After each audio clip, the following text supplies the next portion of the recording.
Hello everyone, Master Xeon1201 here, and in today's issue of Blurry Images we are going to be dealing with another beauty.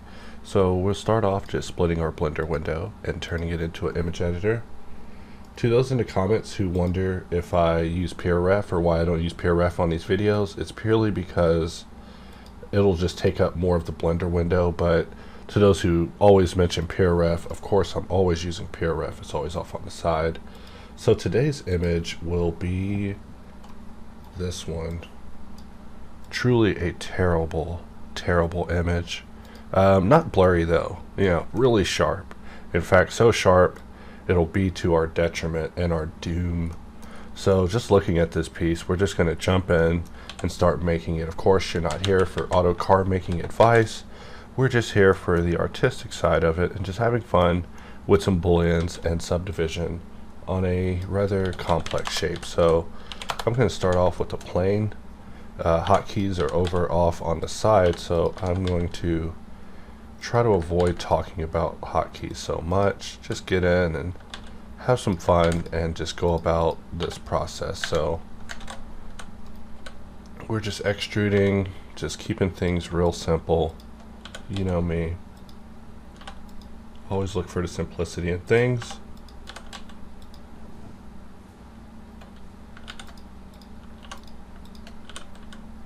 So maybe something like that. And for this piece, I actually didn't give it a practice round. Usually before I record any video, I'll practice something over and over and over and over, at least to the point that I feel that I've trivialized the process to myself and given myself the confidence that I can definitely do it on recording. But with this piece, I don't have that luxury, so we're just thinking on the fly, and we're going to do this. We are going to do this. I've realized recently that a lot of my practice rounds have been fairly successful in that I accomplished a goal, albeit it was a lot of work because of the whole subdivision factor, but I have been having fun with this particular stipulation because, it's just a puzzle. So, these videos have been like Tetris to me. Just a lot of Tetris, and I've actually been playing a lot of Tetris, so it evens up. Let's take this mesh and let's clean it so we don't have any more edges on the inside, and we can just deal with things on their simplicity. So I'm just looking at it region by region, no measurement, so I just got my eye. As far as these circles go, we will come back and deal with those, but as long as we have just the important areas and the major hits, which this one feels a little bit more slanted when we're looking at this side. And whenever it comes to modeling reference images, I don't really know what to tell you. Hopefully you're not here for advice on that, because I have a pretty abstract technique for following them. As you probably can tell, I try to do a lot of this stuff by eye. However, if you're doing it on a more serious note, you probably definitely want to have reference images and scale schematics and stuff like that, and have fun looking for all that stuff. So the more I look at a picture, the more I see. Eventually I start seeing things I don't want to see. I start looking at a picture, it just starts getting painful. I'm like, ooh, ouchie, ouchie. So for Boxcutter, we're just going to shift click release lock and turn on release lock laser cut, which means that if I just draw a circle, but we want regular dots. If I just draw a circle, first of all, that's a 32 round circle. Today, we're not going to do that to ourselves. We've been solving a lot of 32 round circles just because I want to just demonstrate the capabilities with it. But for now, we are going to switch over to joins, and let's actually just set them to be makes, because we're still in this block-in phase, and if we start boolean things together, this relationship will get kind of serious that we have going on here. And there's a lot of these subtle curves, and so if you're expecting me to get those, you're free to leave. Just kidding, but I'm probably not going to try, because it looks hard, man. In fact, I'm looking at this shape now and I'm like, man, what did I sign up for? However, as we add the circles, it becomes apparent that We probably need to go in edit mode for both of these, grab them, move it down, and start making adjustments, because the circles also tell us a tell. So part of that tell is that some of these circles feel a little big, so I'm going to press period for individual origins. For this particular circle, we're going to shift S origin to geometry because I'm using snapping pies. S shift Y. You know, just had to look at the screen for a moment, and we could just scale all those down individually to something a little more acceptable. However, we probably want to keep this circle, and we're really judging our holes by the size of this. So, you know, really being over analytical at this point.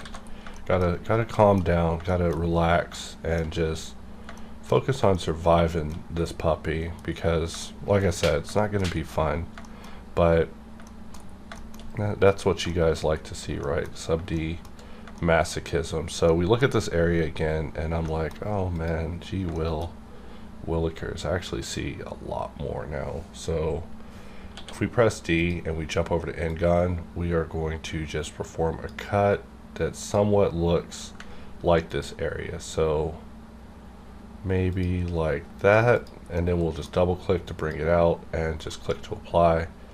And you know, while it doesn't look anything like it, we could always bring the shape back, go in edit mode, grab this area, just kind of round it out. We probably want to think about how much poison we're giving ourselves, because when I first picked this shape out, I was like, you know, I think for this one I'm going to talk about sub-D efficiency, because we haven't really been the most efficient with sub-D.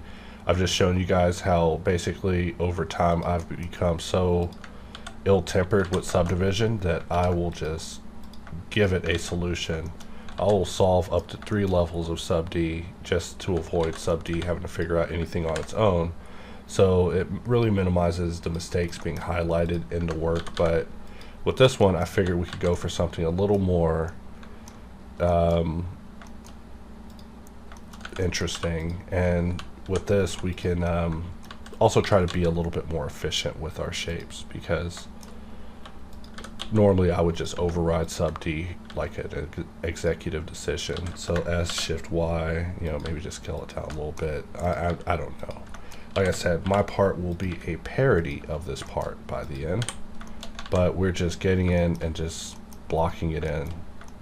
And in my head, I've kind of decided to give myself like a time allocation. So as I look at the clock up top, I'm like, all right, after that, I'll move on to the next phase, and then we can talk about retroactive correcting. But let's undo that again, and I'm going to press Control-Shift-B, and instead of, actually we do want to give it that many segments, and then we can actually just rotate the circle a little bit. I mean, it doesn't matter, we're not going to be getting too intricate with that area. For this one, we do have like this area that's happening in here, so we are definitely going to be moving this area out.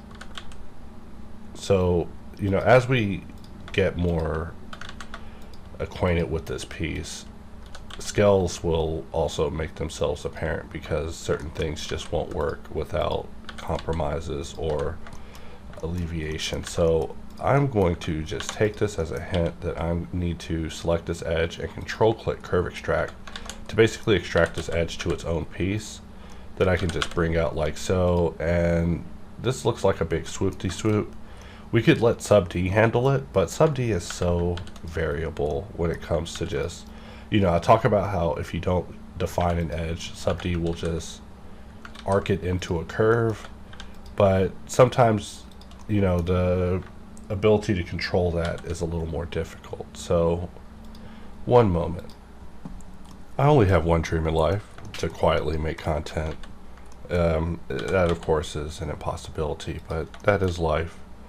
Let us just grab these 2 points, S and X, but we want to change our pivot point back to median, so we can press SX, bring them in, and I'm just really roughly going for what we're seeing there. If we keep the points really small, then subdividing will be of great assistance. So let's go under Solidify, and let's press 1, and we could bring it the opposite way, or we could press 2 and just start it from the opposite way. Offset's pretty straightforward whenever it comes to us in Solidify.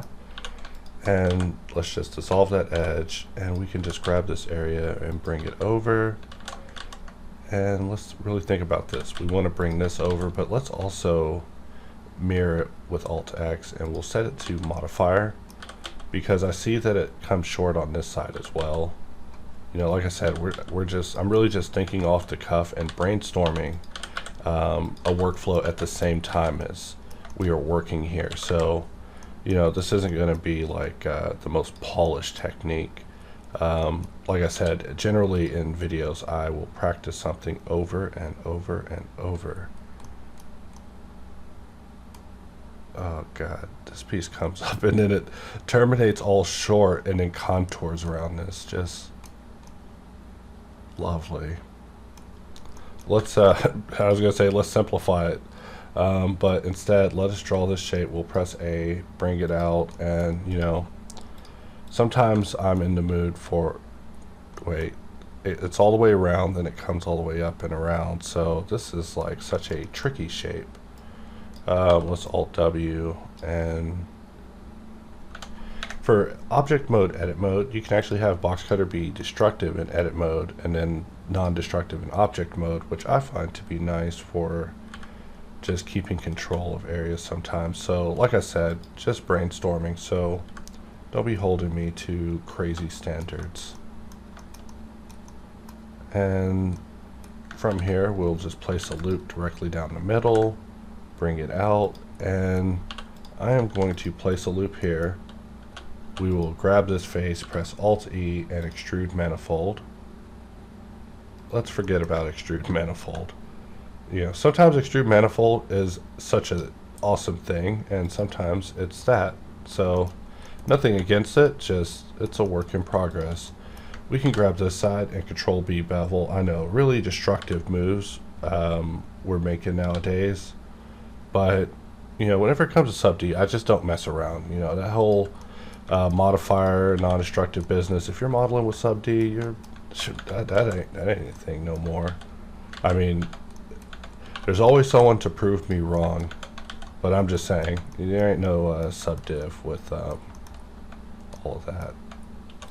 So let us just continue. I don't want dots in edit mode though, so it'll accidentally trigger a draw. So for this, we'll just bring it down so that way we can bevel it out and round it, but we're going to need to dissolve these two edges because they're limiting what we're able to do with our bevels. So maybe something like that. Really just kind of thinking on the fly here, because I'm not thinking so much about what this shape is at the moment, but what it's going to be whenever it transitions into the other shapes that we add. So, you know, I really want to deal with about that much geo when it comes to sub-D today.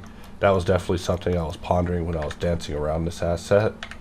You know, I spent a bit of time just kind of looking at this piece like I should probably not even do a video on this.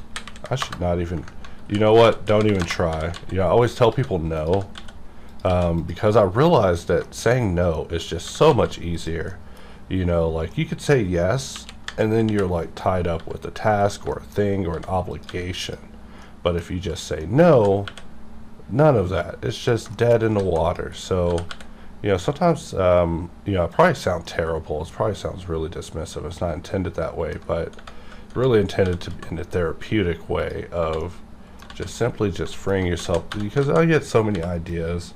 People are like, you should just turn this tool into, you know, what I would define as a CAD shit box or a CAD litter box, but it's just not what I set out to do. I never looked at Blender and was like, Blender should be CAD.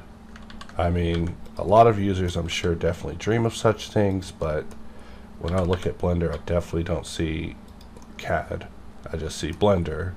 I mean, it's kind of weird to say, but Blender just has its own Blender way, and so I definitely hope that our work isn't intended as feeling like some other software, because that is definitely not what I set out to do. Our goal is definitely to feel like Blender, you know, especially with Boxcutter, because Boxcutter doesn't have modal UI and all that fancy stuff that HardOps does. And the reason is because in the original design plans, it was just Boxcutter is supposed to feel like Blender, like 100% like as if Blender did it. And for the most part, I still feel that those rules have been kept, especially about proxy. Proxy's like, he loves that rule so much that he uses it to our detriment. I mean, at this point, I'm like, listen, we need a notification system. Users have no awareness, because if you look at me, I'm scaling on the Z, and the text for it is up here in the top left. How often are you reading that in my videos? I mean, no beef on Blender, but I don't think people are reading that. And so I'll look at other tools out there and how they've interpreted Blender and how Blender should be.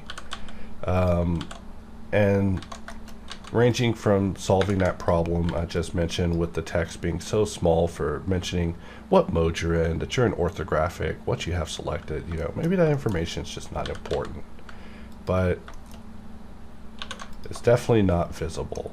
So we are going to Alt-X and then grab this loop and solve it, and then Alt-X it again. And like I said, we're just blocking in these shapes. The more I don't think about it, the more relaxed I will be for this. And also, did I insert a 32 round circle of howdy doody? Let's not do that today. Let's make these 16s. We're rolling on 16s, all right? And how many rounds is this cylinder? Well, we don't know, because Blender, okay, it says it down at the bottom now. Because I right-clicked and I turned on scene statistics, because normally it's not on, but we know that we have 32 rounds of howdy doody, which means I have 32 rounds of salt. However, this is a pretty important piece, so we'll leave it. But one of the things I was going to talk about today is that we don't want to solve 32 rounds of howdy doody on these cylinders. I mean, we can, and we have, and we've done it so many times, and the main reason was because Boxcutter defaults to that. So I just want to make sure that the demonstrations are shown from a kind of vanilla standpoint of if you were using just Boxcutter circles, because I hate faceting, and so that's the reason that we start at 32. It's a really deep decision that had to be made. You know, every decision is actually very deep. Like, sometimes people just are like, hey, you should just do this. It's like, well, we just don't do anything. We gotta think about it, because, you know, even all the modifiers that you see under the add modifier list are here for a specific reason. If you hover over them, their tooltips tell you what their alternative purposes are that you're able to use them for. And whether they have a place either here or in Hops tool or Via's connection, like simple deform is probably one of the least popular, but I do love it quite a bit. But any of the modifiers that we have added are there because we felt there was something that could be enhanced with its entry method. Because otherwise its entry method via just going to add modifiers. I'm talking about two different things. I'm like talking about something and demonstrating something else at the same time while modeling. That's how I get around. I get around by being multifaceted on things, or at least on my thinking. I'm always thinking of two different things at once. Like, I'm looking at this and I'm like thinking about the next areas, how I'm going to solve them in real time, and also running jokes in my head of how we can kind of play off the awkwardness of this piece not looking like the piece. But, you know, like I always tell people, probably that pisses them off to no end, is that be life. I mean, it sounds terrible, but, you know, it's no secret. I am a black man, and so that be life. You know, bad things just happen. You know, just got to be acquainted with tragedy. Just be prepared for it. Not even be prepared for it.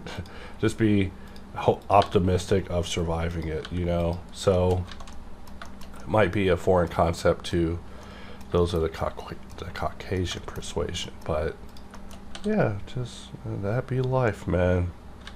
What you gonna do? You're gonna change the machine? You know, it's like, oh, this company did this horrible corrupt thing. It's like, yeah, just gotta live with it, you know. Because if I start talking about solutions, then, you know, people start looking at me crazy. like when everybody was crazy over the last election thing, I was like, you know what? Solution. They were like, oh no, that is not a solution. I was like, oh, all right.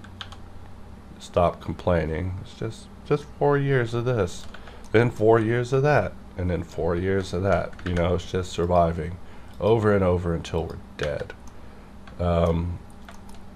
Getting all morbid in a video, but probably should be said. So we're just getting in here, modeling. I mean, my religion is 3D modeling.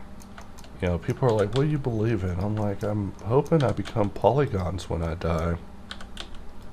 Because otherwise, oof. But I am, you know, just like my Twitter, my mother was a polygon and my father was a tri. You know, maybe not so cool on my actual family descriptions, but I'm a man of the polygon. Also, we have no mirror. There is no mirror to save us. I mean, we're going to mirror on this side because I don't want to know what's on the other side of this, but I imagine it's more nonsense. So we're just modeling, talking about, you know, 3D as a religion. But, you know, I tell people sometimes, I'm like, you know, I follow the polygon. They're like, what does that mean? I'm like, you don't want to know. But it means I literally care about polygons more than human beings. Literally all I care about are polygons. That's all I think about. You know, when I used to tell people, hey, when I die, I want my tombstone to say that I left edit mode or that I entered edit mode. You know, something funny like that. I have a while to figure it out, but definitely want my tombstone to say something about 3D modeling and edit mode, just because I'm a bit of a lunatic.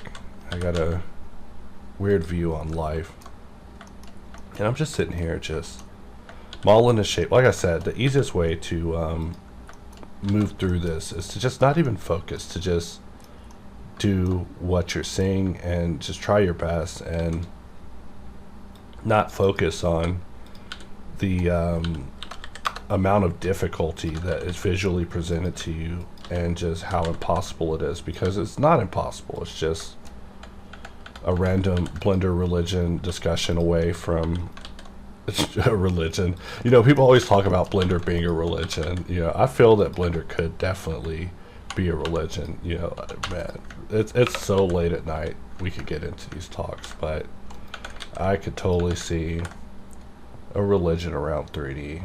You know, not just around Blender. Blender's great and all, but they may not lack the passion for a religion. You know, I don't see Tan putting on these robes. I was about to do a Tan imitation. I'll stop. Oh, so it'd be so funny though. But you know, I could see some religious aspects to Blender. So I'm going to control click in order to make a new object, and we're going to just try making this area. I mean, I don't know what that is. Like I said, this is like more of a cartoony interpretation. Like if you worked for the company, please don't sue me. I don't even know who made this part. I like found it on a blog page talking about the best oil filters. So I don't even know whose part this is, but I looked at it and was like, oof, that thing looks ouchy. I mean, ouchy on so many levels. Like if you broke in a house and got clubbed in the head with it, you know, that would hurt. But if you had to model it, I'm pretty sure you would rather be clubbed in the head with this than have to model it. So that's why it would be a fun piece. Like it's not even, man, HardOps can do this, or you know, those are my least favorite questions to see. Like when people are like, can your tool do this? I'm like, well, it's more like, can Blender do this? And the answer is probably. I mean, unless, you know, there's some definite things that are not on that list, but you know, proper answer is, do you have the workflow skill coordination to manage a project to that level to even require the task that you're asking about? You know, people are like, can it do intricate muscle systems? Like, do you have an intricate character with muscles already constructed? I don't know, I'm just being facetious at this point, but Blender will get there, and it gets there ever so closer. Like as I look at this geometry node stuff, I'm like, wow, one day it will truly be just all possible in that one system. They just got to make it in a way where it doesn't get all crazy. Like, I feel like geometry nodes is already like super complex, and that's coming from a guy who loves the super complex. Like I look at it, I'm like, how can I get people into this though? Like I look at tutorials where people are approaching beginners on it, like, damn, I don't know if you can stand by a massive node tree and be proud. You know, like there's like sub-D snobs out there, right? There's people that look at my I'll use snobs instead of the actual word. I won't make jokes about that today. Maybe later. I can't stop. That's my problem. I just can't stop making jokes. That's why people should stay away from me, because I'm like the Joker. Except I'm not out getting punched out by Batman. Batman don't care about me. So let's snap our cursor here, and we're going to select these three faces, move to the 3D cursor, and rotate it. I mean, I do this maneuver a lot where I just use the 3D cursor as my finger to do like linear 2D I don't know why I'm even telling y'all about what I'm doing at this point, but I figured it would at least be worth mentioning about the 3D cursor, because the 3D cursor is one of those, I don't know, I feel it's one of those Blender isms that, you know, to an outsider, they're like, hey, how can I turn this 3D cursor off? I've had that question before, and when I hear that, you know, that's almost like a conversation ender. I'm like, yo, you should watch some tutorials and then come back about that. Like, also, what the heck do you mean turn off the 3D cursor? It's like cutting off your finger in 3D space. It's like your only hope. Like I always say, Blender is such a unique tool that there's no room to cut things out. So, I mean, if you've been watching, if you were up to this point thinking, man, F sub D, man, you know, that's dangerous talk. Blender can't afford for you to just cut out an aspect of it. You need every aspect that's possible for you to reach your potential, because, you know, it's all these tools working together.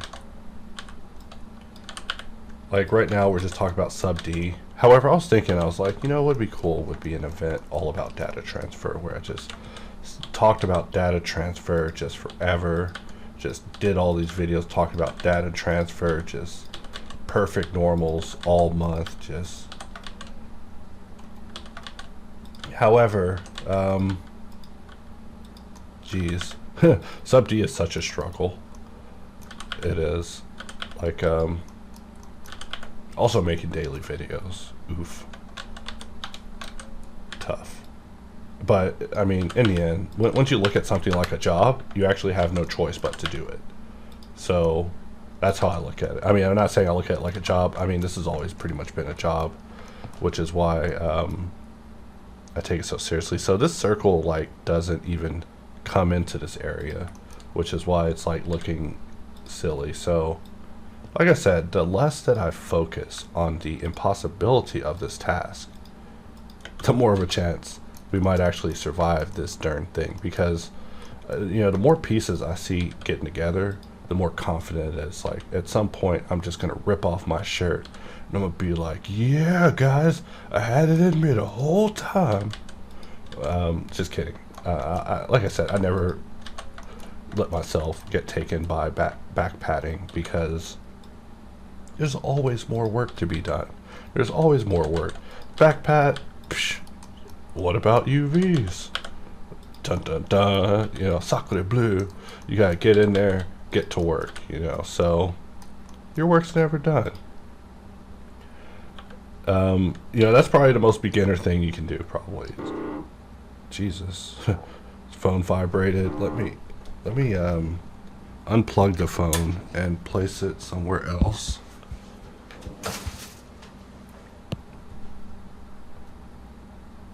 They're like flash flood. Sorry, I really gotta focus. Gotta have. That's the worst thing. I'm telling you. Like, my dream in life is literally to get up in the morning and just be able to get to just modeling. But instead, not complaining, by the way, just talking about my life. is I spend a lot of time responding to emails, and pretty much if I receive a question a certain amount of times, it becomes a insta question, meaning it gets added to the FAQs of the documentation. And so a lot of this Topostudy content I intend to use for part of the subdivision area of the new documentation, because I feel that there was a really big misconception with subdivision and our approach with it, and so that's why it was such a good idea for this particular event, was to focus on sub D, because like I said, I don't hate sub D. Sub D hates everybody, except if your topo's perfect. I've been looking at some car people on Twitter, and I'm like, man,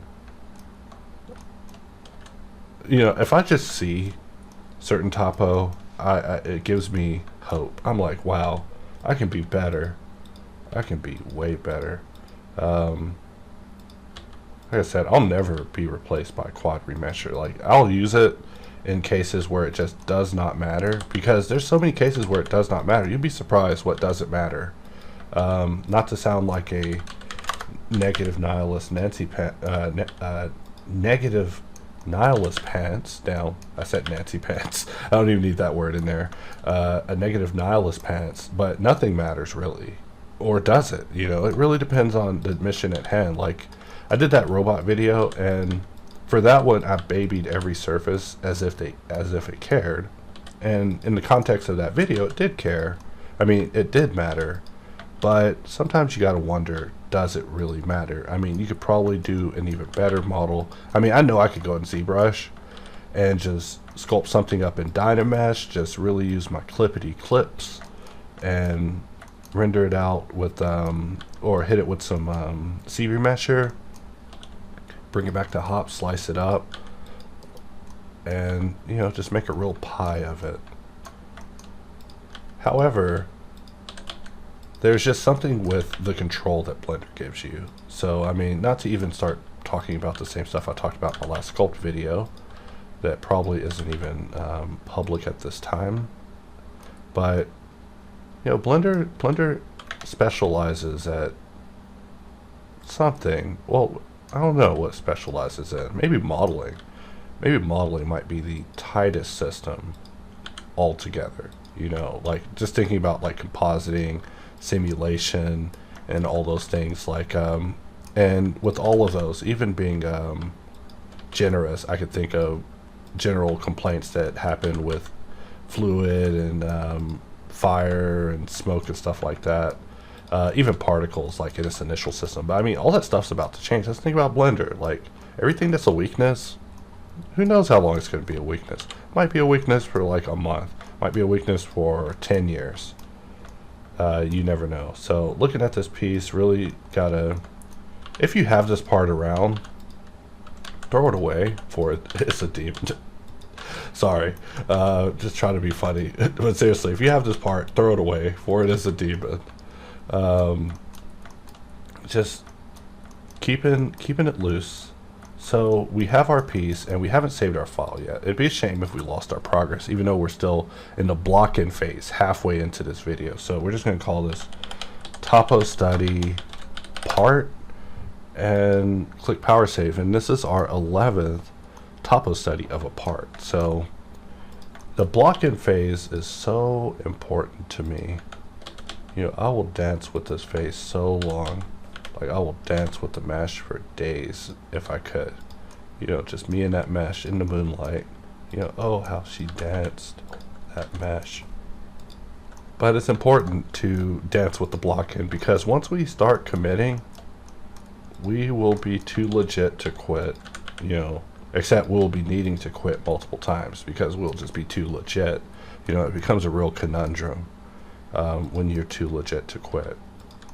I'm not even too legit to quit. Like, I wish I was, but I could probably quit tomorrow and just be a bug on the windshield of the 3D world.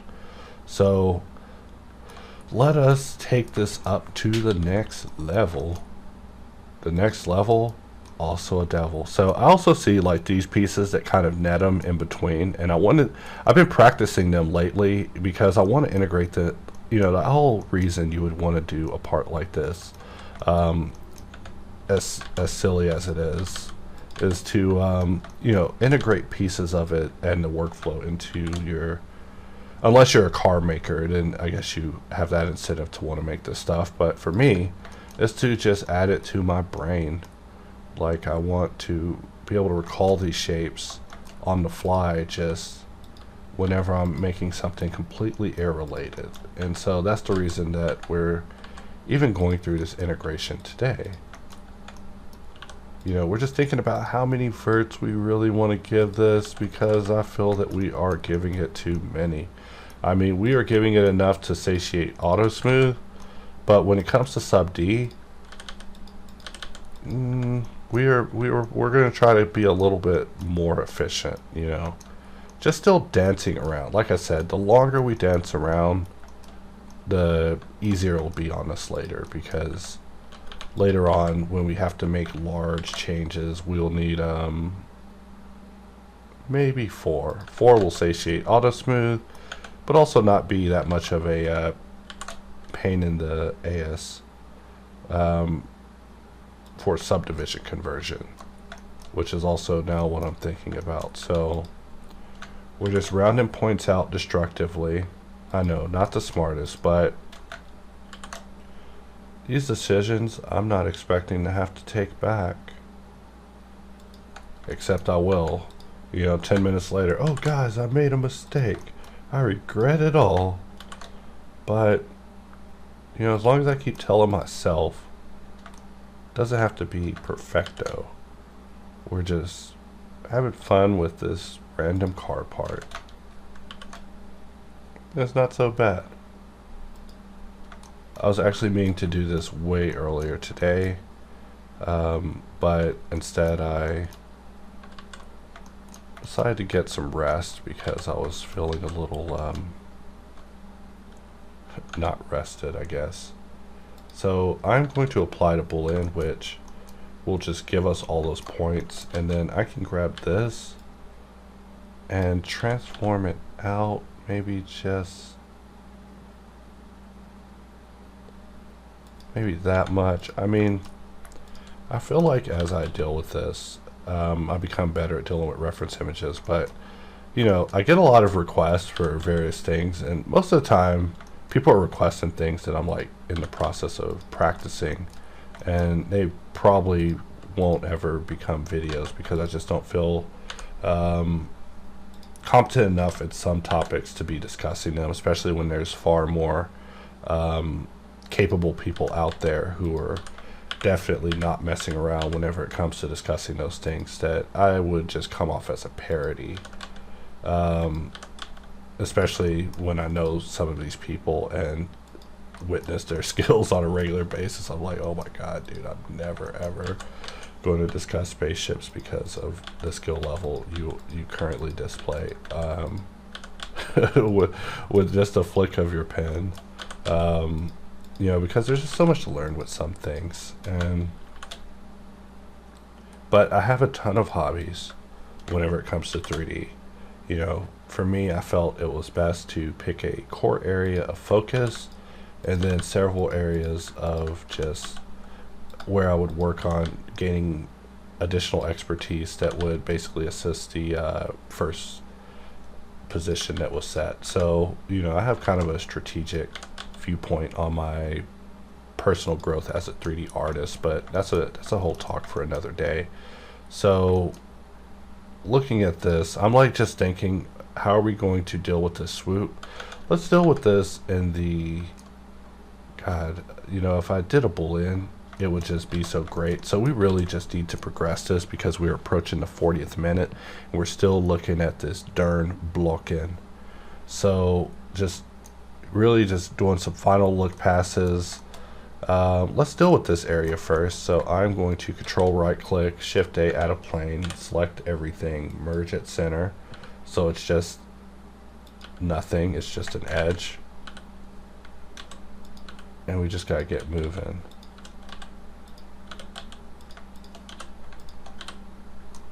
But yeah, I'm a man of many focuses. Yeah, I got a lot of 3D dreams. But it's definitely important to me to not be out here looking like a dunce when it could be avoided. You know, that's why I'll get obsessive with a nut, because you know it's not even about being right. It's just you know, for myself, I got at least, and I still got to redo a nut. People told me I did a left-handed nut. You know, I am a left-handed nut, but that's no excuse to make an incorrect nut. So I got to revisit the topic again. I gotta get to the bottom of what psychological damage has made me make left-handed nuts in this world. It's not that I'm completely inexperienced with nuts. Well, talking about technical nuts, not being a weirdo here. You know, I've unscrewed many things. Let's S, Shift Y. We're just scaling these down to something reasonable. But yeah, where was I? I've unscrewed many things. I've just, as I'm older, I've unscrewed a lot less things. I'm trying to not get electrocuted. So we'll press D and we'll switch to N-gon. I don't know why I'm just dancing around with using Boxcutter at this moment, when we should just be getting in and talking about its fabulousness. Especially because of the latest update, but I planned a separate thing around all of that. So let's press Alt-VE so that way we can see the result of what we've done. And these cuts are more just kind of placeholders, more than likely going to be the final result. And we see that this piece goes all the way around this and then meets with that in the most tragic way that you don't want to have to deal with.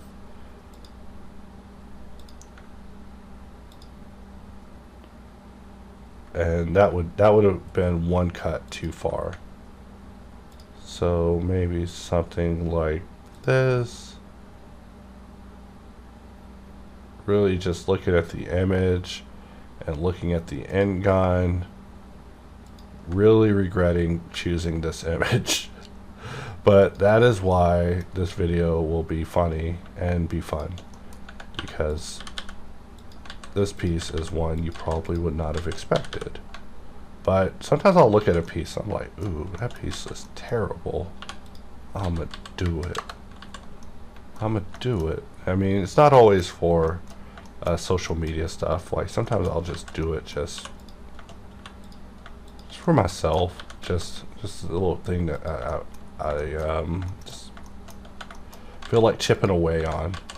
You know, like I really should post more, because sometimes I post some stuff that I'm like debating on posting even in the first place, and it turns out to get a lot more positive reception than anticipated. So there are probably some attempts that would be beloved. So this one is definitely intended to be a boolean, so it's not needing to be shown, but we're just kind of looking at what we have. Of course, I'm imagining Subdivision being a little bit more lenient with this. I mean, we could get this to be very contoured to this edge, but I'm just making a mental note to judge that later. And then let's see, we have the little, whatever term I'm about to say is going to be incorrect because that's my curse in life. But whatever this weld spot is, geez. You know, there's two of them right next to each other, which means that there's something missing from this shape. So let us grab this. I'm going to press W until the shape is a N-gon, and this is something I definitely spend a lot of time doing in Blender, is just jump into Select Tool. I mean, I love Boxcutter. I'm there 24/7, but let's press C and deselect this, and let's bring it out, and we see that it kind of, you know, I'm probably misreading the image like a dunce, but you know, maybe something like that. I mean, this piece looks really long compared to what I'm going for, so maybe a little shortening it will help me sleep at night. And this piece comes up to here, which also has some sort of, wow, this whole area just looks terrible. So we are going to have to keep kind of somewhat loose geometry for whenever we're dealing with that conversion. Also, this piece has a little flatty on it, so let us just try to add that in. We're just going to look at it from the side, box, line box. We're just going to draw a box, and bring it out. You know, line box is real basic. It's just a box on a line. You know, I won't lie to you. That's it. But it is so powerful. I love line box. I remember at the time I requested it. They're like, why would you need that? I'm like, listen, I very, very, very much need that. I'm under expressing my need for it, but Box needs a system for aligning it and drawing it at the same time. So now we can begin progressing with this because we've danced with this for so long. And like I said, the block-in is like, this is your best time to dance, because when you dance later, you're dancing on broken glass, and it's just not a pretty dance at all. You know, the slippers have already turned back into wooden clogs, and she's clogging on your feet, and it's just not a good dance at all, especially once the geometry gets heavy. You know, I've hopefully been showing that in videos as well, just how once Subdivision gets heavy, it just becomes a little difficult to deal with, especially when you have to make any sort of impactful changes. So I'm just looking at this shape and wondering, first of all, what the heck is this cylinder doing here? Get out of here. Okay, and this cylinder did have a purpose. So we definitely need this side to be covered in somewhat, like maybe like that.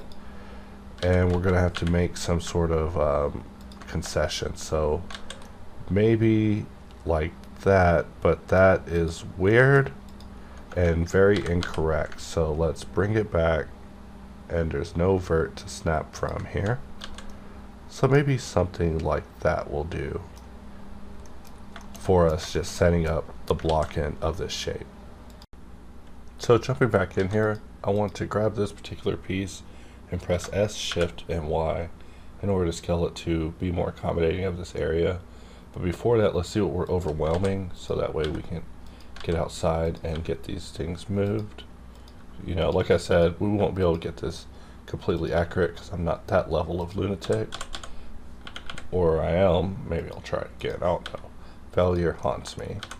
So let us bring this out and just make a few changes. Like I said, we have so much opportunity right now to create the world we want to see, and even less so once we begin committing. So really thinking a lot about the curvature and just what I want to get indicated on this particular round. And also in between recordings, I just took a brief moment to just look at things and ponder them, just think about how I really want them to go. So some of these changes are as a result of just stopping and just pausing and looking at it while the first video was processing. So if we're going to be scaling this like nutty bars over here, then we are going to need to reduplicate it as well. And by reduplicate, I mean we're going to array it. And this piece does connect to the bottom a little more flatly, so we'll just extrude this up, extend it, which will make my life easier, but not by much. A lot of what we're looking is deceptive with the smoothing, so I'm going to save this as a _1 version, so that way we have a additional iteration we can always fall back to our classic for if we need to change things on the block-in level. Alright, had to pause to talk to AR. I will always make time for AR.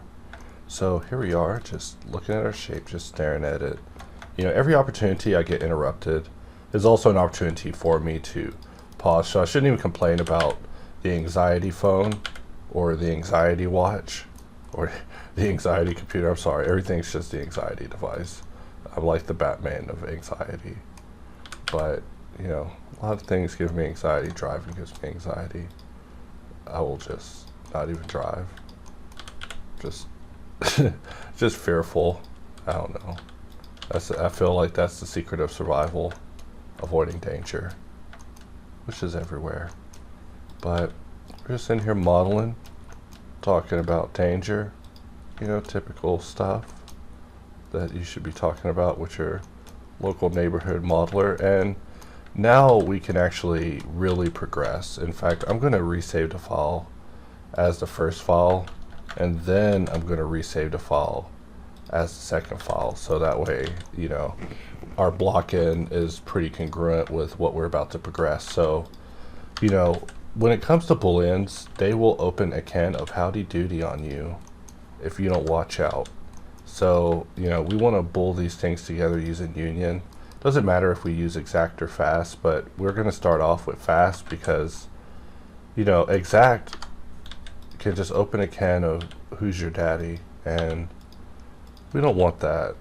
We just want to survive. We don't have any booleans that are perfectly laying on top of each other.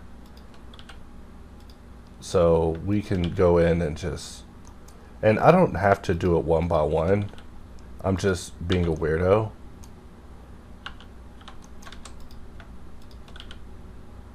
Because we're just really evaluating and thinking about what we're doing. Like that one probably could be an exact just because the other one didn't work out, but let's go inside of it. You know, like I said, I'm the guy who will cavity check. Oh geez, look at this mesh. Look at what this mesh was going to try to smuggle. First of all, there's the cylinder. Here's where it connects inside, and let's take this piece and union it as well. And let's get inside and just take a look at what we have, and so far so good. I mean, like I said, this is really something you want to be examining closely. Like, just making a mistake is going to cost me like a ton of work, because, you know, we're working for keeps here. We've blocked this in, we've danced with it like 45 minutes. We've danced with it so long our feet are calloused and bleeding. It's like, come on, keep dancing with me. No, let me go home, lady. I love you, but I must go home. So let's take it in local mode and we just see what we're looking like so far. With this piece, it's so rough that I almost don't want to make this connection, but you know, I've received a few comments of people saying that I'm not very efficient with my sub-D, which I take as a compliment. I am very mean to sub-D. Like, when clients are like, yo, I need sub-D, I'm like, word. I am going to grab sub-D by the you-know-what, by the pole. Oh, geez, we started destroying this mesh. Like, which mesh did that? Which mesh did that? We click on the hops button because we got to troubleshoot, right? And first we want to select the mesh, because otherwise the right option isn't even going to show. And we can't really work with it showing like that. So we do have our modifier panel, and we see that this one tore it up, but it was definitely adding this base. Man, let's take it back some levels. We're really just, I'm telling you, we are opening such howdy doody, and you guys just don't even know, but we're about to know. So like, every boolean that came after this was like potentially destructive to this thing. However, you know, we get inside and we look around. What boolean did that? Geez, what boolean is bool number 10? We'll make the screen full for a moment, and I'll press Alt W twice to just bring back HardOps and the top bar. And with boolean 10, let's switch it to fast, and we see that it only works under the circumstances of exact. So me personally, I would just start applying some things. In fact, let's get to boolean number 9. Let's roll back to 9, control click to apply everything that was currently existing, meaning that everything afterwards is still there. And so all the modifiers are enabled. That's kind of icky. Deciding when to enable all the modifiers and not to enable them is a complicated question, like a deep philosophical one. Like, you would think you'd want it one way, but you actually want it another way, especially in the context that I generally use that option. We actually want that to happen. So while this situation looks slightly disadvantageous, it's still a thing. So really, we don't care about the geometry. We want the form. We just don't want a bunch of howdy-doody. That's it. And right here, we definitely created a situation that I would consider to be some howdy-doody. So because we have that already, and that's just, and I'm talking about this piece not actually being connected to this piece. So there's a couple of ways we could deal with it. Because it's connected, we could Alt-E extrude manifold and hope that that makes the connection, and delete faces, you know, maybe delete this edge, and we see that we lost more than we wanted. So there's not actually a connection made with this face. So let's try this. We do a union. We see that, you know, nothing connected here. So possibly one of these cylinders, this cylinder isn't even real. So we are worried about the future. All right, we're going to take this edge and dissolve it and stop being spastic. Sorry about that. Like I said, anxiety, it happens even while modeling. I'm like, oh man, I shouldn't model that today. That piece might be bad for my heart. But we are still continuing on with this party of doom. So for some reason, when this cylinder gets added, things get sticky. So let's try troubleshooting. Let's try putting a weld in, and let's roll it all the way to the top, one above the first one, so we get something like that. And so we see that, you know, with the weld, it's not so bad.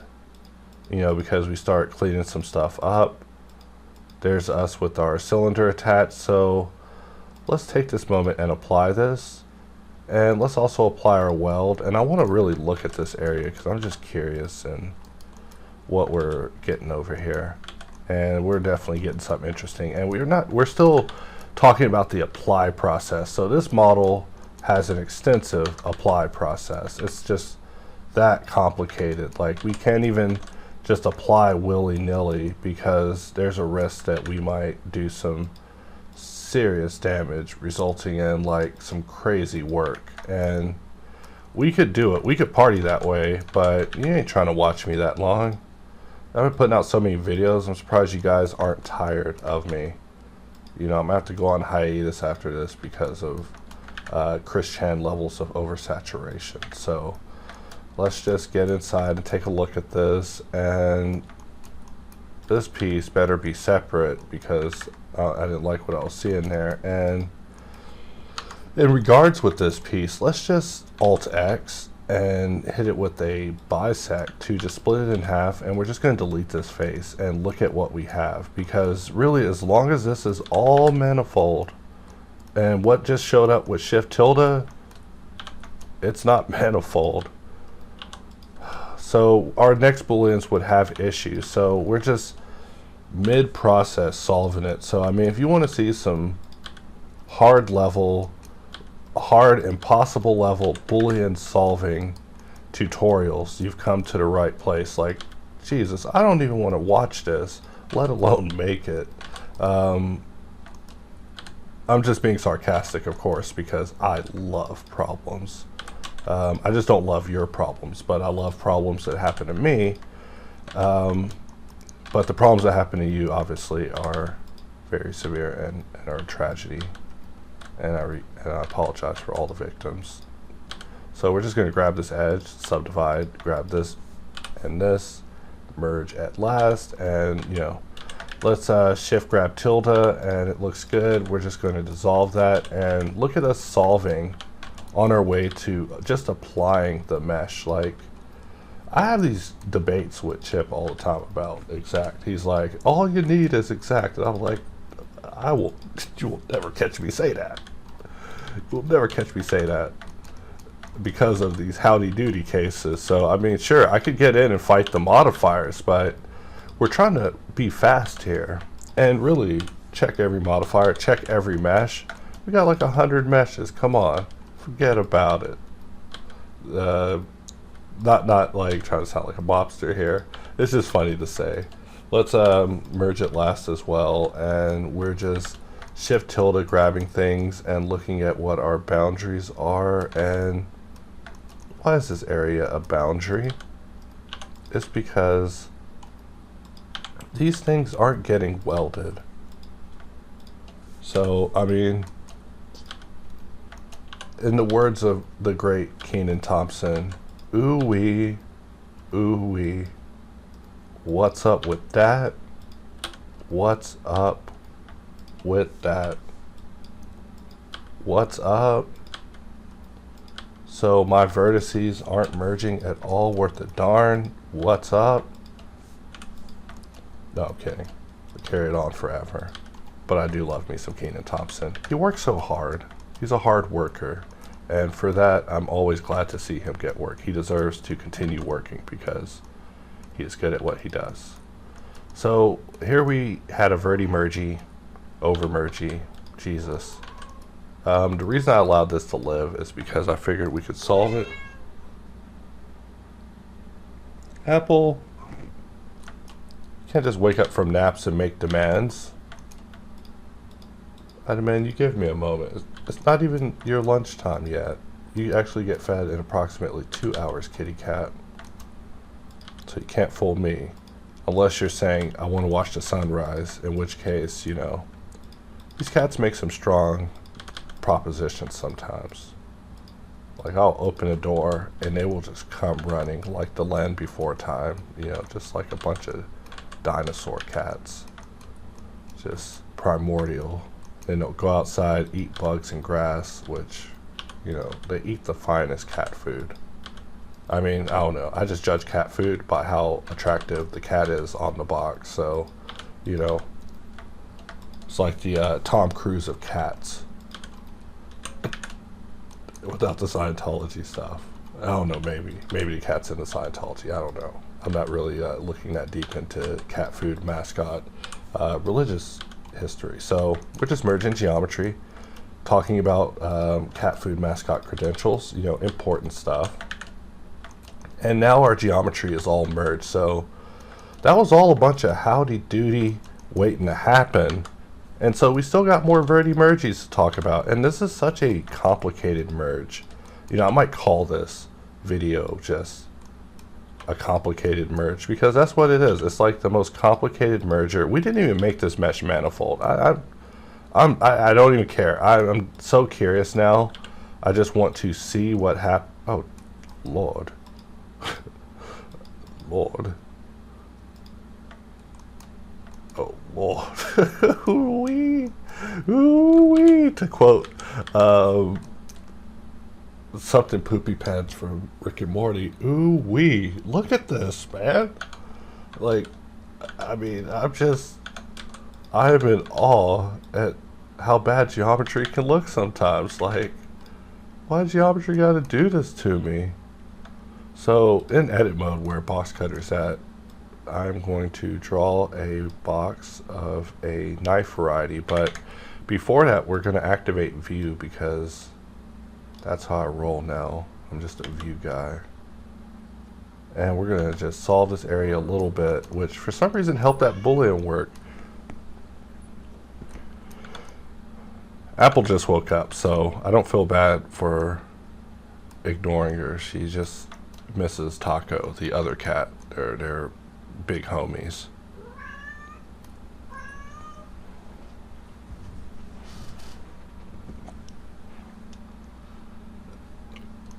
However, I've always wanted her to be vocal. I was meaning to add Apple as a sound for Boxcutter, but we just haven't got around to it yet. Also, getting a perfect meow out of her is so hard. Like, she has so many interesting sounds. And I'm just talking about her while she's asking for my attention in the background. We are going to visual geometry to mesh because we're lunatics, and let's shift tilde, look for our holes, because there's always holes. Yo, and gee willikers. We could just leave this stuff and deal with it later, but I'm like so eager to get this to a finished result because, you know, it'll look good. It'll look good, you guys. That's what I tell myself. I'm like, it's gonna look good. But actually, I have no, you know what? I actually want a loop across, just like we did with the other side. And look at me setting up a perfect, that was like a hole-in-one right there, you know, in modeling random goofball modeling terms. Like, you get a verti mergy just like that, that's a hole in one, baby. And I got that on video too. So whenever I say, yo man, one time I got a verti mergy hole in one, you know, we could raise the threshold and then we could hit them all the time. But, you know, sometimes when it's just random, it's just serendipity, you know, so don't be a cheater. But like I said, you could easily be a cheater. So we're just going to subdivide at a point and, you know, let's stop being gamblers here. So all these areas that have just unresolved connections. So, I mean, you could probably get away with just ignoring them, but I am a weirdo. And by weirdo, I mean I just care about having a hole in my mesh. You know, I'm a modeler, not a lobotomist. So we got to seal these up. You know, we're just leaking brain information. And so something like that would do. However, with this whole bottom area, I'm going to try something extreme. We're going to grab it, SZ0, F, maybe Control X, no, X, limited dissolve. We still got a bunch of riffraff. We are going to just delete everything that was there. Just forget that we saw that. Press F, and we're back. So, you know, that's just better than what I was looking at. Sometimes you're looking at something so bad, you just want to forget those memories.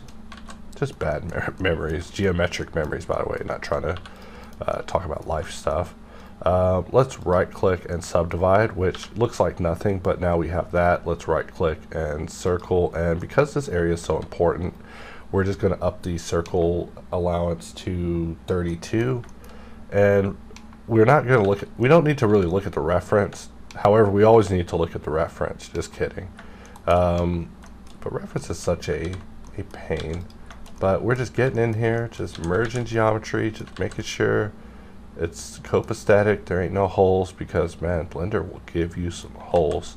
Blender will give you some holes and then smile at you. No, I'm kidding. But you know, I don't know about the smiling part, but it definitely just gave me some holes. So we're going to just go for something like that in order to simplify things. However, the website is using this as an example. It's not even, this is a part we recommend. I don't know. I should really pick these parts better.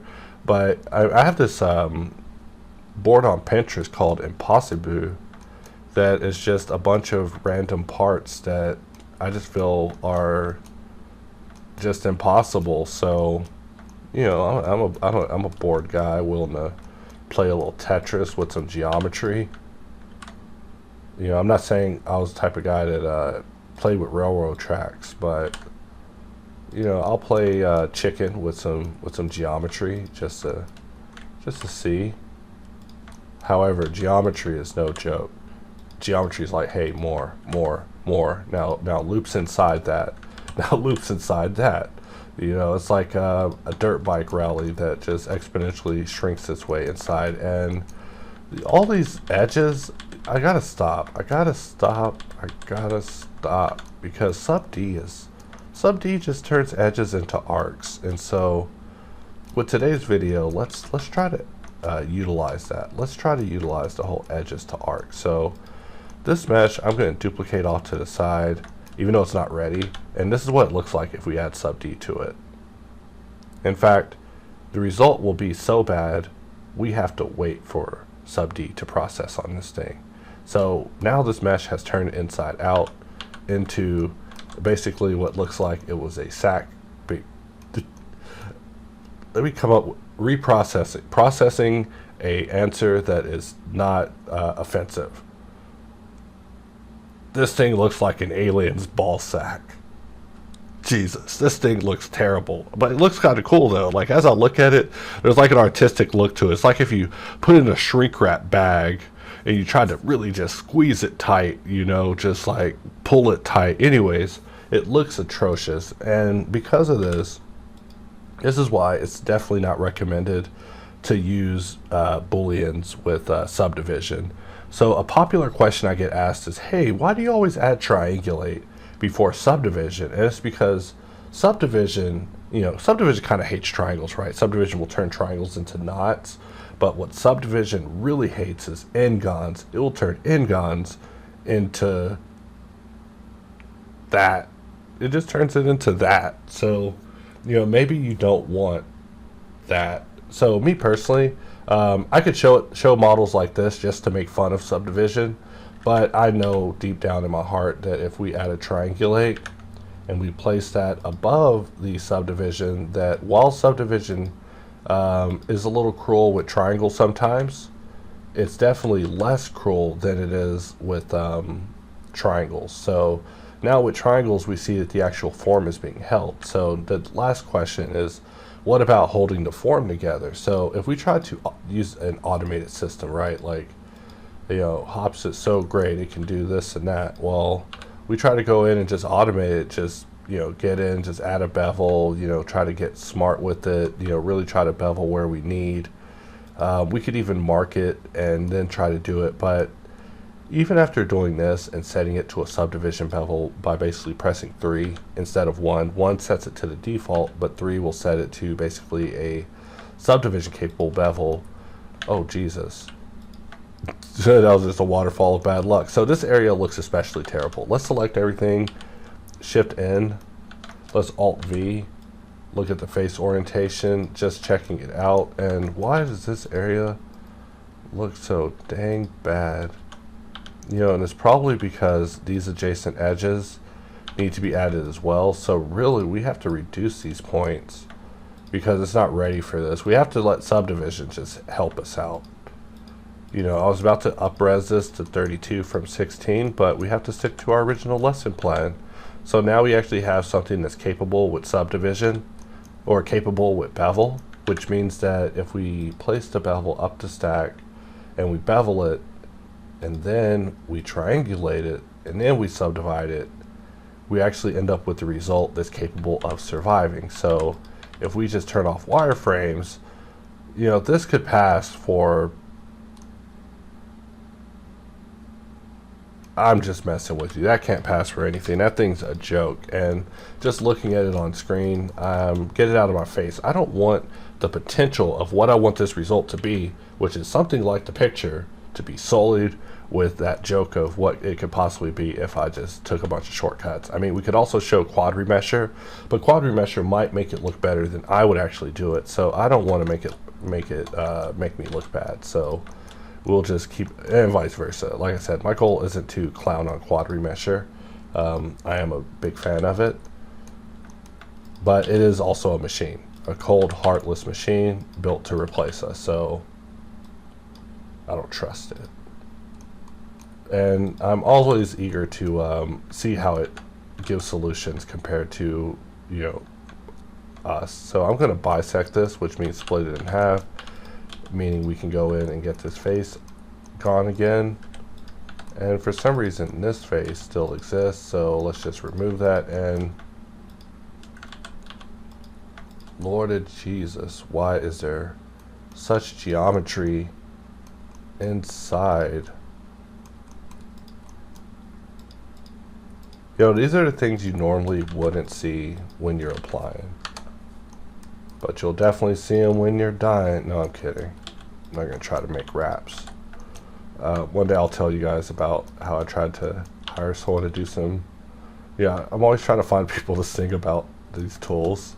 Like, that's my goal, have like rap songs talking about how to basically use Boxcutter to its efficiency. So we can start correcting this area, but why bother? And really just dance it. We're about to hit the 30-minute marker and still not be at a satisfactory result because every decision is so delicate. So let us make this delicate decision pretty easily along with this one, and we're just cutting in these very weak sauce cylinders. And I'm just looking around and thinking the work that I'm going to have to do to make them accommodate. Now this one was born to be a union, but just because it's a union doesn't mean I won't bring it back, select it, duplicate it, bring it out, and be cutting inside of it with its own twin. You know, sounds pretty sadistic, but you know, these are bulls we're talking about, not people. So let's press Q, ever scroll, bring back this shape. We need a cylinder here, and I want to keep the same kind of resolution going all around, because once we start doing the subdivision conversion, this model will be a lot kinder to us. However, we do need to probably put triangulate before subdivision, at least during the preview process, so that way things just look good for us, because looking at it in a garbage state is not good for anyone. So I'm merging these, and they could probably be a little closer. You're probably thinking, you know, especially because I'm using exact, but why bother? We'll deal with it. Verti-mergy, verti-mergy. You know, let's all circle around verti-mergy and hope that nothing bad ever happens to it. Like, it'd be crazy if Blender was like, we remove verti-mergy. Verti-mergy was an antiquated thing. Antiquated? The thing was just born. He's a child. You know, that sounds like an old man from Game of Thrones. He is just a boy. Let's select these two and perform a union, and we get nothing. Why did we get nothing? These are questions that keep me up at night, you know. I think I was talking about in the previous video how you gotta have a version of Blender in your head. You know, dang, we got a lot of booleans going on with this. So I'm going to Control A. Oh, we shouldn't have done that. Let us go back and undo making that one a boolean in the first place. Then we're going to Control A, visual geometry mesh. Then we're going to do a bisect, and then we're going to just delete the back face, leaving all these unresolved circles open, which is actually good to see. Like I said, if you're from the company representing these parts and you're watching this video is more like a cartoony interpretation, just having a fun time with just modeling, not so much the goal of talking about recreating these auto parts, which I'm sure are very precious. Like I said, I might have one of these around the house for self-defense. Looks like it could be a good clobbering time. So I don't know why this is open. Maybe we undid it by accident earlier, or maybe we never closed it. Just kidding, just being dramatic. So this area, wow. I didn't, you know, in the process I was envisioning, I was like, man, I'm gonna be having to block it in, and then I'm gonna have to do the conversion process. Be real straightforward. The process you don't think about and consider is the actual solving process, because this is Dizel. Like, Howard, if you're out there, I'm gonna send you this video, man. Not trying to even glorify my work or anything. Really to SOS on you know, we gotta seal the deal with these booleans. You know, by seal the deal I mean close the geometry, not like anything extravagant. So let's select these two. We do a union, and that one's fine. We select these two, do a union, and that is not fine. And good thing we're looking at it from the inside. You know, like Goosebumps. If I had Goosebumps music, I'd start playing. It's like, and then we're looking at the mesh from the inside. So this one we're going to merge. Let's select all the geometry, just make sure everything's copacetic. I just select everything and press Shift tilde, which does the whole select loops boundary loop, which I have mapped to Shift tilde. Which probably could be a collage of me saying that because I say it so much. And this one did not union, and I don't know why. Let's close the shape, just because. Let's pretend the shape needed closure. This shape didn't need no closure. This boolean still is not working. We could move it around, which is, you know, I call that the boolean shuffle, where you got to get in and just move it around in order to have it freaking work, which is the reason that exact was born. So let's just jump over to fast, and we see that, you know, we're just talking for nothing. So let's select everything. We check again. We're able to continue working. and I was just being over obsessive. But I am super duper obsessive, and not just because of you know, the fact that we have products centered around. It's more that once this hurdle is surpassed, there's next hurdles to surpass, or at least that's how I envision things whenever it comes to Blender. Like the interaction between bevels is like its own like talk, but I feel that once the bevel has the ability to space geometry, like literally rewrite the geometry that's around a corner in some sort of precedent system. I mean, the way I view things so abstract, but if the bevel had the ability to push geometry but maintain that edge that it pushed away to make what happen, maybe with a propagation system that would probably need to exist in multiple tools, in all honesty, then yeah, bevel could be modernized. But you know, when I look at bevel, I don't think, man, it should be like program this or program that. I'm like, man, Blender's Blender. We should just make bevel all weird. I mean, not all weird, but definitely suitable for the needs of its user base, which is a very unique user base, or probably the same user base. Like, I just look at things in terms of problem solving. Like, I want to solve problems like linearly, you know, not so much like fancy features. I mean, it could be fancy, but better have a good purpose that's expandable, that'll last the test of time, that can you know, validate its own concept. There's no hard pitch required, but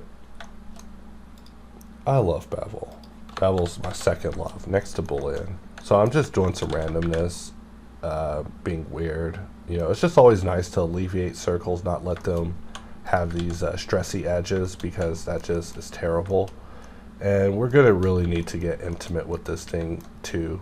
Like, we're just being silly, you know. Like, when I say we need to get serious with it, we need to grab this entire edge. And because we have edge tools or mesh tools enabled in add-ons, we can use offset edges, which offset edges is just great. Blender just needs a good offset edges.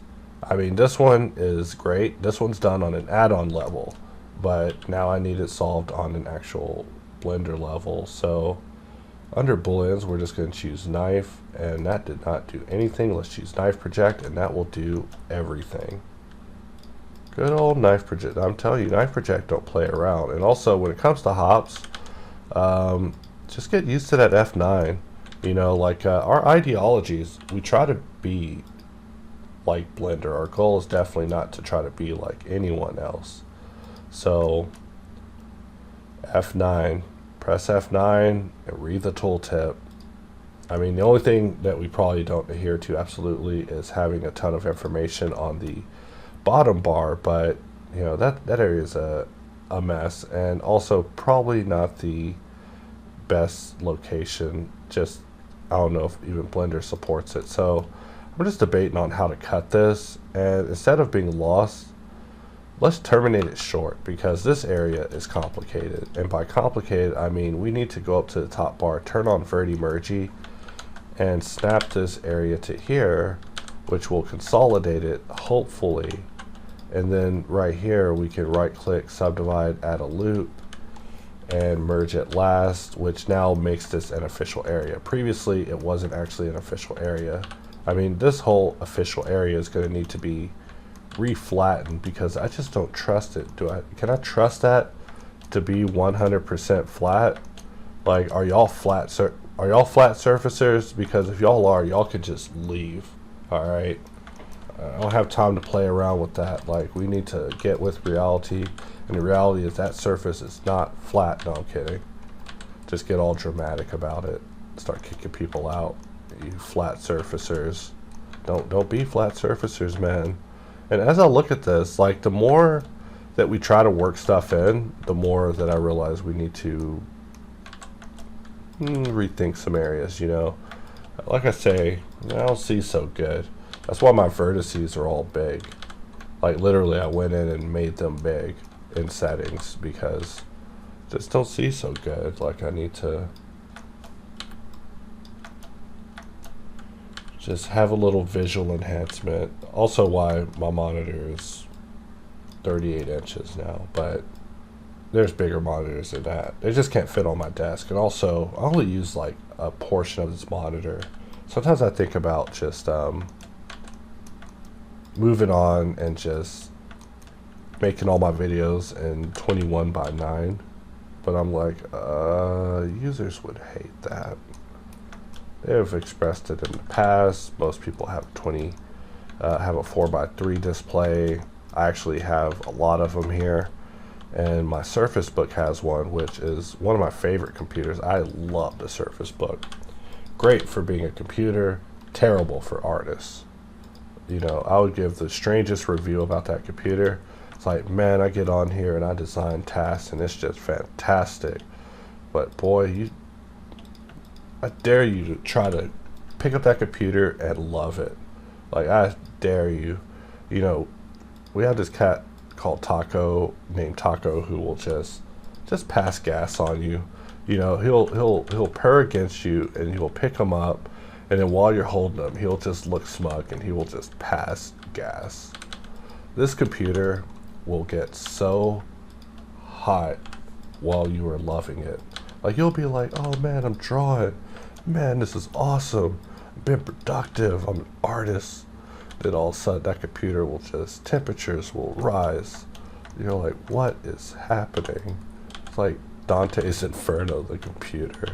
So we can't merge this, but we can darn sure select both sides and press F to avenge it. Just one of my favorite things to do in Blender. I know, really random, but not even worthy of a tip. So really we center this area out so that way I could just emulate just the idea of trying to make this area. You know, if you're a car person, thank you for watching. I'm sure you're angry and are on your way out the door to go throw one of these through the window of your local auto parts store because I'm so incorrect in this video. Like, I was asking Proxy about it and getting the terminology and the explanations he was giving me. I was like, Jesus, man. This sounds like space travel. What are we talking about? I mean, you know, he's just telling me about oil filters and gaskets and just car stuff. I mean, he probably was going a little overboard. I feel he was. You know, I don't think a car has that many freaking parts in it. So I have my doubts. Catalytic converter. That stuff sounds made up, alright? I don't know. I don't open hoods and look under cars, but yeah. He gave me a total earful talking about some cars. So we're doing a little bit of solving, unnecessary solving, but you know, any solving we do will help at this point, because I mean, help a brother out, help him solve a mesh, help me solve this mesh, you guys. Like, I can't do it alone. You know, for only whatever the price of my latest course was, you know, we can solve this mesh. This face, who put that there? I'm gonna pretend Taco put that there. But yeah, Taco will just gas you. It is actually quite funny, because he does it to me and I will just put him down quietly. I'll put him down so fast. I'm like, oh, you little bugger. Why you do that? You little stink bug. It's not funny. You know, he just has his face too. He'll just look at you. Just like, you're cool with that, right? It's like, I don't do that to you. Freaking furball. But Apple, she's even weirder. She loves going into empty areas of the place and just meowing up a storm. It's just a song of her people. Like, since having cats, I've had to Google so many weird questions about cats. Like, not even so much what does a cat eat, more like, how do I press B and then press P in order to adjust my profile, and then press A to go back to adjust my bevel, and from here I've solid it and turned it into a subdivision bevel. So every video I feel I must explain this in case there's just some new hop on who's just unaware of it. But that's how basically I create these edges that reinforce my critical points, because we definitely don't want these areas getting collapsed. And I'm being slightly obsessive because we still have shape building, but we're just working around solving, you know, just a good old time. Hopefully I used let's press W to exit Boxcutter, because I actually need click drag to be box select. That's why I keep doing the same maneuver over and over like a fool. Like I'm seriously a lunatic, you guys. The craziest modeler on the net for sure. Just B, B, B, and B for box select, which, like I said, you know, I talked to light waivers, they're like, yo dog, B is bevel, you know, and I can make an argument for that, you know, but box select is damn useful, you know, and replacing it with anything else is, I would definitely be mad at Blender if they change B from box select.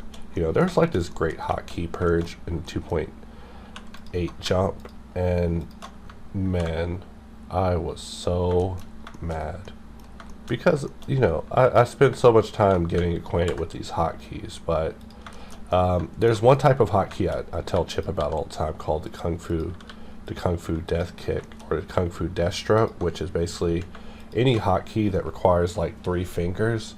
You could like hit a man 6 times in the chest with that and he'll fucking fall over dead. So, you know, those sort of keystrokes are kind of dangerous. Like Control Shift B I consider to be one.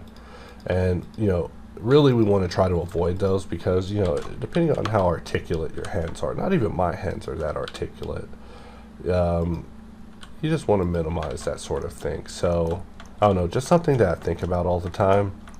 But yeah, I like to call them Kung Fu keystrokes, or Kung Fu killer keystrokes.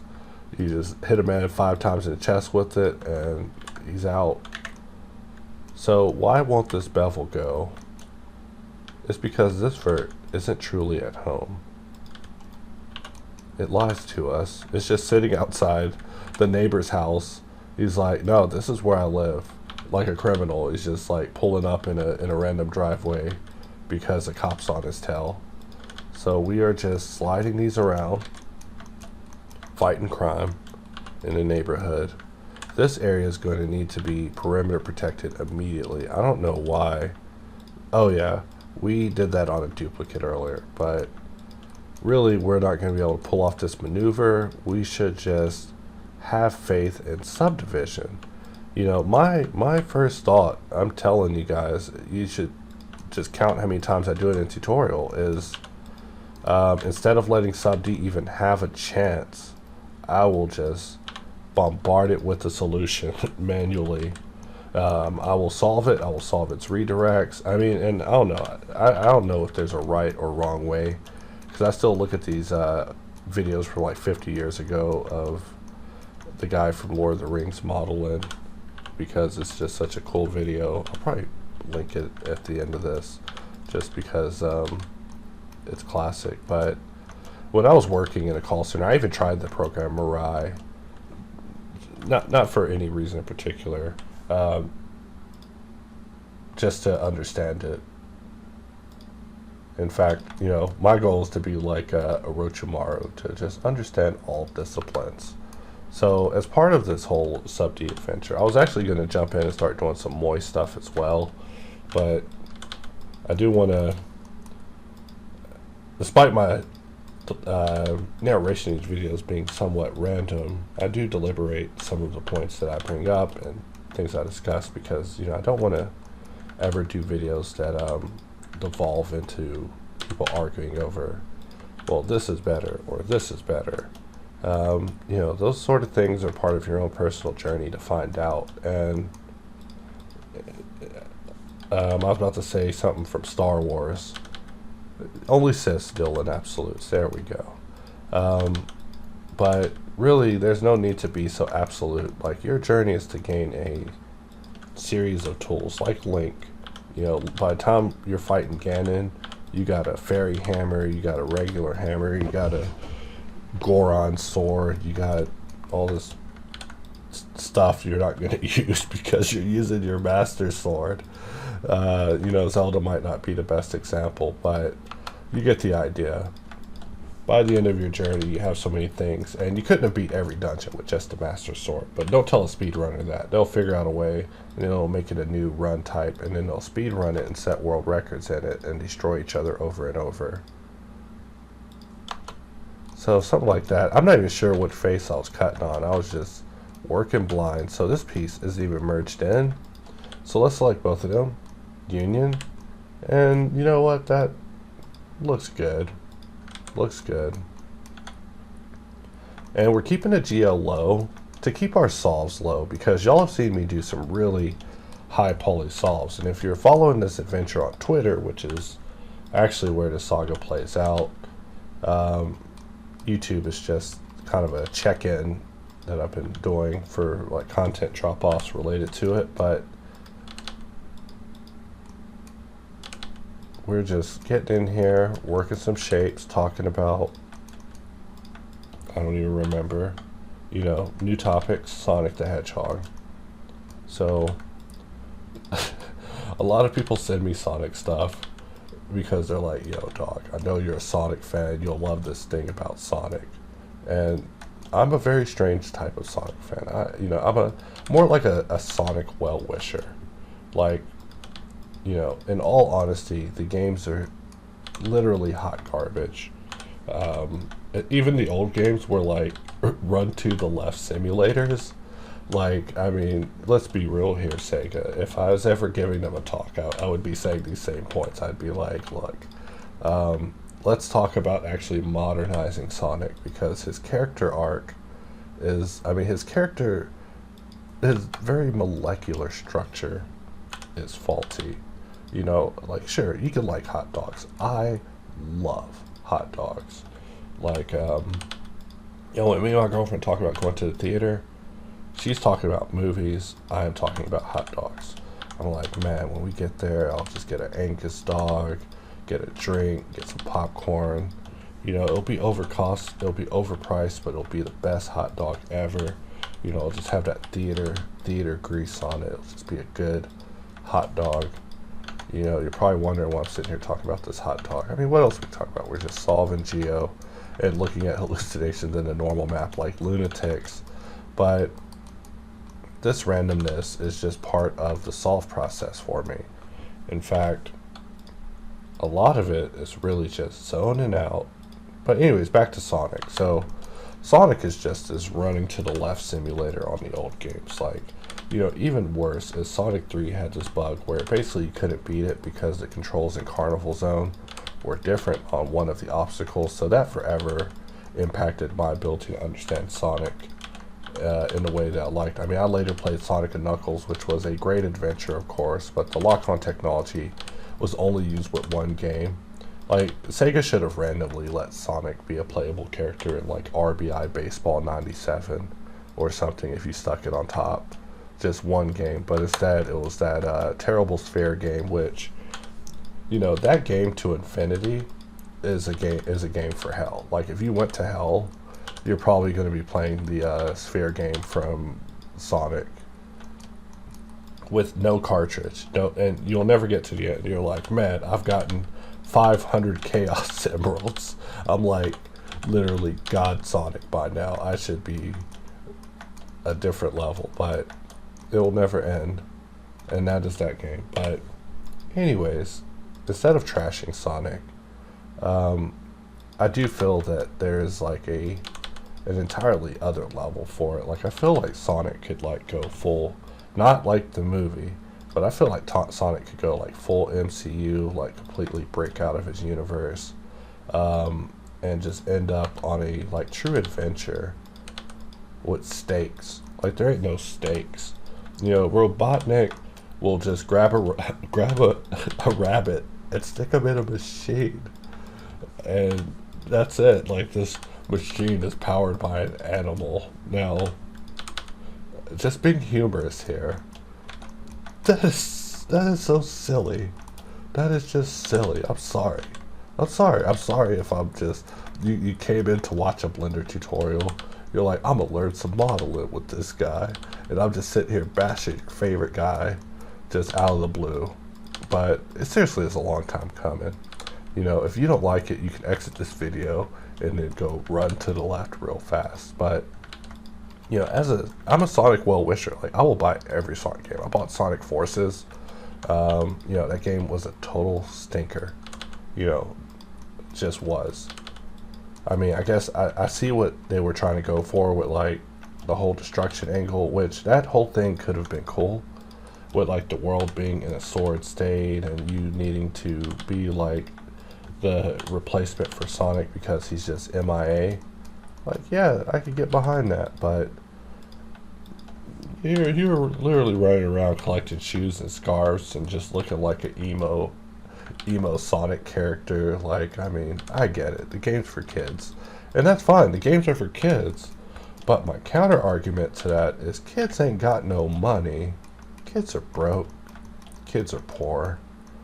And kids are not going to be able to merge all the way over to this area fluidly. So, you know, if you're under 18 watching this, I'm sorry for calling you broke. You might have more money than me. Probably do. I mean, kids be showing out online, but most kids I know are broke because you can't work. You don't get a job. So what are you gonna do? Go out and deal drugs? If you're a kid with money, how are you making money? You got questions. You know, maybe you're in a country where they allow such things. But anyways, continuing on with Sonic the Hedgehog. So I mean, if the games are made for adults, then that's fine. I'll accept that, and I will just look away from the screen whenever someone's playing. But, you know, I feel that Sega's well aware that the audience is growing up and possibly growing to the age where they could start dying or making headline news for crazy things like freaking Chris Chan. But, you know, like a Sonic for the adult age where Sonic is like more like a ninja or something on some like some Tenchu stuff. You know, sounds really crazy in theory, but I'm telling you, I could see Sonic as like a ninja in like a different Earth where people are literally trying to murder him. I mean, not literally him, Sonic, the celebrity Sonic, because, you know, in universes it's like kind of strange. Like in some he's like famous, which makes it strange that, you know, Robotnik's always trying to kill like literally the most famous supercharged hedgehog in the universe. I mean, I guess it's like them trying to always kill the Flash or something, but, you know, these things just cause questions that I feel must be addressed someday. And so I don't know, I ponder them. Not saying I expect Yuji Naka to, you know, and we're just talking, just having fun, because like I said, if we focus on how hard this mesh is, and it's probably not even hard. I complain about how it's hard. Maybe it's not even hard. Maybe I'm just... So many words are invalid nowadays. So I'm like working on new words. Like, you know, when I was working on the phones, you know, I had to figure out different ways of telling people stuff. Like sometimes people were just not... someone needs to go to their house, grab their computer, and beat that computer down. Just beat it down and then leave. And just say nothing. And just take their phone too. And like maybe take their phone and their computer and just beat them both down. Not the person, just the computer. Just destroy the computer, destroy the phone, and just leave the customer with that as a thought. Just so they just realize that's how bad they were doing on whatever phone call they did, that someone paid to have someone come over and assassinate their telephone apparatus, which, you know, I'm probably talking about something that violates people's rights as an American. It happens. But I'm telling you, I would think about flying to people's houses, man. And I mean, you can't go and hurt people, obviously, because That's something sociopaths would do. But boy, I would grab their phone and I'd just beat their computer. I'd beat their computer to death. They'd be like, what is going on, mommy? Who is this man? And why is he just destroying the computer? You know, I would just grab their modem, just swing it into the stuff, just destroy it, and then just leave. It would just be like this mysterious incident. I would be the news. You know, like there's that guy who was dropping off TVs on people's porches. You know, you know, when that made news, I was like, come on. If he's dropping off CRT monitors, it's obviously freaking garbage. Like, that's why I would leave a CRT on someone's porch. And I would probably dress up as a clown to do it, since everybody has surveillance cameras now. You know, as that lady who was handling her businesses on people's lawns found out. So this piece is kind of straight, and so we could skew things terribly to do it. And so I'm in an adventurous mood. We already protected our perimeter, and you know, there's only one life to live here. I've tortured you guys with my partial pitch for the future of Sonic, so I might as well reward you guys with a little bit of danger. So we're continuing on. It looks like we did nothing at all, except you're just being mean. I totally did stuff, you guys. Alright? Saying I did nothing. Y'all better leave me alone. So we're just grabbing pieces. But anyways, where was I? So, you know, Sonic with some real stakes. You know, like I would have Sonic as like basically a ninja. You know, his speed would need to be specifically defined, you know, where he would basically be able to go super speed at super moments, you know, but other than that, like, he could stay the same as far as his character. He can remain like Bill Clinton, but it's just so weird. I would have to talk to Yuji Naka about it. I'd be like, you know about the whole impeachment situation, right? Like, how would you feel about making a character based on our last president, or even George W? You know, George W was a legend. Nobody talks about making video game characters based on him. So it turns out that did not fix the shading. We're going to turn off shadows because shadows aren't helping us either, and we're just going to continue. So we're back to our video. If you guys are wondering, hey, what about the tutorial part? Well, we'll box select and press G, and like I totally pressed G there, you guys.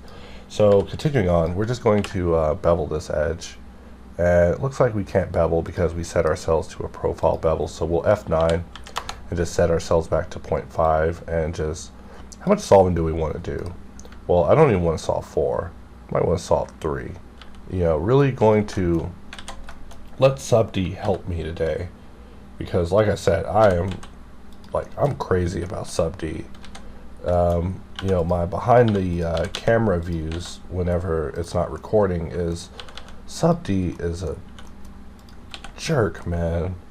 Just a darn diddly jerk is probably the easiest way I can put it. You know, it was written like 800 years ago. It just is. You know, is what I would say if I was off camera, but a lot more colorfully and more interesting. But I find that, you know, curse words are just a dramatic oversimplification of English.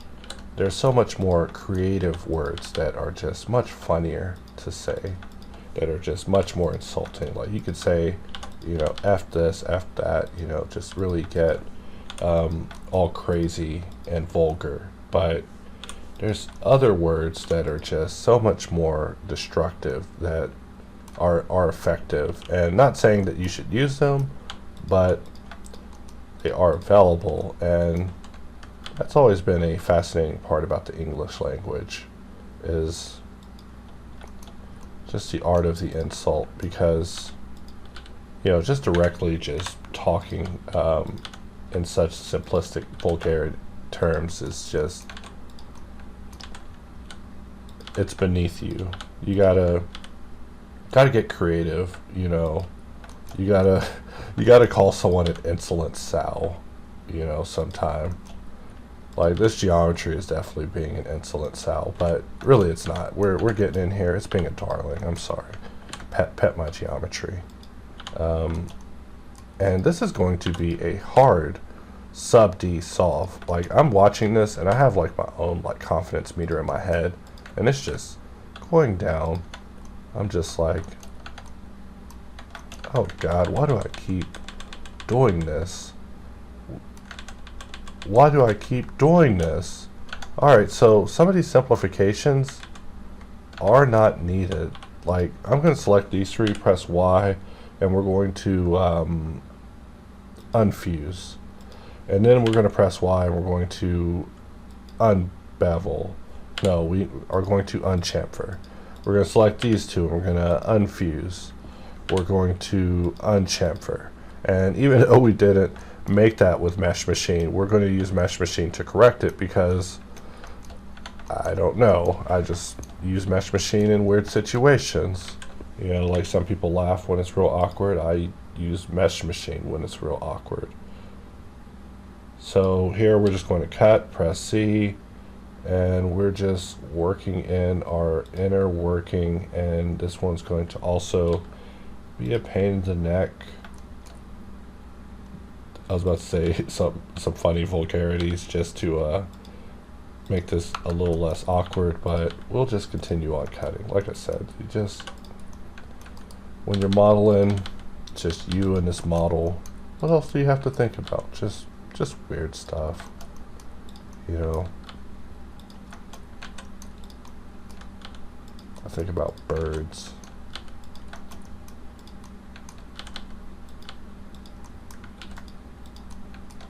And we'll give it enough to match our curvature just to simplify our lives. And while I'm working, I'm actually listening to this music called Zelda Wave, which is basically vaporwave, but interspliced with visions of Zelda. And let me tell you, it hits the spot.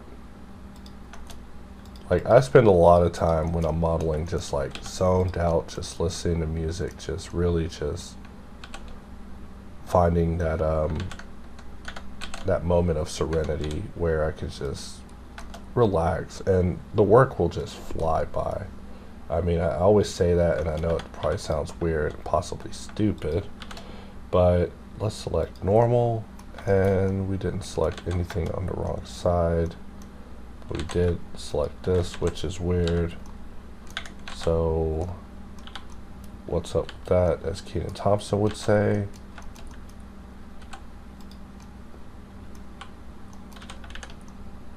And these are where our holes are. So why do holes appear? I'll never know.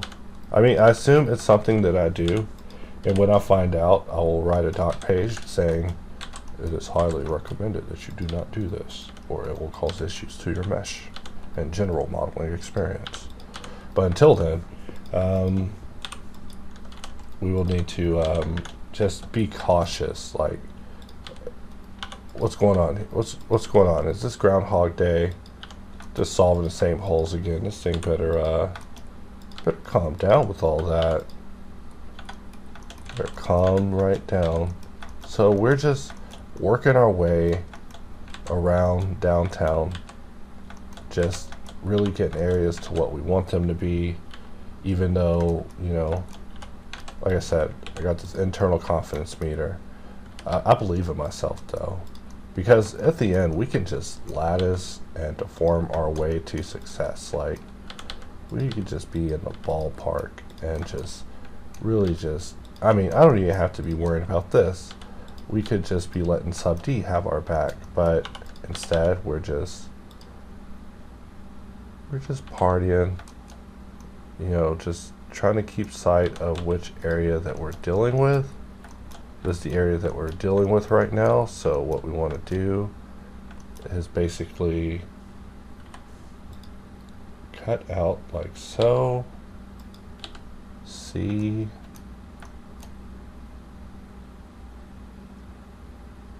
And either this terminates right inside of that, which no one would do that to a car part. But if we look at this and try to judge our accuracy and our spacing, just kind of what we got so far, and we just make a hard decision.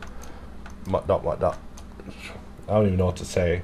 The hard answer is this part is just that terrible. You know, it probably is. Like, you know, not to assume the worst of this part, but it probably is this. Which means we get to solve one of these babies. You know, none of these are easy by any stretch, but you know, with practice they get easier. Like I had to do a part much earlier that was just so grueling, and I'd love to revisit it again. It'll be grueling the second time as well. So I'm just rolling the wheel in my head of conversation topics. Like, what do I want to talk about? You know, all my redacted jokes are about Afghanistan. I know it's no laughing matter, but it is an event of our time. So from here, let us press K, and we are going to cut all the way out to maybe here, extrude manifold, bring it here, it'll merge because it's just a single face. Extrude manifold is a doll when it's a single face in a very planar situation. One day I await this big jump for extrude manifold to be able to support multi-face, and then it will truly have its power unlocked as a modeling tool. So for this area it seems a little longer, so I am going to do this late game hot take decision of just bringing this down just a little bit, just really looking at the ref. And this piece also needs to go in, and this piece needs to go away. This piece also needs to go away. We'll just fill in that blank manually, and maybe something like that, but that's also too tall, so let's bring it up to maybe there. And you know, I just don't trust my eyes, so maybe there, and we can continue on working. So you're like, well, this guy has been dancing with this model for years. You know, I've literally raised this model at this point, but I'm telling you, our work will wrap up when it is complete. And you know, I'd never expect people to watch these tutorials all the way to the end. I mean, we should just go back to talking about Sonic, since most of the people are probably already gone. But instead, we will just keep cutting. You know, like one of these days, I just dream of like going to Sega, and they're just like, you know what? We'll do it. We'll do it. Just do it. I would make the greatest Sonic game ever made. Just saying. Because Adventure was, you know, on a game level, I guess it wasn't bad, but like, I don't know. Art direction level, there's a lot of pondering that has to happen with Sonic Adventure. Like, I mean, sure, running from the well was cool, but, you know, I'm pretty sure like you were fighting Chaos like a little bit later, and Chaos came out looking like a doof. Let's dissolve that one, or yeah, let's dissolve that one. Let's not dissolve that one. Let's dissolve that one, and we'll dissolve that one, and let us maybe grab this, bring it out, we'll slide this down. And I'm just deciding how we want to deal with this piece. So really this thing terminates like way earlier on the inside, so we should really delete this, and we'll solve this. Alt E, extrude manifold to this area. It's just really giving extrude manifold its day today. Like I said, extrude manifold's great. When it first came out, people were like, uh-oh, this is the end of us. Like, I don't know. People We'll need to stop saying that. Because our purpose will always live on.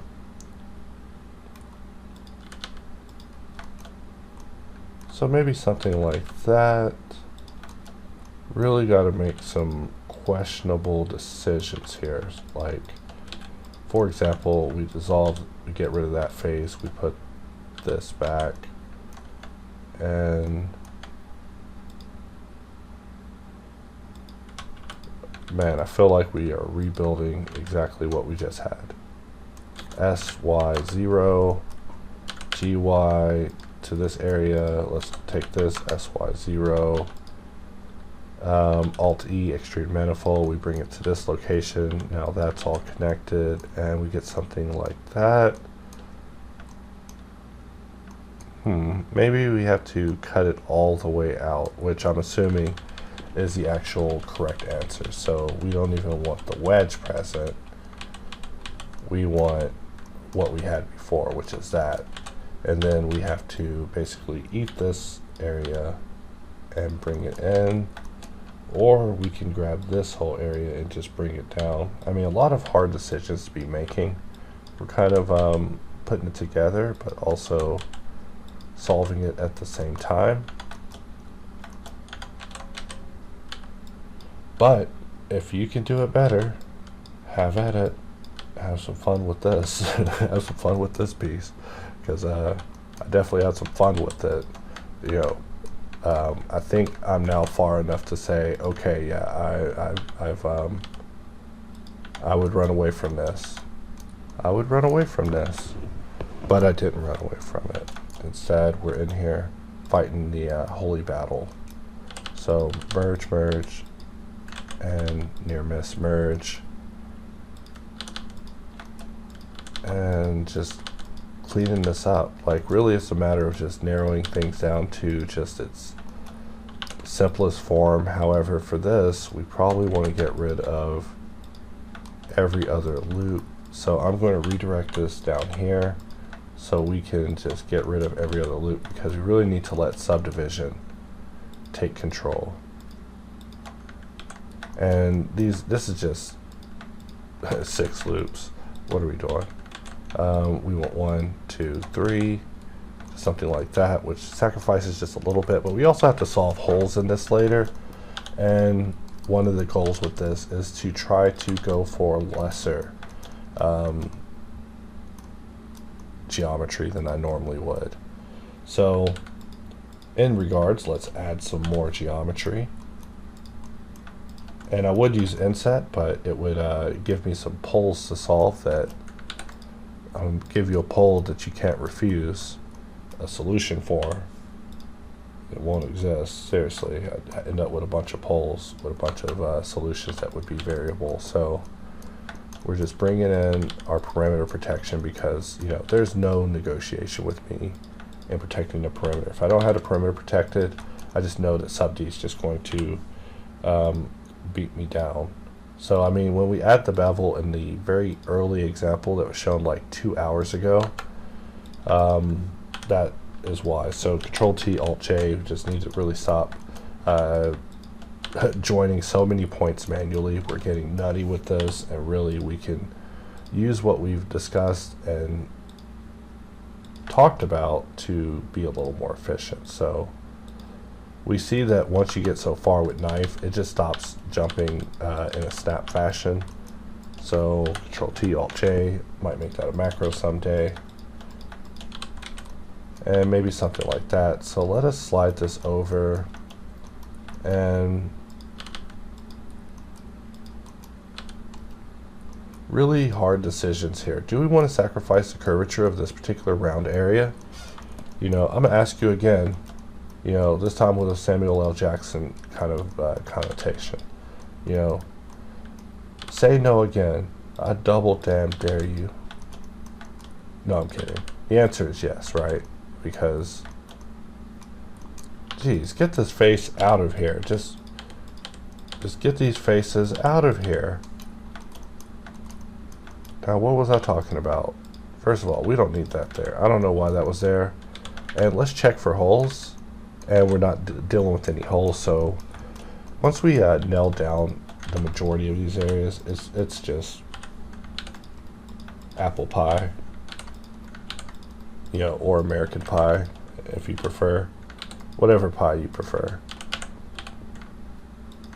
So once we bring those together, we can just grab these two, SY, flatten it, and let's Alt-H, bring everything back just so it isn't so weird anymore. And let's talk about solving that area. So let me get my body ready. My body just isn't ready for the level of topological correction that we're about to do here. But if you've watched any of the previous videos on it, you should be more than familiar with the process that I employ, which is just geometric correction. I mean, you did these bools, you get to use the tools to solve them. And so while we've attempted to make this process easier through some of the functions in HardOps, a lot of the techniques are still based around vanilla, which is why I'm opting for mainly vanilla solutions in these videos lately, rather than demonstrating hops and those things associated, because the foundations are being shown here, like the why. Like, why do these things exist? What is the issues that you're attempting to solve? These are them. Like, this is the type of stuff that would be encountered, ran into, experienced, that, you know, at some point we would just throw up our hands and say, you know, something's got to be done about this. We got to put our heads together and talk about solutions. But, you know, whenever it comes to problems like some solutions are so far off they require a very complex problem tree to be resolved in order to unlock even the ability to go after a problem, which can sometimes get a little bit complex. But I suppose my favorite example is Boxcutter's recent update.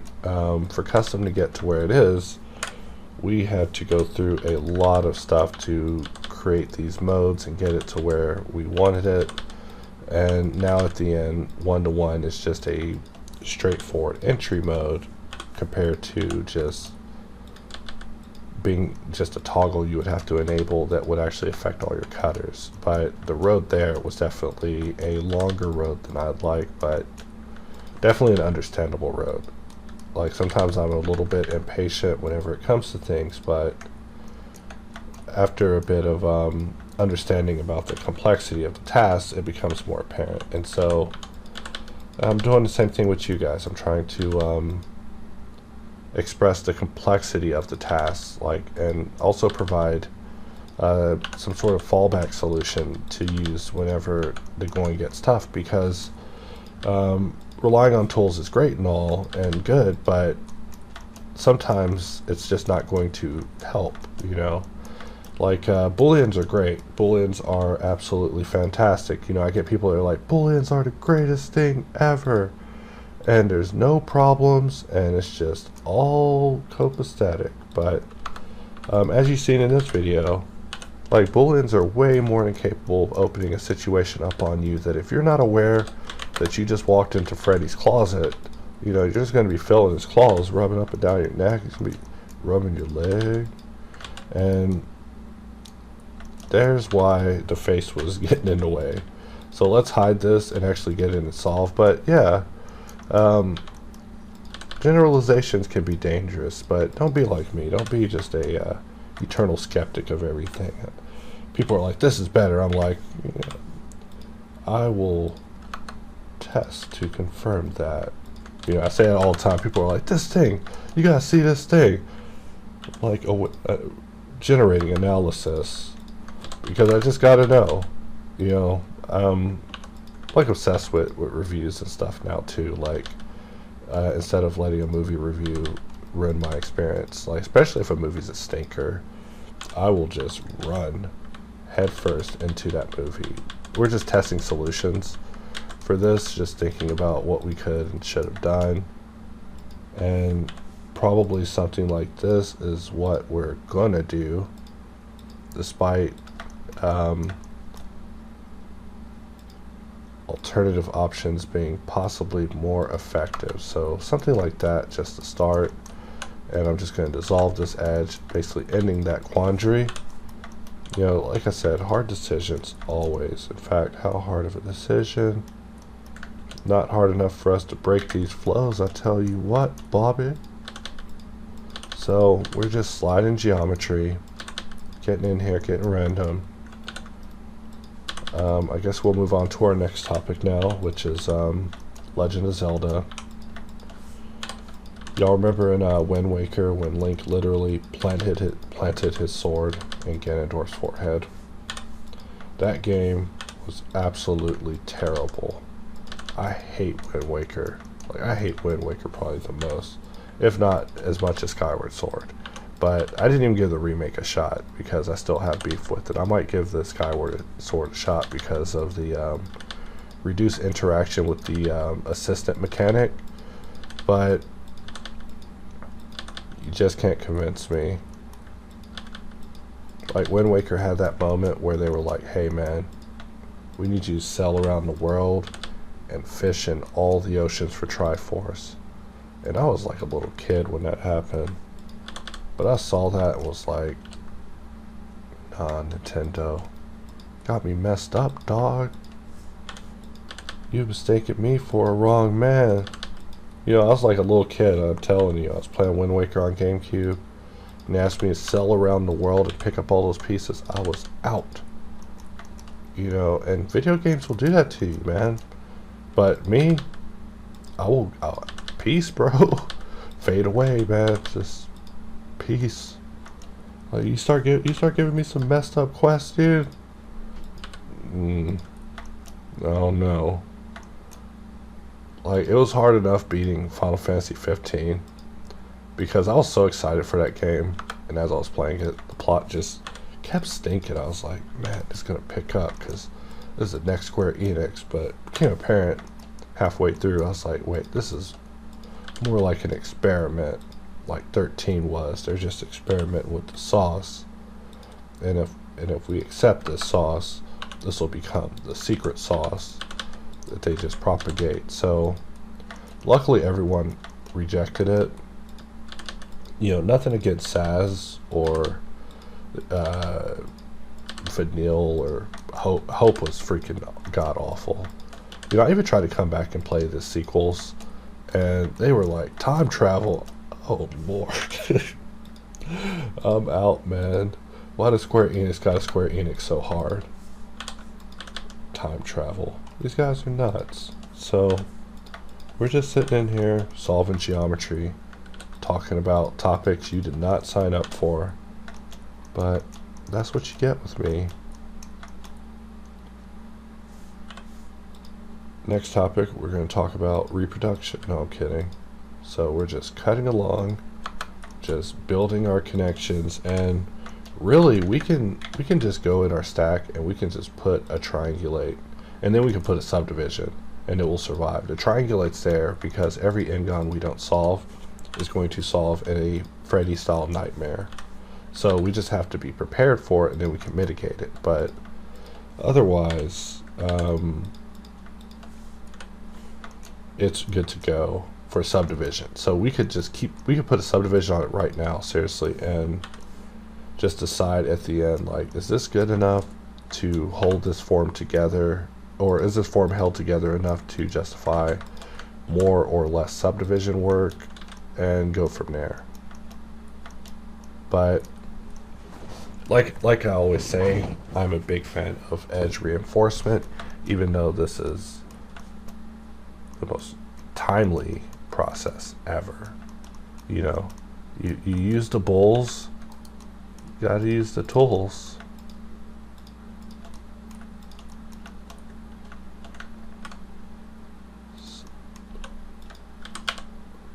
I'm just listening to this Zelda wave, and man, they are getting so stylish with some of these songs. It's just like disco Zelda music. It is pretty nuts. It's a very psychedelic experience, especially if you're like into the games of the past. I mean, Zelda wasn't really renowned for its music, but yeah, back to Zelda. You know, I just hated the Wind Waker. I loved Ocarina of Time. Ocarina of Time was great, but because of the water dungeon, I was never going to come back to that game. Nintendo can re-release it. yeah, I'm probably not going to come back to the water temple. I remember at the time I beat it, I was like, thank God I beat that, because I ain't never beaten it again. You know, there's a few games that actually get that sort of accomplishment, but the water temple on Ocarina of Time was one of them for me. I was like, yep, this is a good time for me as a 14-year-old to retire just from that dungeon altogether. So we're just going to merge all that at last, which means that we can bring all this together at last, dissolve that edge, and maybe, yes, so it's not going to be the prettiest, but it is solved. It's like solved with a double reinforcement. So like I said, definitely not pretty. So we've caused ourselves some kind of tension issues to happen with the mesh that will need to be resolved. And also having 3 new points added to this area of convergence is just going to be so heavy for the curvature. So we really got to analyze these things. Like before doing this model, I actually had plans for like having flowing, beautiful, efficient topology, but instead I can actually see into the future of what Subdivision is going to do to me, and I just don't like it. So just like we don't like what it did with that corner, we probably want to change that miter to be an arc, so we get something like that. Actually, I always set it up with the bevel modifier, so it's just dealt with automatically on our side, but we definitely also want to deal with it this way. But the sharp one also is good for its own reasons, so neither of them is better than the other. They just have their uses. We're just selecting all of this, right clicking, subdividing, and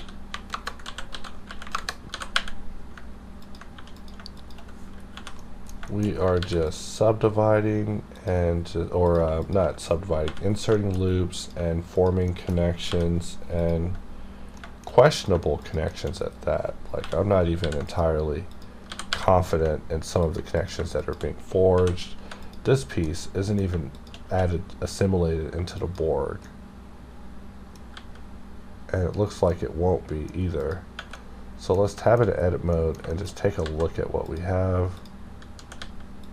Let's connect that one. Let's connect that one. We don't have any holes, so it should be fine. Let's actually change this to be fast, and we see that we're able to apply it and be done with that piece. So now it has been assimilated into our Borgosphere. That is just going to be a topological doohickey. This edge doesn't have to exist, and so thus it shall not. You know, you gotta get lordly after you've been modeling for so long on this piece. You're like, this piece does not deserve the right to live. Just get lordly. So we're just in here fighting to maintain our sanity, for it is a struggle.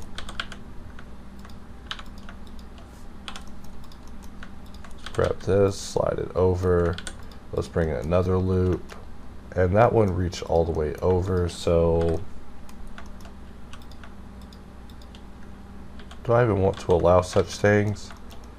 I guess I will for now allow it. At this point, we are going to junction our loop out like so. You might have wondered why I added that edge in the middle. It's because we are merging there, which creates a double try situation, but I can live with that. It didn't create a double try situation over here. It did create a situation where we need to basically re-merge some of this geometry together.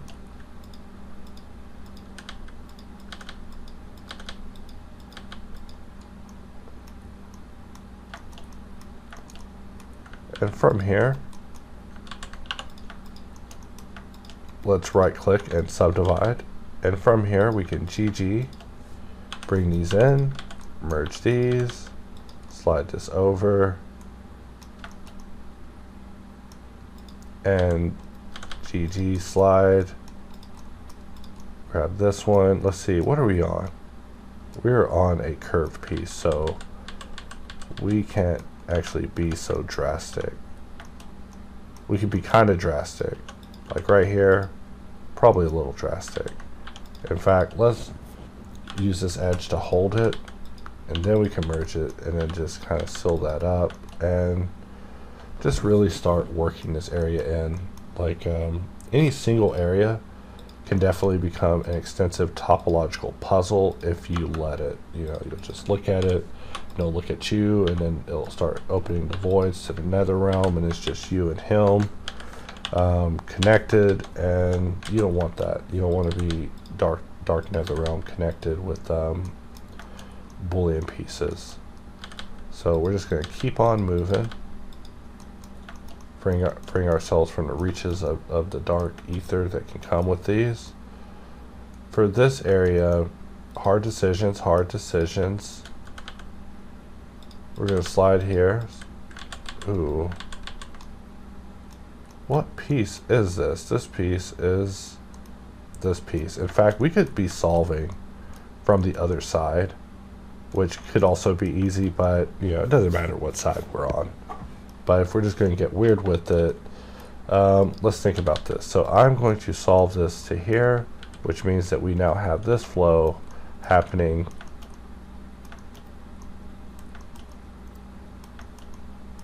and this flow.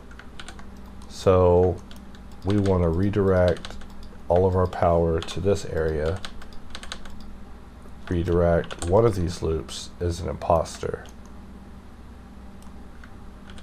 Neither of those loops are an imposter, but that face.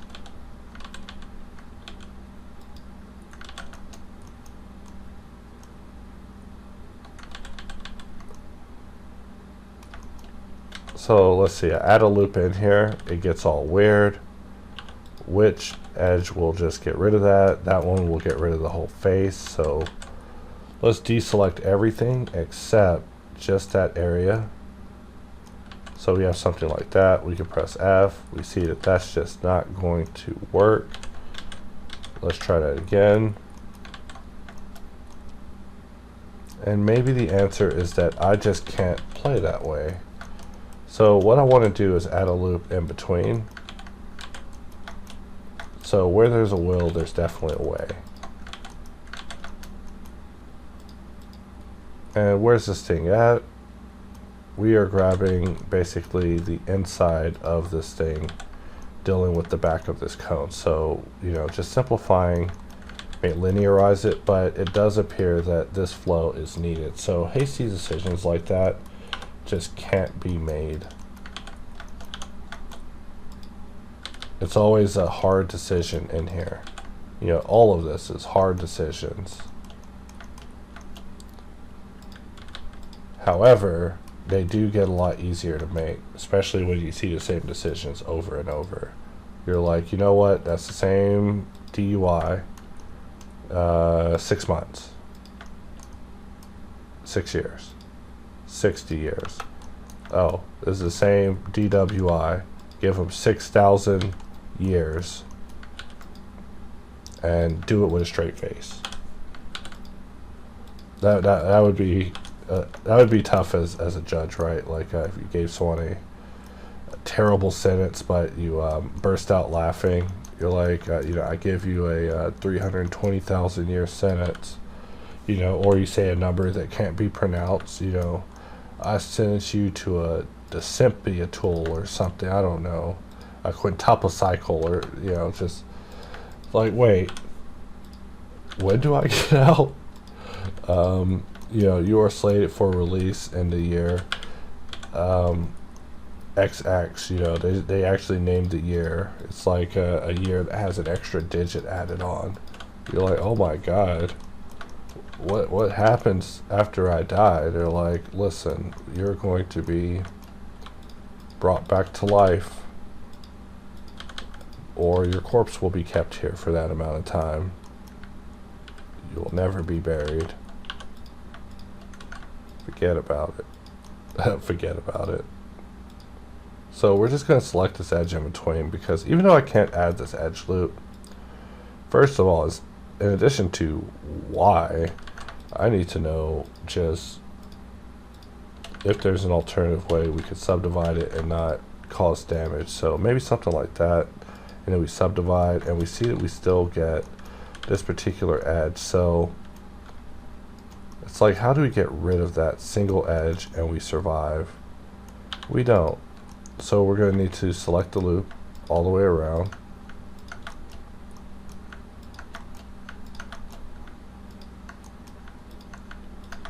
Something like this, you know, not the prettiest. And we have even the outsides of circles selected.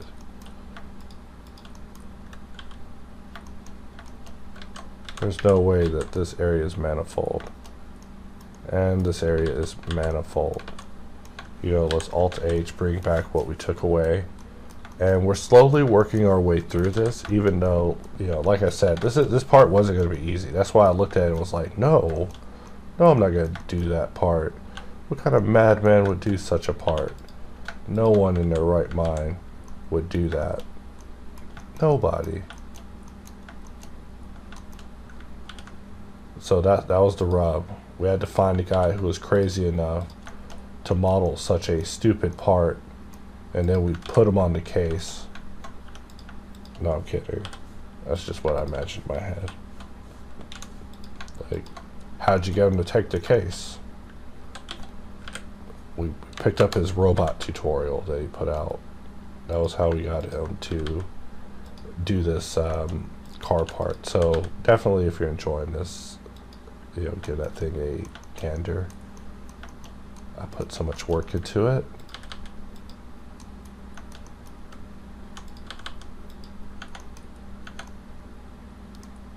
And so let us look at our holes and just start solving areas. You know, first it starts off with us solving literally every boolean we added, which was just so many. Let's try that again. You know, sometimes bevel just gets weird, just gets unlucky just at one moment, and you know, you take your belt off. Oh Jesus. I was talking smack, and then I come over to this mesh, and this mesh already has his belt off. It has his belt off, its shirt off. It's like, yo bro, yo, what's up? You ready to battle? Like, no. No. You know, that's all you can say. You know, you come up to a mesh like this mesh is a representation of Florida man. Like, this mesh was ready to party. And I don't know how long it took us to clean it up, but it felt like too long. And now we are back in business. And because of the tightness of our edges with skewing and tension, we did have to tighten that up a little bit. So I'm just going to grab this bevel. I'm just going to grab all of this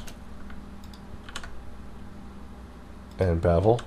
And we can select it all and use remove verts and just bring it up just a little bit, maybe to something nonsensical.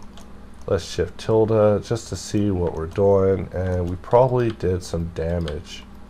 You know, there's always damage done, but that's fine. We're just gonna work our way through this. It's gonna be hell on earth. You know, no one's gonna like it. You're not gonna like it. I'm not gonna like it. I mean, I'm having to do this right now. How do you think I feel? But I'm not complaining. Like, literally, a modeler is, I don't know, my favorite job. I've had a lot of jobs. You know, I was gonna do a pressure washer and just give this long spiel about how basically if you can't model a pressure washer, you're probably gonna be using a pressure washer, which definitely pays a lot less and involves you being out in this unruly, cruel heat that appears to be our punishment for the last 4 years. So let's select these edges and dissolve them. And we will just grab these, control click, and just take this over to the other side, and we were going to bevel this as well, and it looks like we can only go that far. And by only go that far, I mean, I suppose that's far enough. You know, is that something a sheriff would say? I suppose that's far enough, partner. So we're in the same boat. We're just, it's about far enough, partner. So connecting this, and then we'll bring in another loop and form a connection, and this geometry is just not complete. And so if we get in and we complete it, it's just a matter of us. I'm telling you, I've been solving so much geometry, I just keep getting hit by sensations of deja vu. Like, that means too many of these videos have been made. But I feel like there's a certain number that I need to hit, and then I can say, okay, I've done enough of these videos. I'm not going to tell you guys what that number is, but it is high. You know, based on the amount of questions I get, it is high. I'm like, people need to know this. Not only do people need to know this, people from other software needs to know this. So that way they don't come over here with false expectations. People be looking at me thinking, man, mesh fusion? Nope, not ever. It's not my thing. My thing isn't to look for the next good idea, is to hopefully try and conceive it. You know, so let Moto have their mesh fusion. Like, I hear of the complaints that users have with you know, certain aspects of it, and you know, that's the more important part, is that data on how their experience went and how it could be better. You know, there's never a need to clone. If anything, there's a perpetual need to improve. But as far as mesh fusion goes, yeah, I don't think I could improve on that.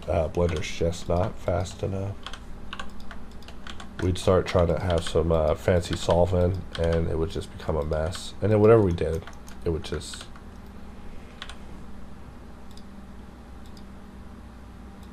be out there. So let us grab this and dissolve it.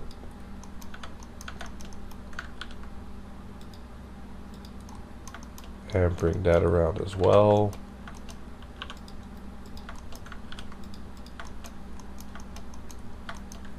And GG slide it. GG slide this. And for this area, we have to make a rough decision. Like, how do we want to do this? Do we want to slide this out? Do we want to slide this over and reduce it? I'm obviously going to go for the latter, which also means that we need to pull this area out just a little bit to relax it, because we're really taking away some of the volume. And while I can't see how much volume we're taking, I definitely can feel it in the forest. It's like this mesh has had its life sucked out of it.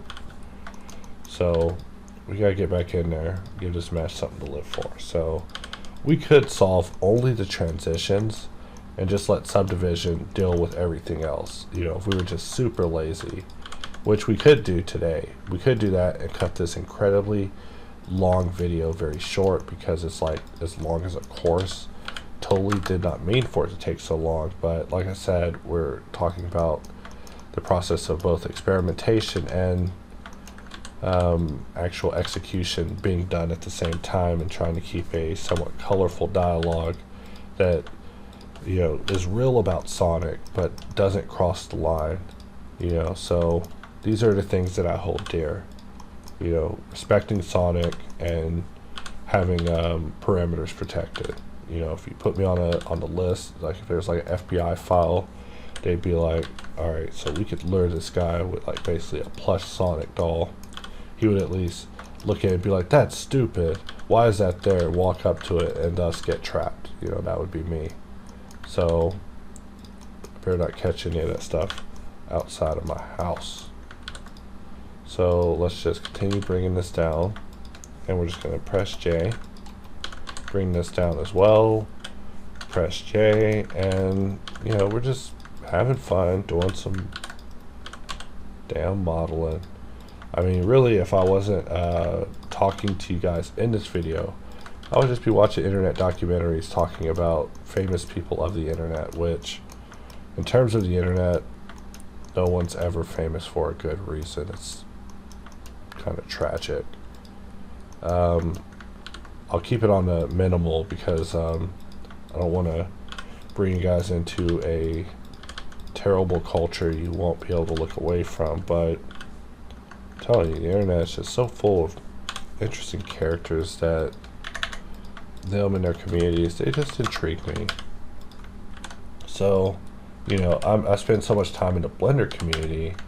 I'm also curious in how other communities do. Not saying I want to be a part of them because they seem a little toxic, but definitely am curious in them and their outcomes. So we are just adding edges and verts, GG sliding it. We'll bring this in. I should really take a break to drink some breakfast. We are going to just press I and set this. So we just get that. And we are going to add another loop here. Form a connection. Form a dissolution of our union. You know, because this union cannot last for what is evil. And this area, really questionable,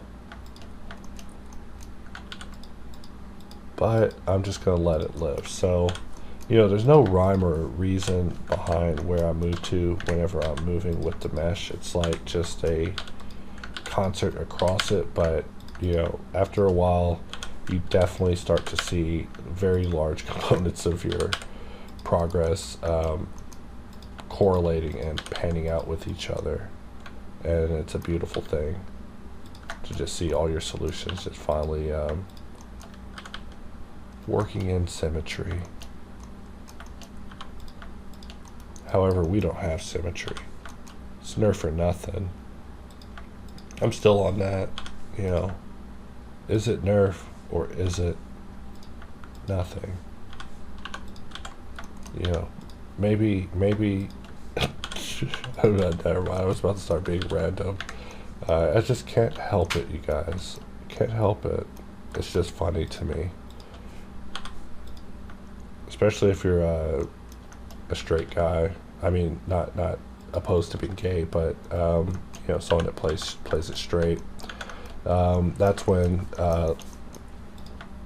logic incongruencies are the funniest, because why, gee willikers, this is an anomaly and should not be. Those are the type of situations that just make it all the more funnier. But I'm just talking about my own perception of comedy, not comedy itself. So let's GY bring this to here, just making these basement connections. Like, Jesus, sorry Lord, but look at what cave we have to enter to get through this mesh, and we have so much we still have to solve. We're just getting through like all the hard parts. So let's tighten up and get in there and do this. Alright, so I'm back, and so the whole time I've been modeling, I've just been listening to Legend of Zelda Vaporwave music, which I regret nothing. I'm just letting you guys know that if you're trying to get in the same kind of lunatic headspace as me, definitely check some out. Just type Zelda Wave. No link is the wrong link, unless it isn't Legend of Zelda mixed with Vaporwave. But, you know, sometimes I don't know, it's like a nostalgic music trip. I don't get it, but you don't have to. It's just me. So, continuing working.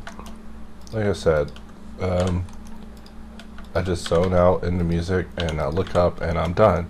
And I'm sad sometimes. I'm like, oh, the task is over.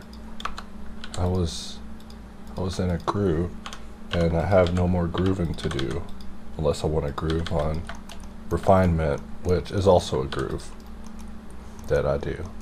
The refinement groove. So looking at this area, we just want to solve this to definitely not do that. So I would rather add a try to that area, dissolving that short, and at least getting us back control. Like the Sparta song, taking back control.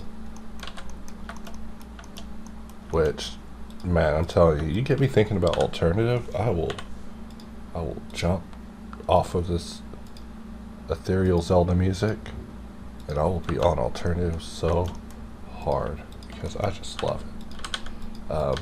Especially Interpol and the editors. Like, the editors is just like so good. Also like Future Islands, but I feel like they're on their way to commercialization. I'm pretty sure once you see a band on Good Morning America, or just any of these TV places that really have no business talking to musicians, it's pretty over.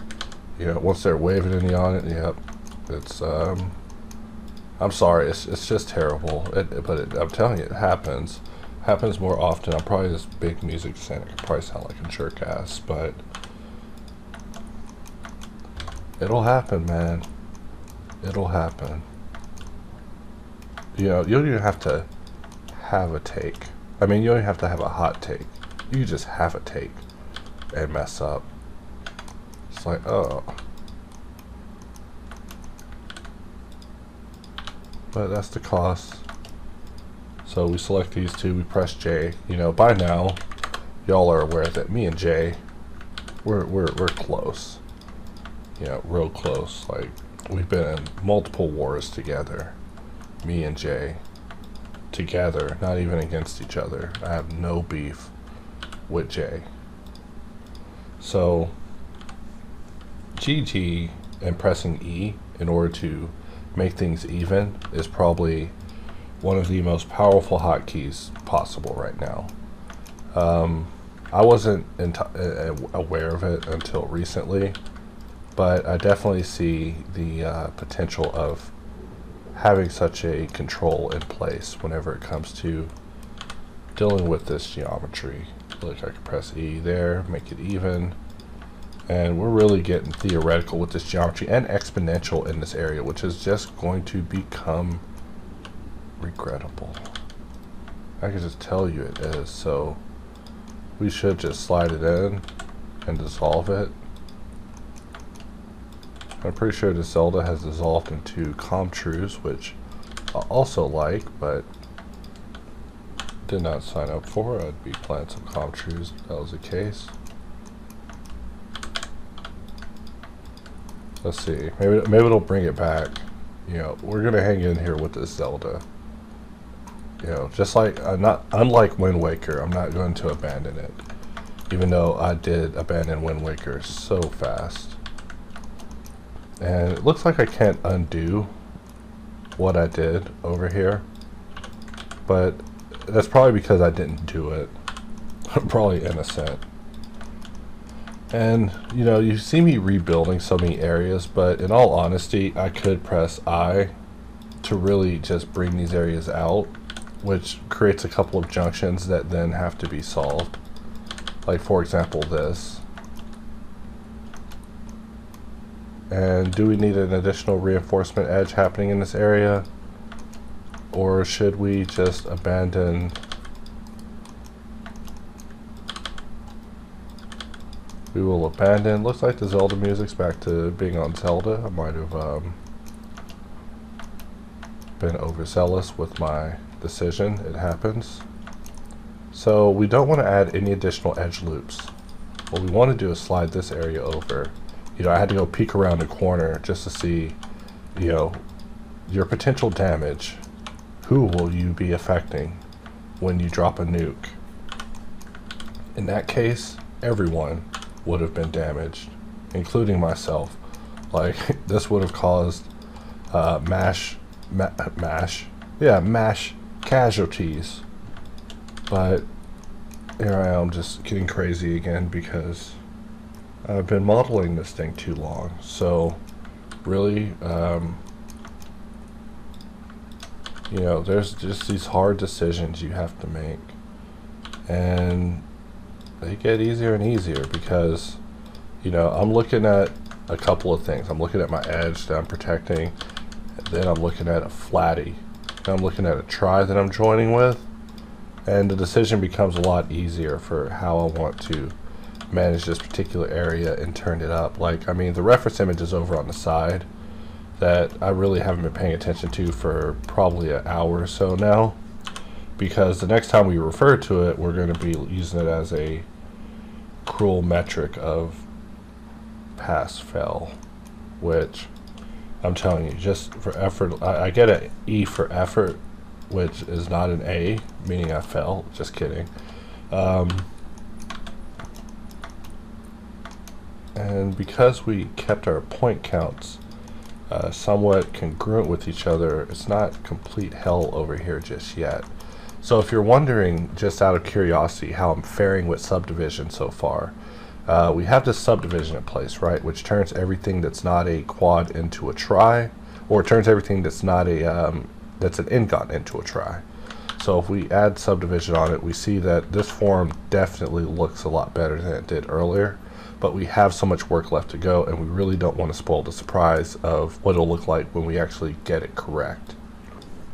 Alright, I'm back. I took a brief moment and thought about Legend of Zelda and listening to its music for like 5 hours, and realized that, you know, maybe not Legend of Zelda, maybe something else would be a little bit more appropriate. So now I'm on to Ridge Racer.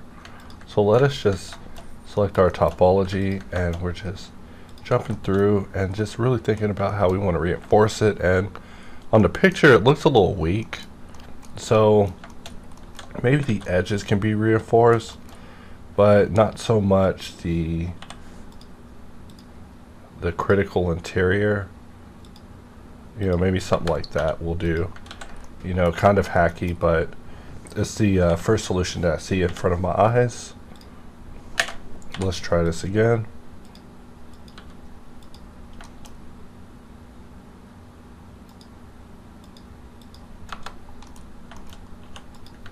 So we've talked about a lot of things tonight, and I'm really hoping that they stay in this video and you guys don't snitch to Sega about my secret plans to turn Sonic into a ninja. Just kidding, but I just think that's funny. I'm always making jokes with my girlfriend. I'm like, I gotta figure out a way to segue these things into videos. She's like, what are you talking about? Like, I need to figure out a way to talk about Sonic the Hedgehog and Tetris more. It's like, that has nothing to do with the matter at hand. It's like, perfectly, that's the reason why. So I'm getting better at it. You know, one day I'll start talking to you guys about political agendas, and I'll get y'all to join my party, the Libertarians, where we basically no, I'm kidding. My views have no views. It's ridiculous. That's just out there to have you rebelling in the streets, beating people with sticks. Just chill out. On an individual level, we should probably treat people the way we want to be treated, but you know, such things are delicate, so just keep out of it if possible. Unless you're on the right side of it, then keep on keeping on. So that's probably the most delicate way to keep things. So we're just looking at Geo, talking about political dogma and assimilating you guys, and just merging points. And I guess now we can move on to the next controversial topic, which is, you know, barbecue sauce. You know, I eat a lot of barbecue. Sometimes these places just don't give me the sauce, which enrages me to no end. Sometimes I order French fries too, and they just give me no ketchup. Like, man, it makes me so mad. I just want to go back and just throw the fries through the window and just, you know, because they're worthless. You know, as a potato connoisseur, you can't be messing up on ketchup. Ketchup is so crucial. You know, I don't know if wars have been fought over it, but You know, I don't want to be ironic and say I'd fight one. The next thing I know, I'm getting drafted. But, you know, don't be shorting me on the ketchup, man.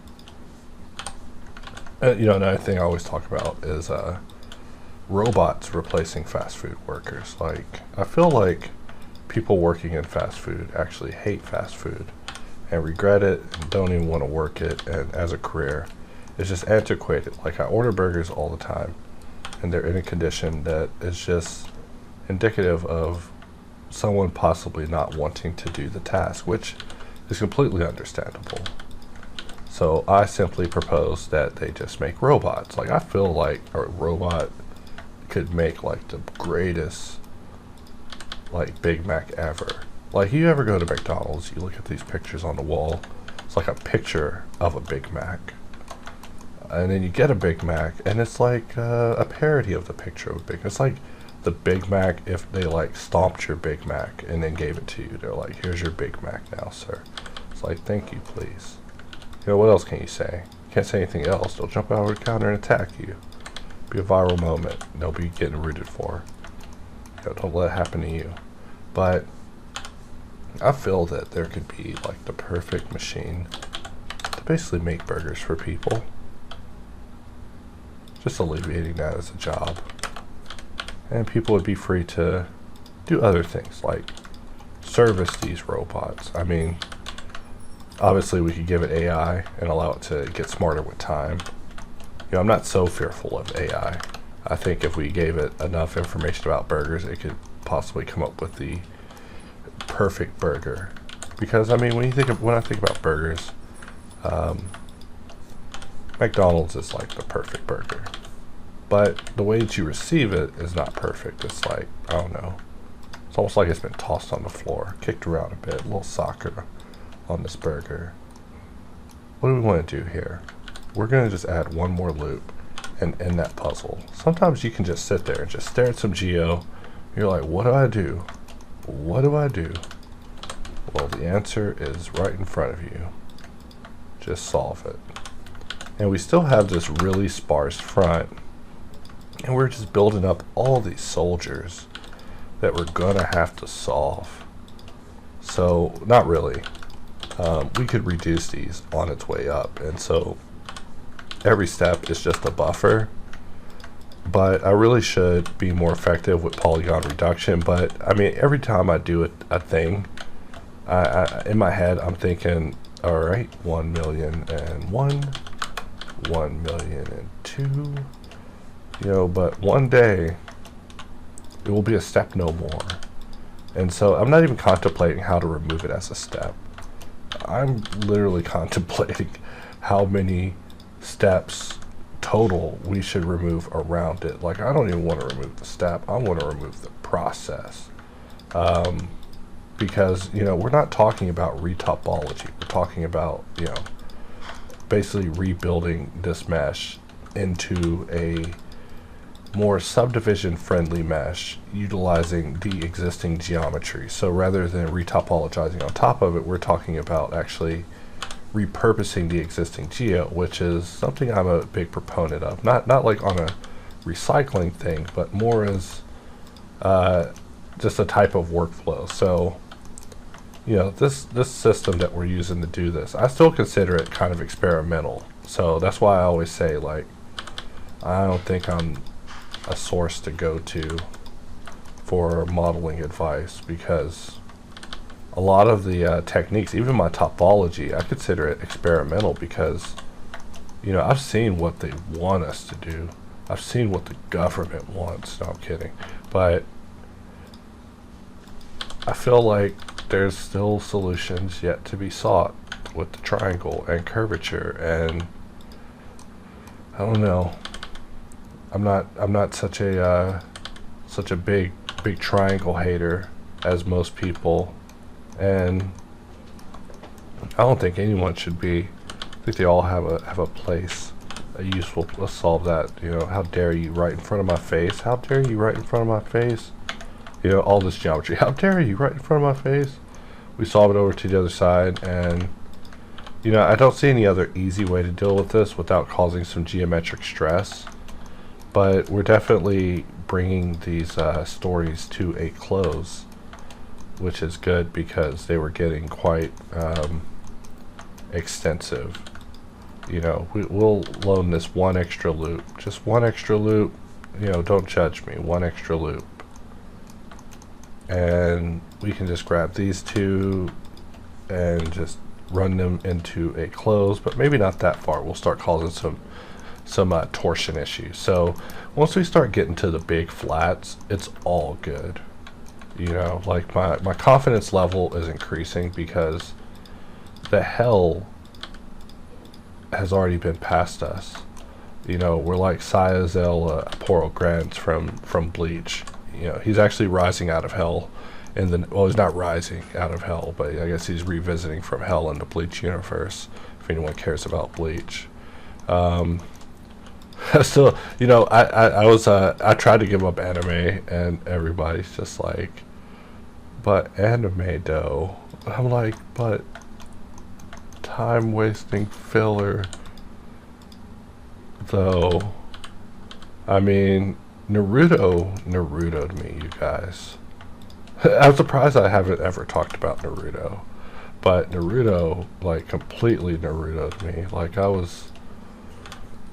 was a time when I moved on past that show, and then someone's like, hey man, have you ever heard of Shippuden? I was like, what? And the next thing I know, I see Naruto and Sasuke fighting again, and I'm back, baby. I was like, what is this? I'm in this. But, you know, now they've gone on to Boruto. You know, I got people that hit me up. They're like, yo, dog, what you know about Boruto? And I'm like, leave me alone. Leave me alone. I know nothing.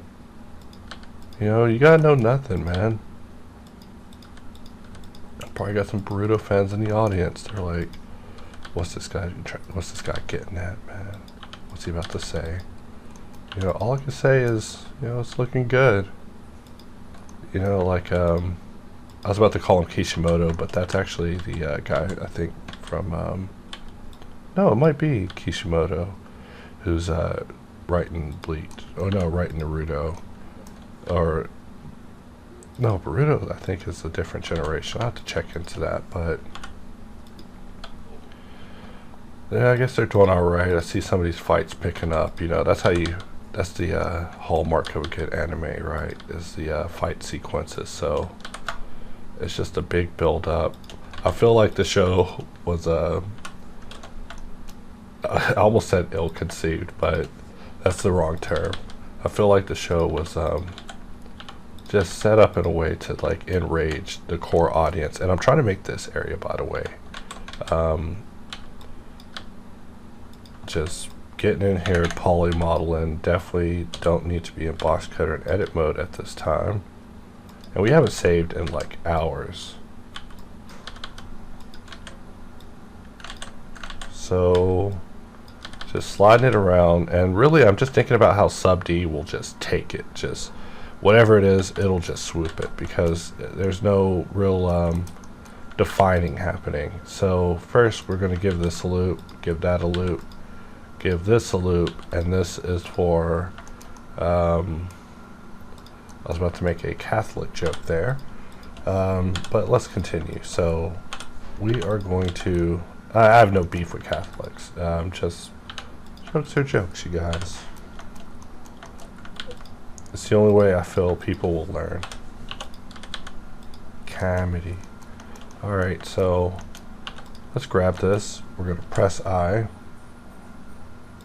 and say goodbye to some things. So let's bring that in, then bring it in. Let's bring it in again and again. And, you know, we could do it again and again and again and again, but instead, let's just, actually, we do want to keep this geometry that we have happening to an extent. But right here, we want to cause a redirect loop. So, you know, like I always say, like, inset is so handy, but you have to kind of think on your feet with it, because otherwise it'll get like tricky on you, and you'll end up with either an extra loop, or you'll redirect, or you'll offset, and I'm not always topologically sharp. Like sometimes I forget, I'm not paying attention, and I just let inset just loop me.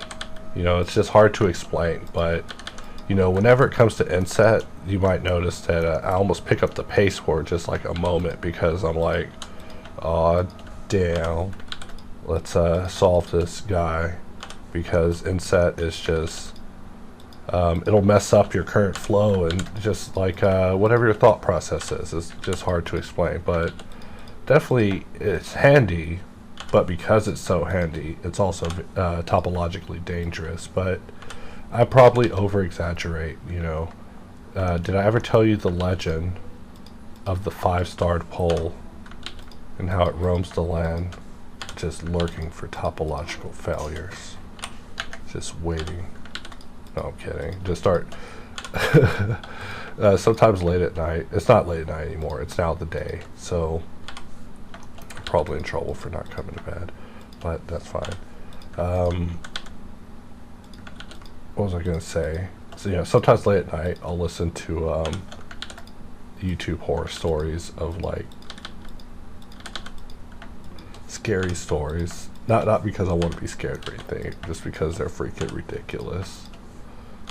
And also, they're a little more technological than they used to be, you know, which I also find to be humorous. It's like, and then he signed into his instant messenger, but no one was online. It's like, oh damn. Wait till you're my age. Just kidding. No one's online, because everybody's dead. Like, oh man. Welcome to my life. I'm not, shit, you know, full disclosure, I'm not killing people, but it's just funny. Let's just look at this, and this is going to be a bit of a thing until we do that, and then it's not a thing. And then while looking at it from this view, we're just going to move it down. And I'm still thinking about subdivision shorthand, just being an assistance whenever the time arises for it. So we are doing pretty good. We can just leave our wireframe displaying. So everything that's a try is an untouched area. And really, we've had to do so much intimate work to just getting these things to just kind of border and trim with each other that it's just astronomical. Like every one of these little round pieces we added is just a oof. Just a oof daddy kind of thing. So we have been thoroughly beaten by this mesh, but we're not done. We're not done. And this is one sitting, by the way. I'm not like leaving, except to use the restroom. You know, I don't have a chamber pot anymore. I'm not permitted for such royalties. I don't have a royal chamber pot. You know, girlfriend draws the line there. It's like, slide the chamber pot closer. Never mind. I bet you never thought this tutorial it would evolve to talks of chamber pots. That's what happens when you have to retopo a mesh of this insanity. You gotta have a chamber pot handy. You know, shout out to the chamber pot gang. Some things are just so funny. Just saying them out loud. But yeah, shout out to the chamber pot gang. And that got nasty, so let's turn off Verdi Mergy. You know, sometimes Verdi Mergy just will party with anybody. Like anybody just gets close, Verdi Mergy will just, bam, you're my party now. So we need to solve this area because we've just been hiding from it, and oh man, I would like to hide from it again. You know, just we can do a sub D whatever on this, which means whatever happens with it with sub D is just, it's fine. We can just let it be the thing, and we just call it whatever. Just kidding. We got to get in and we got to solve it, because otherwise this video is a failure. So we're subdividing SZ, just really bringing in loops, reinforcements, like just bringing in the troops, which is what you do whenever you are needed. And let us press K.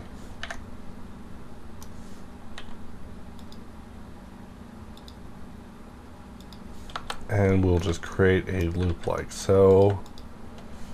Begin redirecting.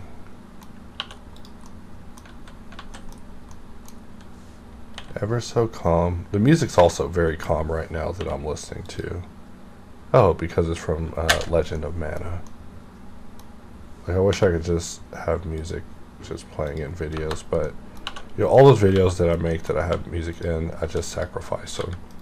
Sometimes I put up a video with music and I'm like, you know what? We will sacrifice it to the music gods. They so desire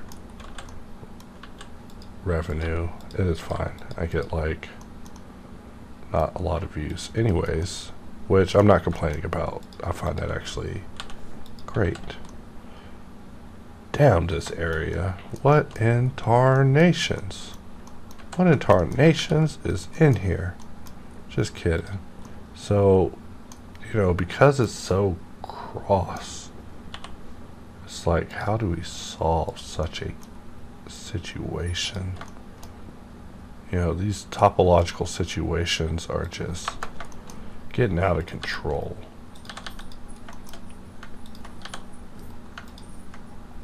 So let's select this, control click here.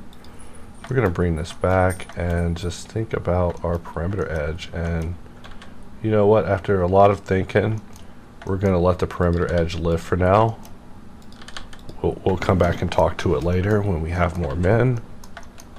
But for now, we can take this, press J, and it's not even able to make the connection. So we got to make the connection ourselves from here to here. What is this thing connected to? From here to here. Is there a face?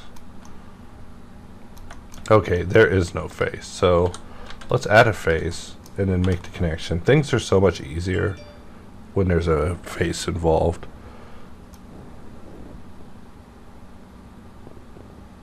Alright, I just received an email saying there's a third Corona shot, so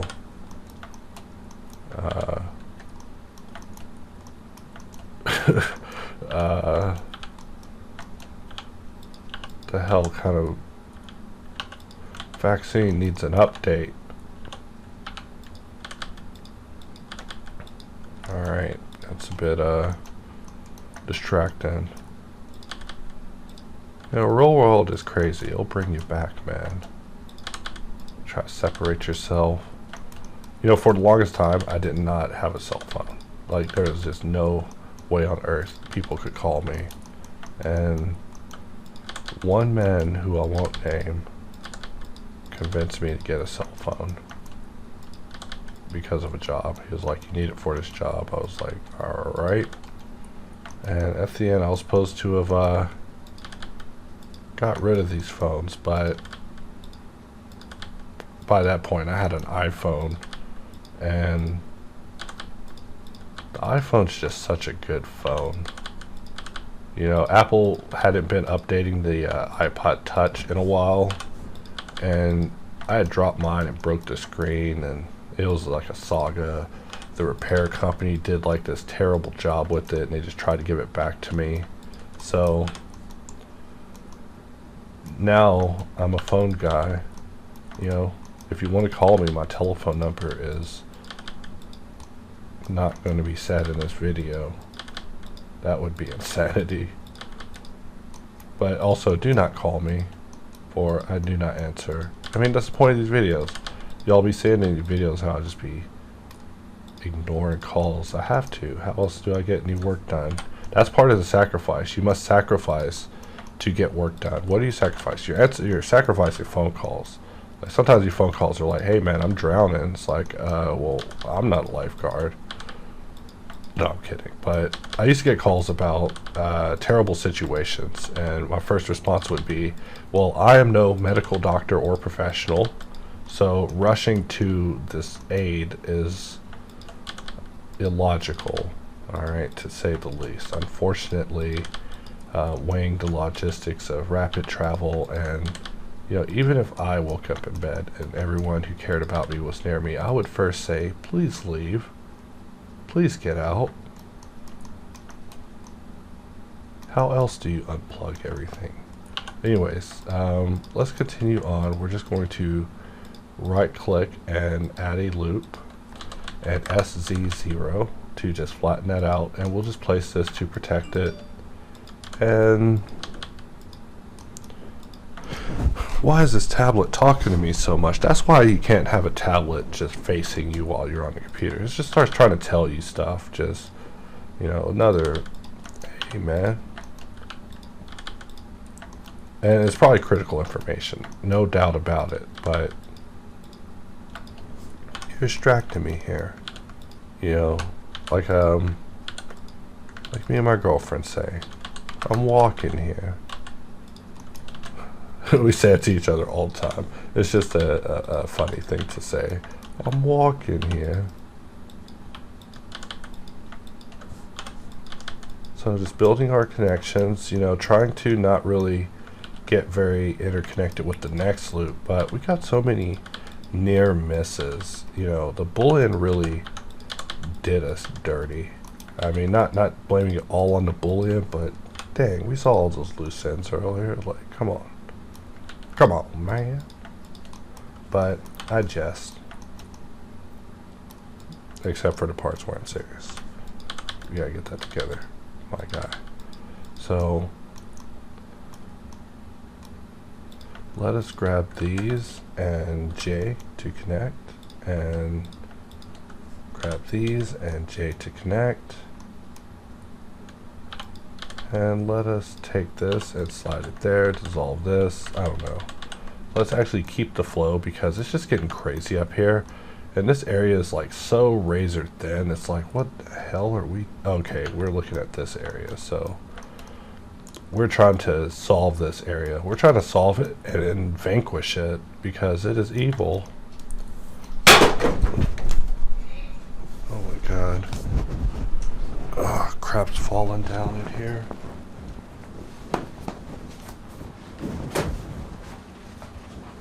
Alright, back to work. Sometimes I'll put a bunch of stuff in the cat's bed because the cat isn't there, you know. It's like the cat's somewhere else being a cat, and the cat will come back and just be so mad. They'll just look at me so mad about me putting a bunch of stuff in their bed. And from here, we're just going to begin sliding things around,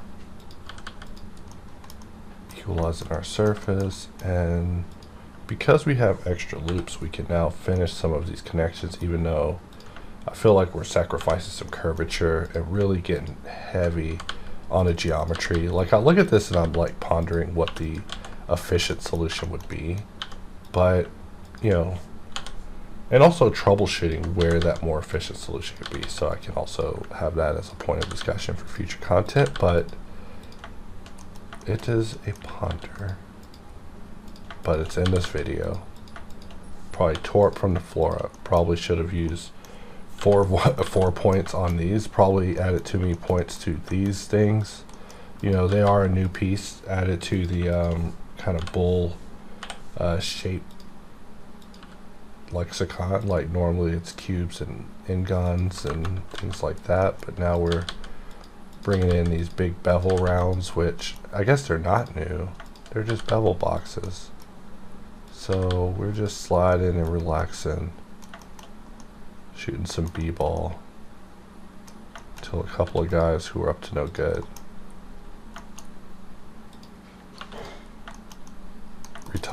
retopologize the entire neighborhood.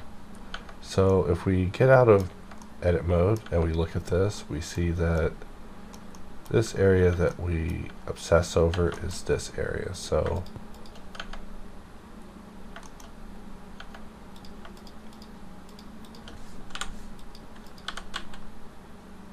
listen to some Final Fantasy IX soundtrack. So let's Alt H, dissolve, let's get back to reality. And we're just looking at our geometry. We want to bring this up GGE in order to make it absolutely congruent. And then from here we can afford one loop. However, it's a hard decision.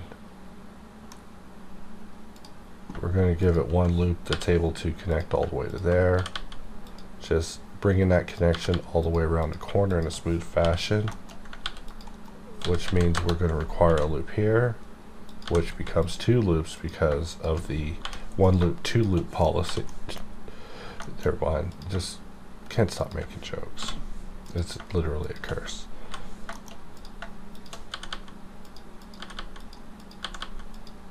So let us just grab these and bring them in, face and slide, and we're just kind of looking at what we have, you know, really trying to simplify in some areas where we can, but all in all, we are moving along. And so while this is probably the most daunting part yet, this is actually more daunting than the part that I did previous to this. Let's right click and merge by distance, and if it got these 2 points, then it got the right two. If it got more than two, then I don't know who you are, but I apologize for your loss. Insert Afghanistan joke. So let us grab these and right click, and from here we're just going to grab these as well, right click, subdivide, and solve as fast as possible, which doesn't appear to be happening. This, J. Why can't it connect? This shape is a ponder. We look on the inside and we see that this shape is on drugs. So we are going to correct it. So Control T, Alt J. That didn't work out, but got us in a ballpark. And by in the ballpark, I mean not in the ballpark. So something like this. And we now are done with that area. So now it's been cleaned up a little bit, at least we're to the point that it has a perimeter to protect it. So when it comes to this big flat face, we're going to, of course, get in there with an inset. So I've been pondering how to deal with this in a way where I could have a solution that's like equal for both sides, but really that's just not in the cards. So instead of consolidating all to this point and then trying to use the power of subdivision for it, I just don't have faith in subdivision being so generous to me. So first let us grab this whole area, the boundary, and bevel it where we space it out.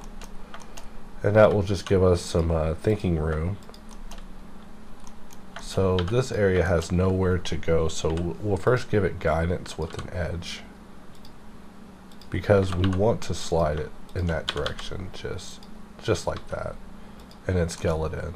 And then we could dissolve these, but really we're going to need to take them like that. And I know this is completely unacceptable, but it's just the first thing that comes to mind whenever I look at this sort of area. So we're grabbing this, turning them into quads, and you know, nothing major, just a little quad turning. Alt W, I'm going to Control S, and we're going to turn on line box, and we're already in view mode, right? So I'm just going to draw a line, bring it out, press Control X, and you know, every time these operations work, I'm like, excellent. Everyone is earning their paychecks. Excellent. You know, it's like a random test, but it's important to me. It's important that they just work, so we can move on to the next phase, because it's all an escalation. We got to keep moving ahead, or else the clones will catch up. So we must always move forward. So I'm going to look at this, and I think I see my grid in the way. Grid is not going to be needed today. All right. And if we wanted to, we could actually begin establishing our perimeter edge that's going to be there like so, that will protect everything. And then we can just start working on throwing in the towel, you know. But I mean, not just any towel. We'll throw in a brand new 2019 burgundy towel So it'll be worth the towel throwing, I assure you. For this area, I'm just debating on how I want to go about this, but I do see that we need to do a kind of double jeopardy solve, which does give us a quad, but does require an additional loop. So these sort of things are always particular, especially because I'm the type of guy who will consolidate it because I know that this is going to be on a big flat empty area. So let's bring this in and make the connection. I'm dying. And something like this should do. Let's bring these into a point, take that into a quad, and that'll do for now. We could always come back and refine our solution, but like I said, whenever it comes to insets, they just get tricky for me. You can live your life without dealing with that by just ignoring it and pretending like I'm just talking out of my rump and the situation doesn't come up. But you will find that there are times where you gotta really get intimate with inset and think on your feet with it, because otherwise it will become a howdy doody stewie. But as you see, once you just realize what's happening, you can break out of that chinjitsu and get back to work. So let's Control B. Also, since Boruto became a show, there's just stopped being Naruto video games that I wanted to play. Like, I mean, Naruto Ninja Storm 3, when that game came out, I was like, wow, this game's gonna be the greatest. That's when I saw that these guys who make these games, Cyber Studio, whatever, just have a formula, and they're not interested in innovating it. They're barely interested in, I mean, I guess another way to put it is interpreting anime into video games is hard, and they definitely prove it, but I feel like they could have definitely push the envelope a little bit more whenever it comes to anime. What the heck? 1, 2, 3. Wait, 1, 2, 3, 4, and it starts from there. Okay, just making sure that's correct. Sometimes a long face will look like an N-gon, which is why long faces are bad. But yeah, just Cyber Connect. I think they also did the Dragon Ball Fighter Z, which was also fine, but maybe not as fun to me as it is to others. Like, I don't know if everybody's still playing that game. I always ask those questions. I'm like, is anyone still playing this game? And most people are like, I never played it. It's like, oof, wrong audience. Gotta ask a more micro crowd on this.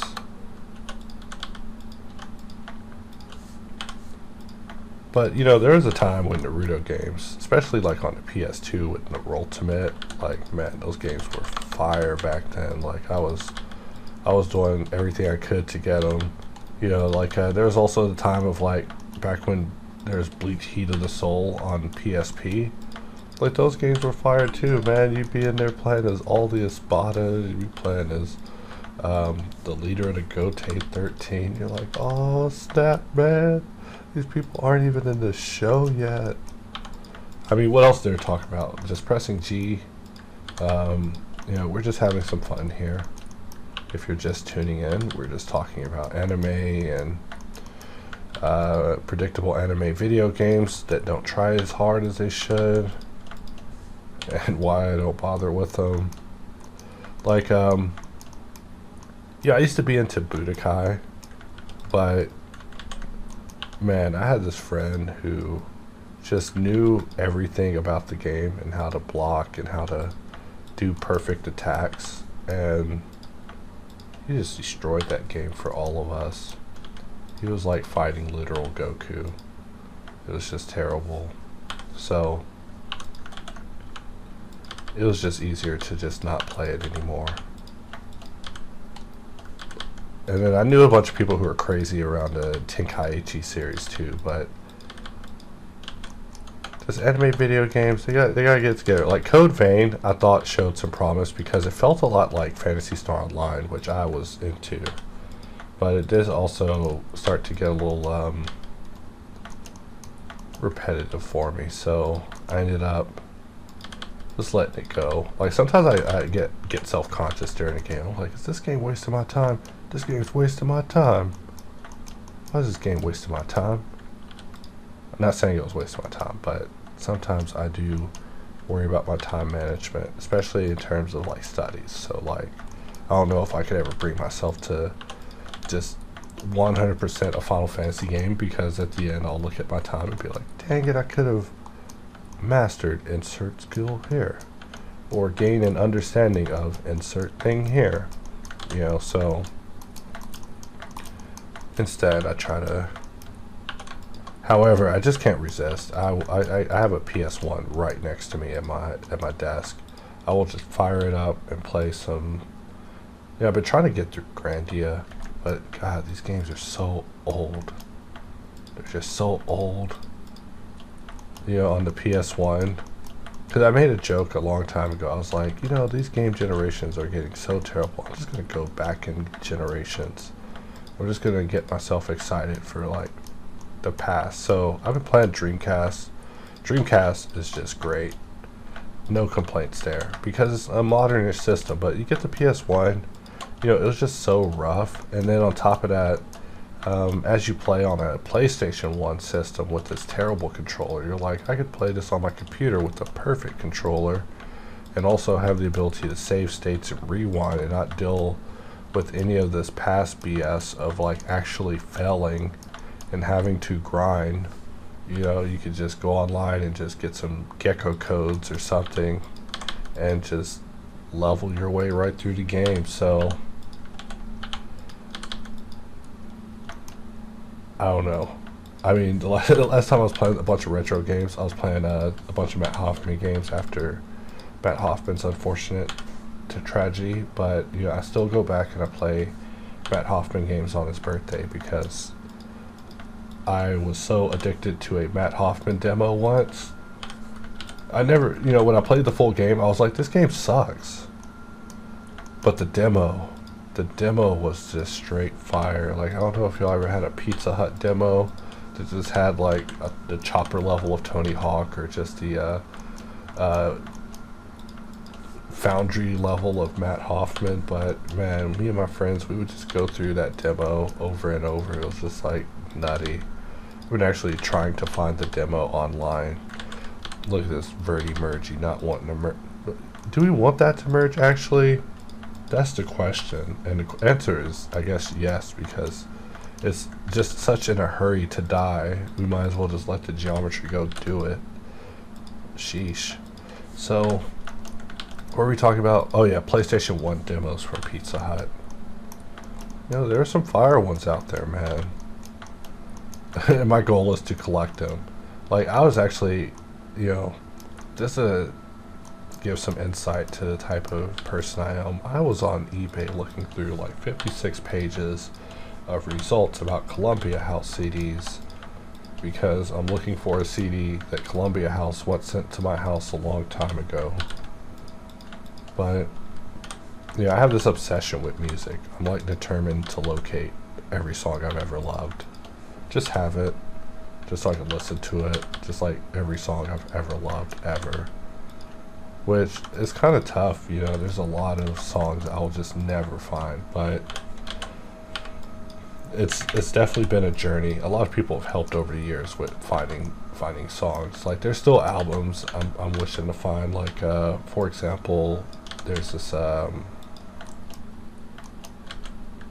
I never had the CD, so I don't remember the name, but it was by this band called Violet Vision.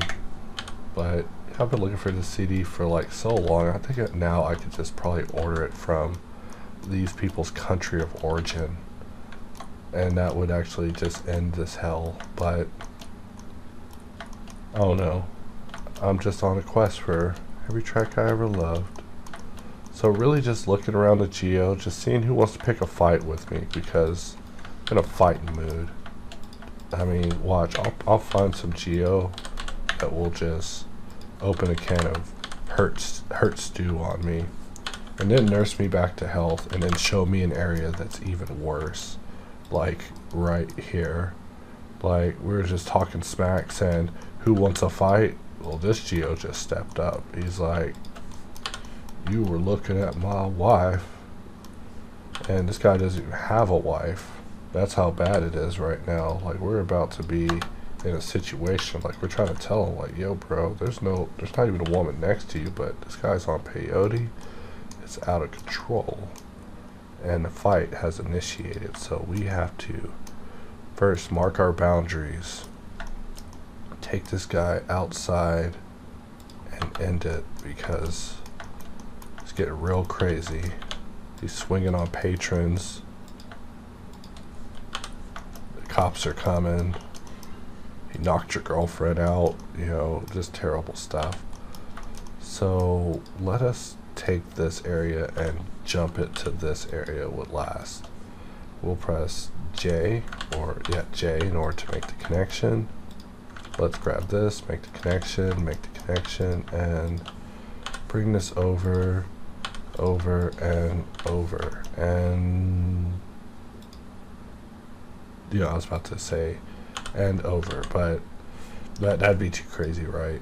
Just say it like 15 times in a row, but really we could, you know, renegotiate this area into a quad and just kind of offset our damage to be here, make one of them a quad in exchange for one of them being a triangle, and then mitigate that into both of them being quads and basically solving each other. So now up here we can just really think about how we want to solve this, which I'm going to solve it by mitigating this area over here so it becomes a redirect, and then we can continue on our path. So that's how I think about topology, just on the fly. I'm like, I'm going to just skate along, and I'm just negotiating my reasoning for it, you know, with myself.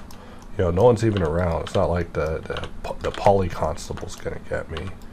You know, he doesn't know where I live, but he knows where I sleep, because he haunts me in my dreams. But we won't talk about such things. Let us press Control T, Alt J. Let's press Alt J, but we press F9 and raise our max shape angle. And we see that there's just a extra edge in there that needs to be removed. For this area, we just want to bring this up so it's something like that. And you might be wondering why I never use the other type of solve for these sort of edges, and that's because I don't like it.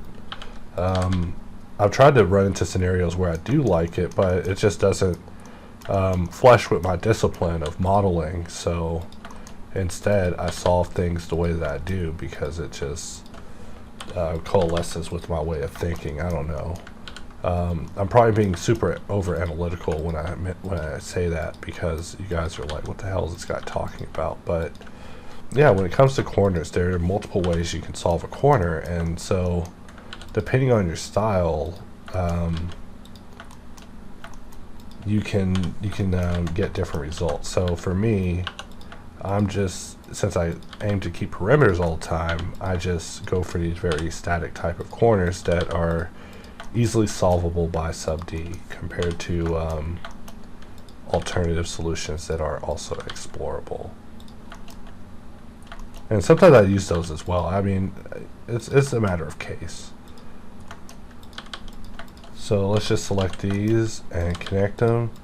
And the miter types also show them. Like, that's probably like the easiest way, actually, come to think of it, that you can see like alternative solving types, is just looking at the miter options. So I always miter using something that's you know, I don't know what you'd call it, probably round, but it's not nothing major. It's just the way I work. But I look at some of the topology that's used like in 3ds Max, and they'll have like 2 loops protecting an edge with 2 loops protecting that edge, and that's actually 4 loops total compared to me having 3. So I mean, I could solve it like this and then grab the boundary and then solve this, and then give this 2 loops, and that's like a different way of solving, which results in a completely different aesthetic. But also that's a ton of loops, man, so we're not going to do that. We're just going to protect the perimeter and just keep things somewhat efficient. You know, I mentioned that we wanted to try to be efficient. Look at me now, Ma. Look at me now. I'm not efficient at all, by the way. So if we zoom out and we look at this, we could probably work this ring in that's in the middle because we're just goofing off. We still have much work to do, but you know, I think the worst is behind us, unless we completely made a mistake in which we are the worst and we are the behind and it's us. But I am doubtful of such an outcome, so we're just going to put a ring in here, and that's going to look pretty good. And the rest of this, I'm just looking at this thinking I should inset this as well in order to hold its perimeter better.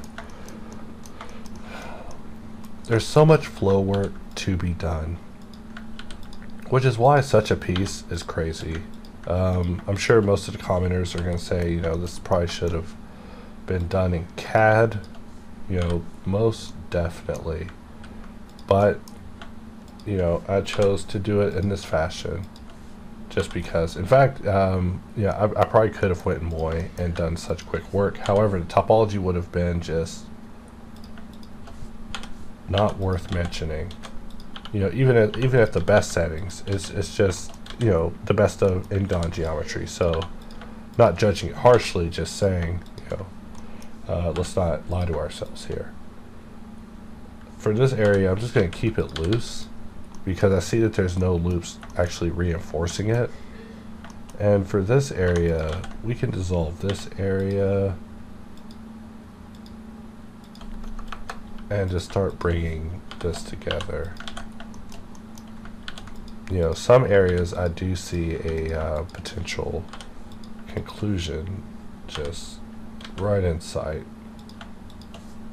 So something like that, just to start. And we're just moving geo over, just deciding we're going to cause a double loop redirect just to get things to be a little bit more sane there, but really nothing major. We're going to just be touching this up probably the entire time. You know, yee-hee. No, was it tee-hee? Tee-hee-hee. Sorry. Michael Jackson joke, just have to. Our geo is so close in this area, but this geo could use a little bit of additional reinforcement from the surrounding geo, just relaxing and being more assistive to sparsity. So maybe something like that. We can bring this piece over,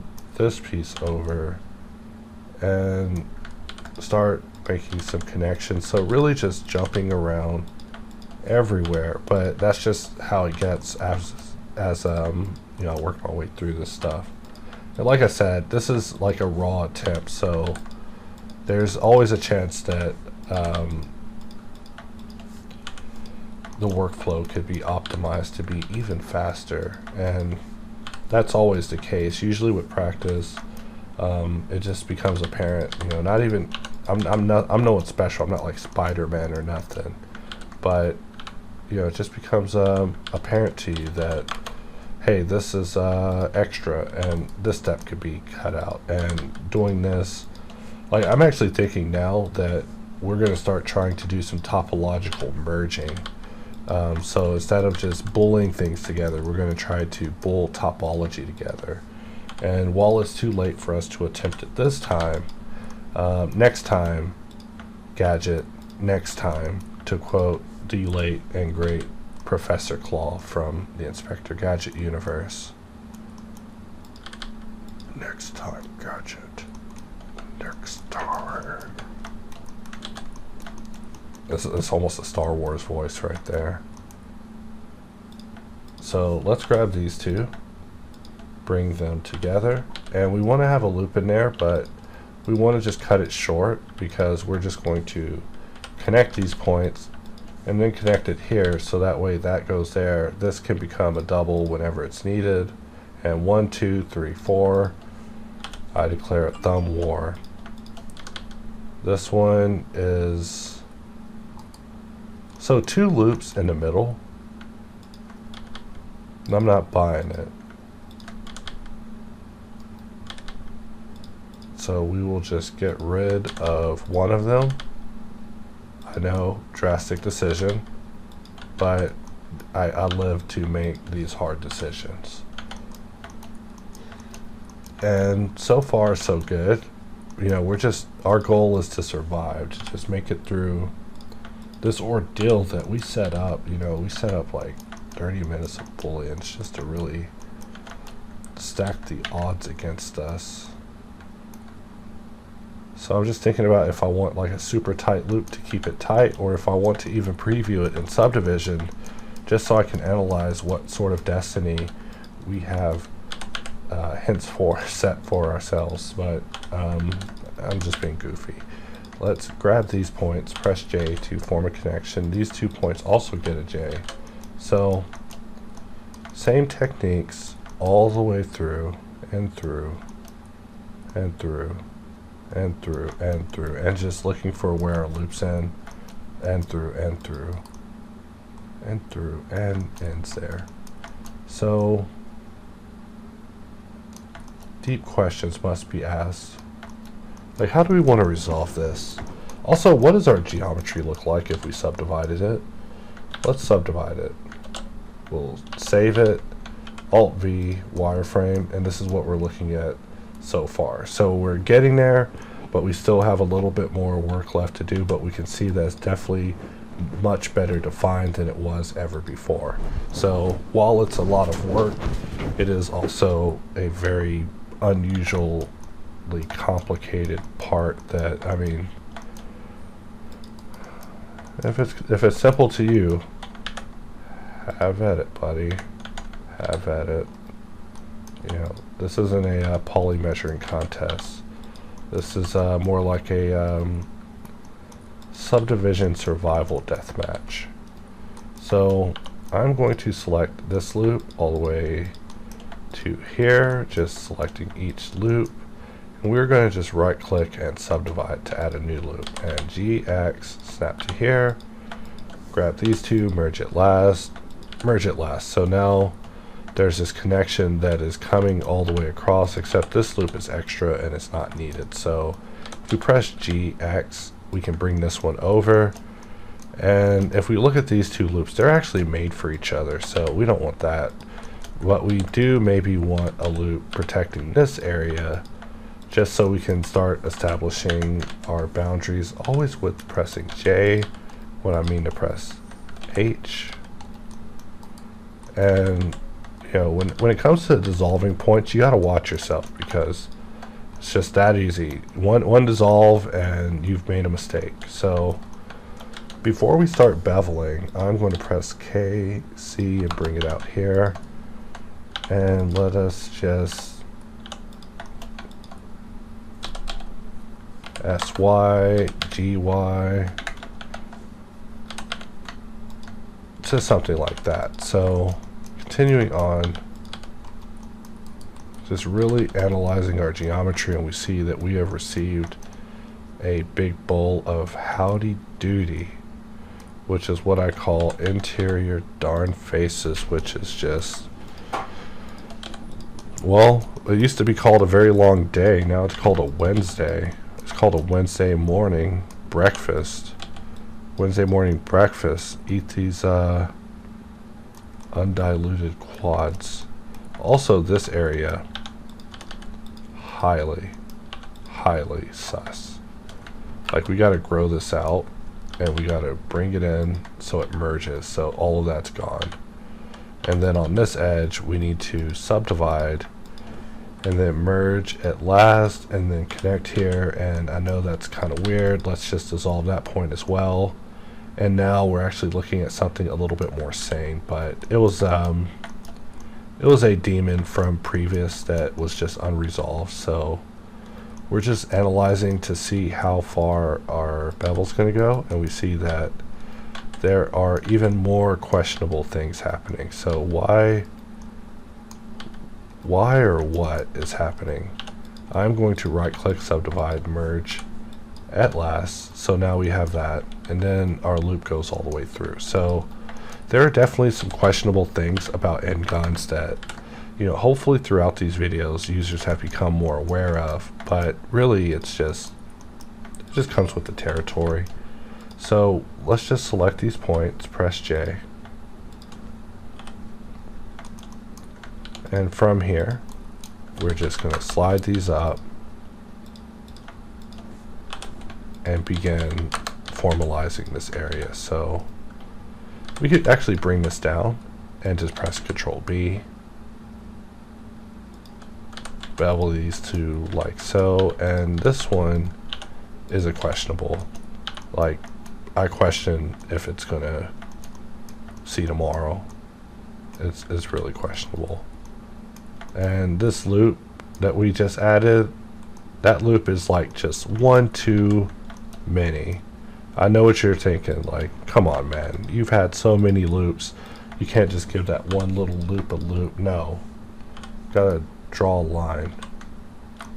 Gotta draw a line on what these loops can do with you. So instead, I'm willing to negotiate this loop to be a little more inward, which kind of hold that perimeter and that perimeter. And let's just look at what we have. So far so good. I've been looking at this piece so long, I'm just like blind to it. I mean, our goal is to make that piece, and so we still have a bunch of circles we have to add, you know, just black, you know, but we've been subdivision solving this for like hours now. You know, it's a massive journey.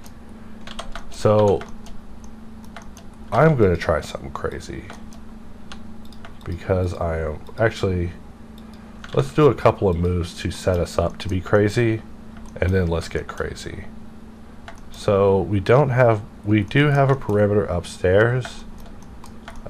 We also have a perimeter along the side, you know, and with perimeters comes the ability to consolidate greatly. So let us just grab this area and move it out, and we're just going to face fill just a couple of areas that probably would not be very good to a grid fill,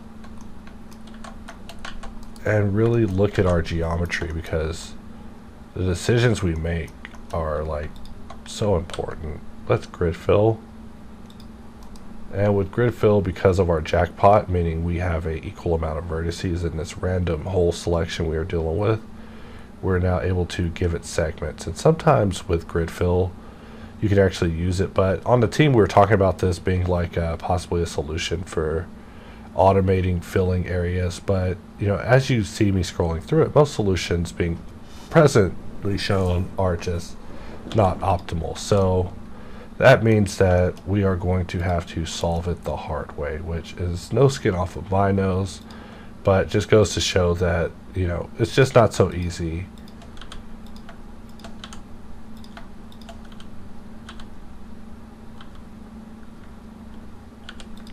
And we'll just slide this in, merge it last, so we get that, and this will be our area. Quite simple. Let's bring this over, F, F, F, F, real simple. Let's just F, F, F, real simple. So because we're dealing with inner perimeter areas, the threat level should be quite low. So between this, we can just press J, just a bunch. I mean, I'm not even sure if our solutions are final enough for this, and we're probably creating some N-gons, but you know, if you've learned anything from me by now, is that whenever it comes to flat faces, I will let triangles survive, I will let N-gon survive. In some cases with curvature, I'll let triangles survive, but most of the case I try to deal with N-gons, at least if they're right in front of my face. But because of this type of piece and the amount of time that we've had to give it just to get her done, you know, like Jesus. Should have really picked a easier part, or time-lapsed it and narrated it in post, but here we are.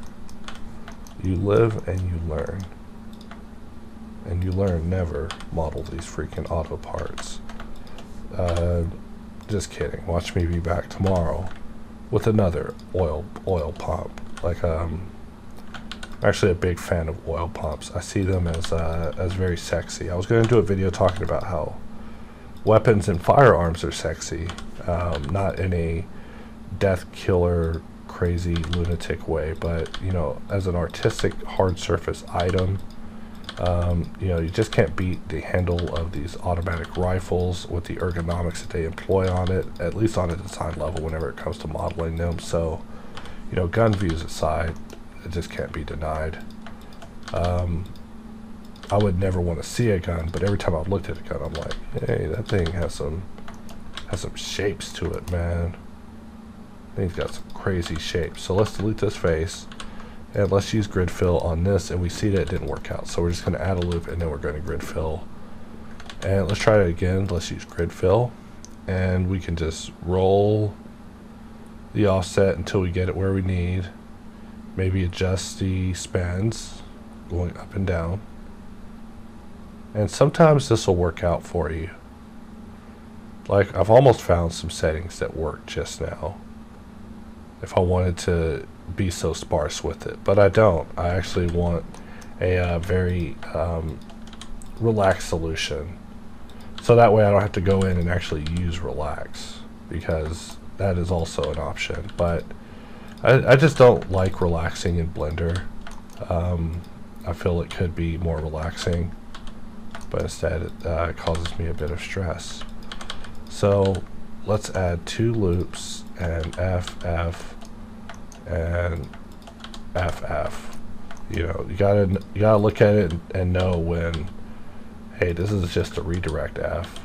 Oh, this is a full F. You know, but look at this. This area could have been grid filled, but because of the rigidity of the thing as a solution, it wasn't able to really benefit us in that solution. But we were able to get through to this. So, you know, we're just looking at holes, and we've really worked our way through kind of a large area of this and lived to tell the tale, even though we're still looking at some very large N-gons, unsolved mysteries, and we are in this baby again. Like I said, you never pat yourself on the back, because there's always more work to be done, especially when it comes to me. Always more work to be done. So let's just bring this in,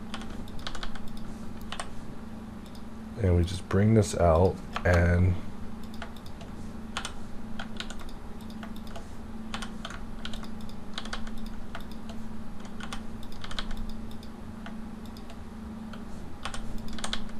something like that, and then we formed a connection here.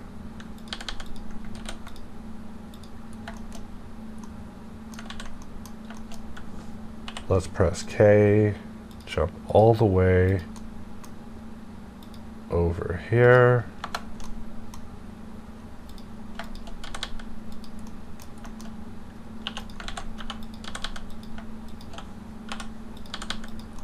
To something like that. So once we make that connection, it comes out looking good. In fact,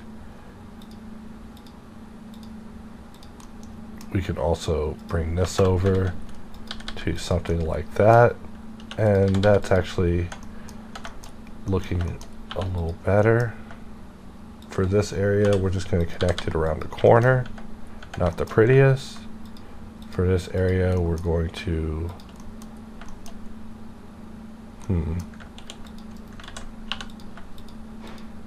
almost thought I was looking at a bevel sitting on top of this for a moment, like a modifier, but that's a hallucination, and that's not true. So we're just adding some loops to this, because it's the only way to survive this is to kind of circumnavigate the form from where we're looking at it over on the other side.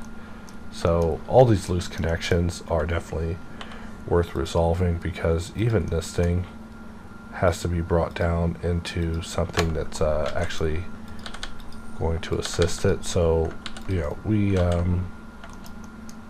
Thought this was going to be a try. Let's just continue on. Now I'm listening to the Ape Escape soundtrack because the apes have truly escaped. So we got a loop, it goes all the way up over.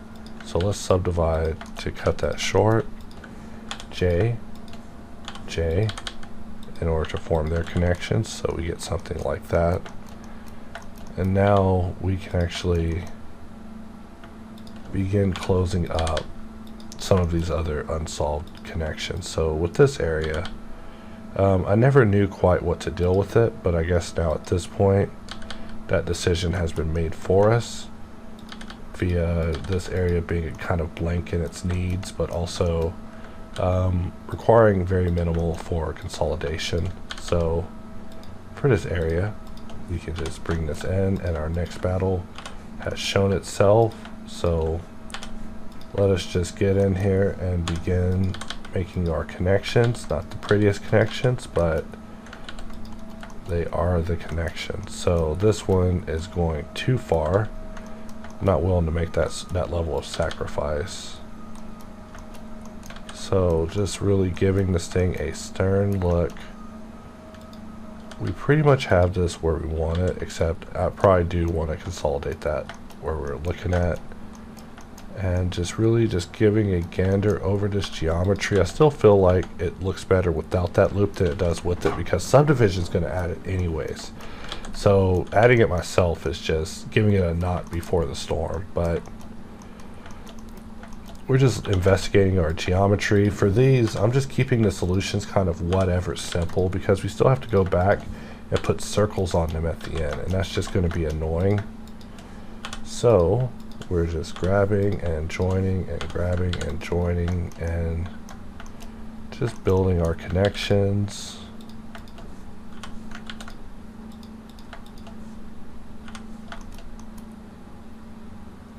And just really thinking about this.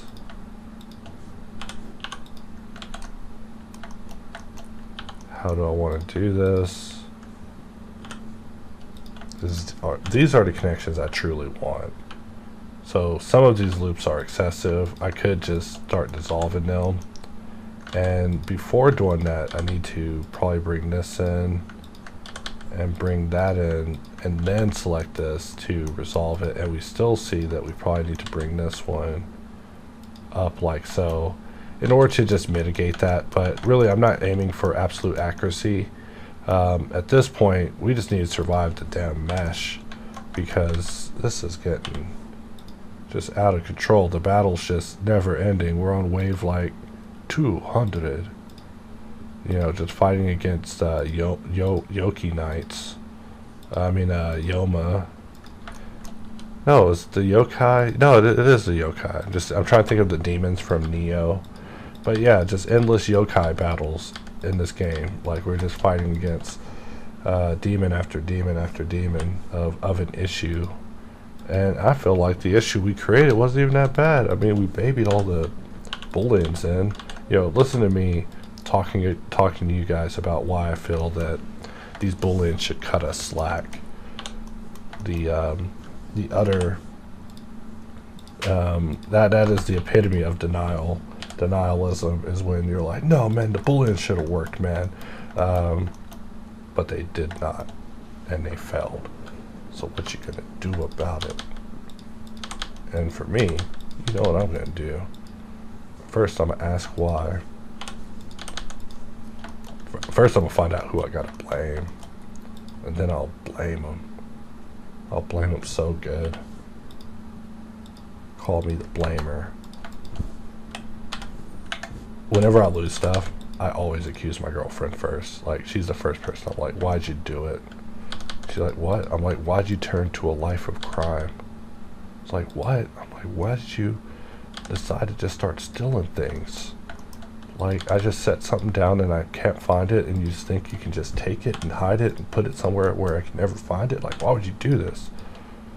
And then she's like, hey, you're a weirdo.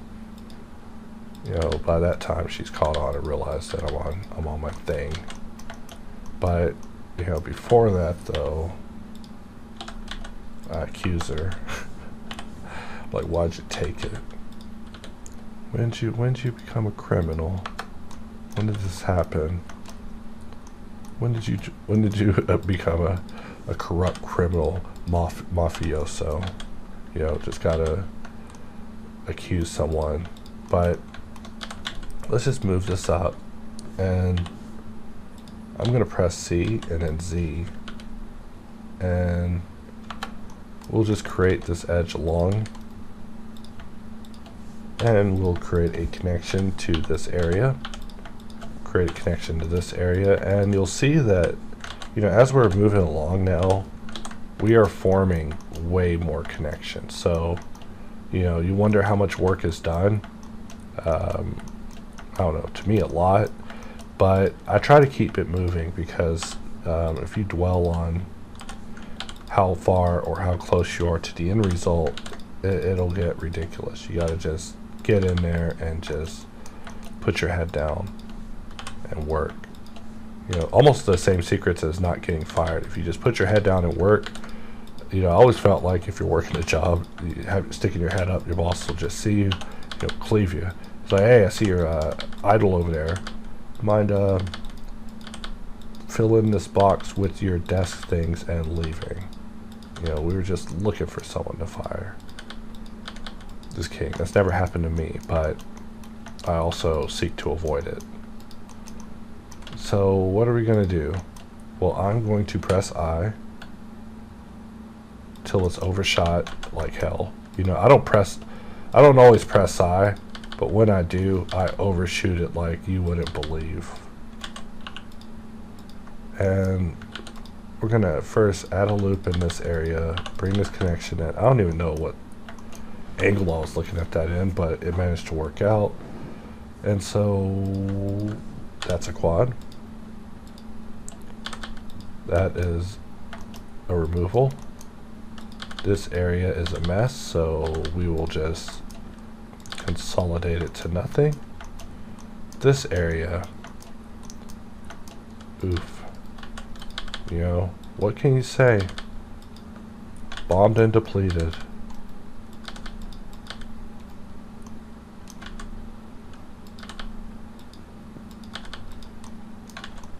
And we'll just bring this up, bring this up, bring this up, and just really rebuild our independent school system that we had going on here.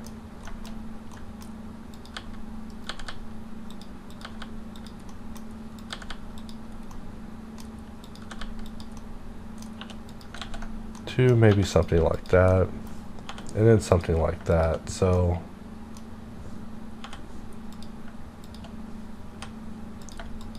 let's just form a connection. Same thing here.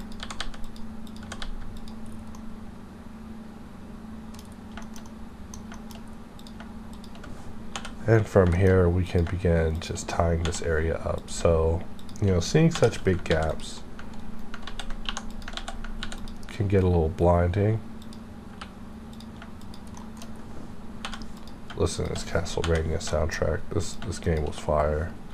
I mean, not the game. The game was Castlevania. So I got strange views on it. Everyone in the world probably loves those games. I found them to be hard, just so hard. And then you're just running around throwing those axes terribly, might I add. Like, how you gonna kill vampires like that? But you did for 50 games, didn't you, Simon Belmonts?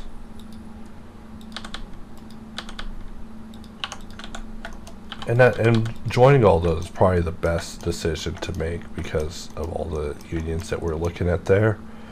And so I can already tell you that this is going to end in us requiring that. And this loop is not needed. So we could consolidate like so. Just really simplify this particular area. And if we have a loop that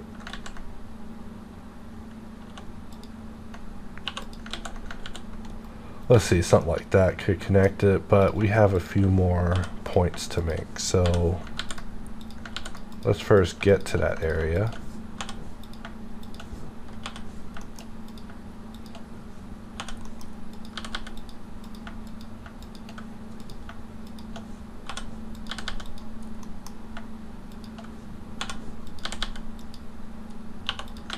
So maybe something like that. And let's just have an edit mode. And really look at this. We're just going to let these get rubbed out by subdivision. That's what I think whenever I see sparse geometry. I'm like, we're just going to let sub-D manhandle it. It's not the nicest way, but, you know, sub-D will just swing it around like a lunatic. Like a ravenous dog. So maybe something like that.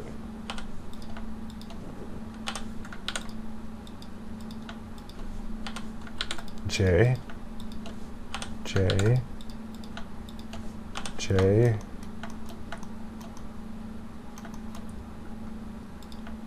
And from here we can make our exit connection. So 1, 2, 3, 4. Darn it. Let's see, 1, 2, 3, 4, which has that flow, and then we have that flow that we can bring something into to turn into a redirect. So like I always say, tries are nothing, and man, this is such a struggle for us to solve as a bunch of just rounded shapes. Just so crazy to me. However, for this, I just want to make sure we have all of our connections being ingrained, and we see that they are not. So I'm going to get all the way to here, maybe to here, maybe to there, as far as I'm willing to go. And let's delete faces, and I'm just going to select this entire edge, and we're going to re-extrude it in. Press F. Now we can press Control B, and we have everything protecting our boundaries. We can add a loop, select this, X, Control F, grid fill. We see that we don't have enough verts for grid fill, so I'm just going to add an additional one, and now we can grid fill, and we're just rolling it and changing our spans and rolling it. You know, it's just real random whenever it comes to grid filling using this method. I'm not saying it's an endorsed method, it's just whenever you're modeling, I just get sometimes random with the tools, and they work out, allowing me to perform a fill like shown. So let's see how we're looking as a subdivision mesh so far. We're going to just save the file, and from here just Control 1, 2, 3 to begin adding layers of subdivision. So we see that this area definitely could use some enhancement just to improve it, and we also see that this area has taken a brutal beating and will require just a little bit of assistance. So let us press Alt V, turn off subdivision, and just get back to work, because like I said, getting in and spoiling it. But subdivision will also, you know, it's an auditor, so having it present will let you be aware of just how bad you are doing.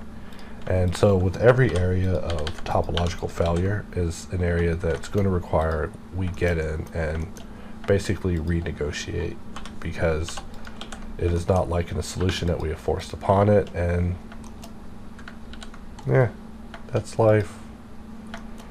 However, having these double points come down and solve is going to be such a nuisance. I'm going to press K, and we're just going to work our way around 1, 2, 3, M, last. And just thinking about how I want to deal with things. You know, this area also was left unresolved. You know, unresolved areas are just going to come out tragic. So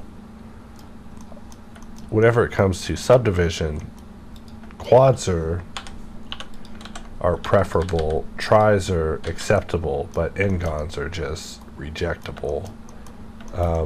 That's not like a famous quote or anything. I just made that up just now off the top of my head. But whenever it comes to subdivision, N-gons are just hated. No one loves them. The only person who loves them are N-gon modelers. which are far and few. You know, no one wants to come out and say, hey man, model with the N-gons. You're better off saying you're a Republican. So let's just go in and start adding some additional geometry to these areas and just setting things up. Let's right click and begin just making connections. So how do we want to solve these connections? For example, we can grab this, solve that to a quad, which solves that to a quad, and we can finish the job that we came in to do, and then we can finish the jobs that are next to that job that we came here to do. So just taking this all the way to the edge, but now we've basically cleaned that area up. So it just leaves us with just this area, and then we have a ton of areas that we will need to refine just over time as we continue working. But for the most part, we are definitely making some leeway despite what the subdivision result is showing us. You know, the first goal is definitely turning it into this, and then we can really begin to wrap. So jumping into subdivision again, I am going to turn off subdivision for edit mode, and we're just going to begin using this as our auditor. So first things first, we have got to darn diddly get rid of these extra loops because they're just trashy. We shouldn't have done it. It's going to be a mistake that haunts us for the rest of our days because they're just not going to be smooth transitions. Like if we would have used the same cylinder resolution, it would just be so much easier on us right now. I immensely regret just that one decision.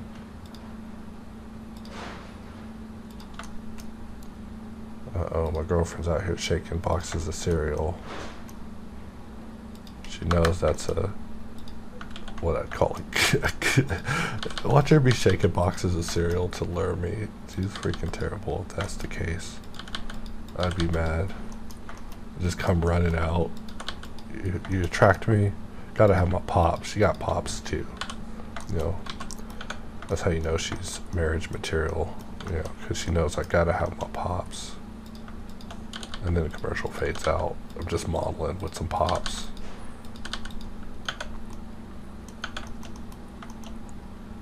So things here got hairy. I mean, that's what we're looking at as our result. And that's because of the lack of definition that's happening. So, you know what I'm going to do is I'm going to duplicate this ring. Press P for selection. And let us just Alt X. Okay, I guess not.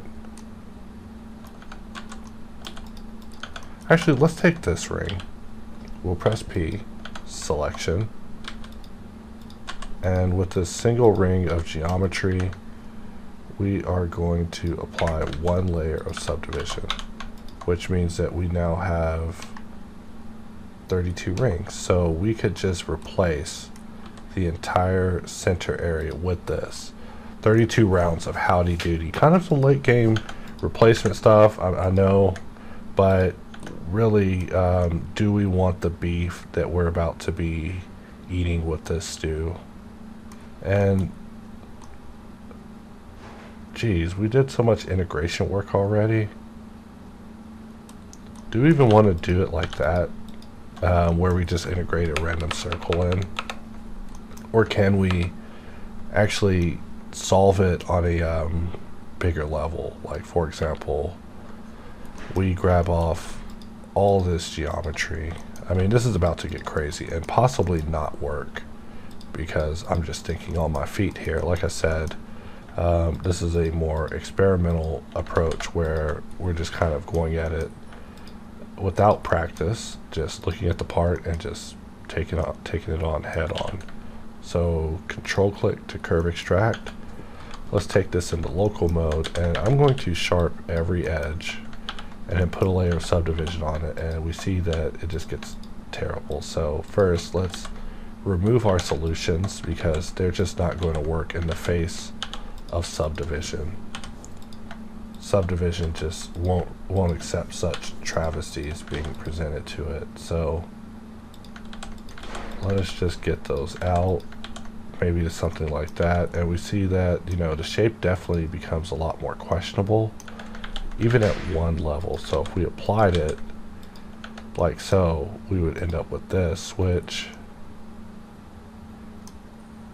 that area would just require a massive amount of reconstruction. So I'm going to need to contemplate this, but having lesser geometry I thought would work out for us, but once again, lesser geometry has damned us to hell, and so I don't know if I can stand it. Like, I don't know if I can stand it.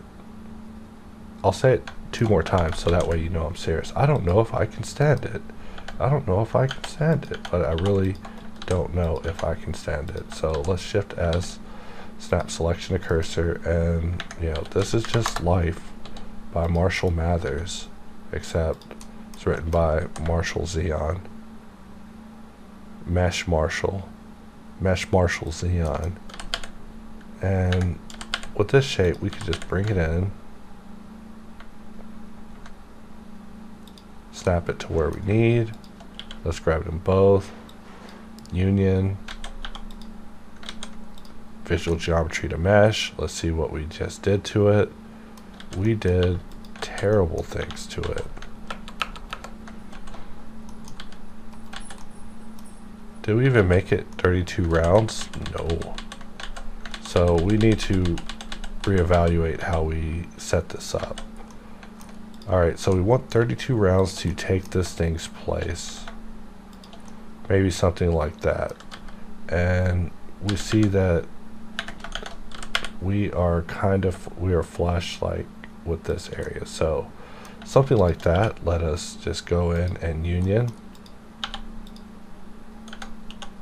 And how many rounds did we put in a cylinder? Because if we repeated the same mistake, I would literally scream.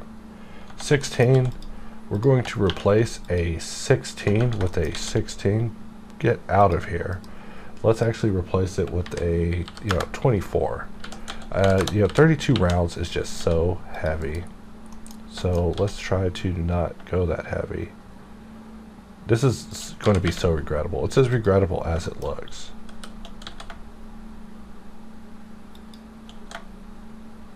Something like that.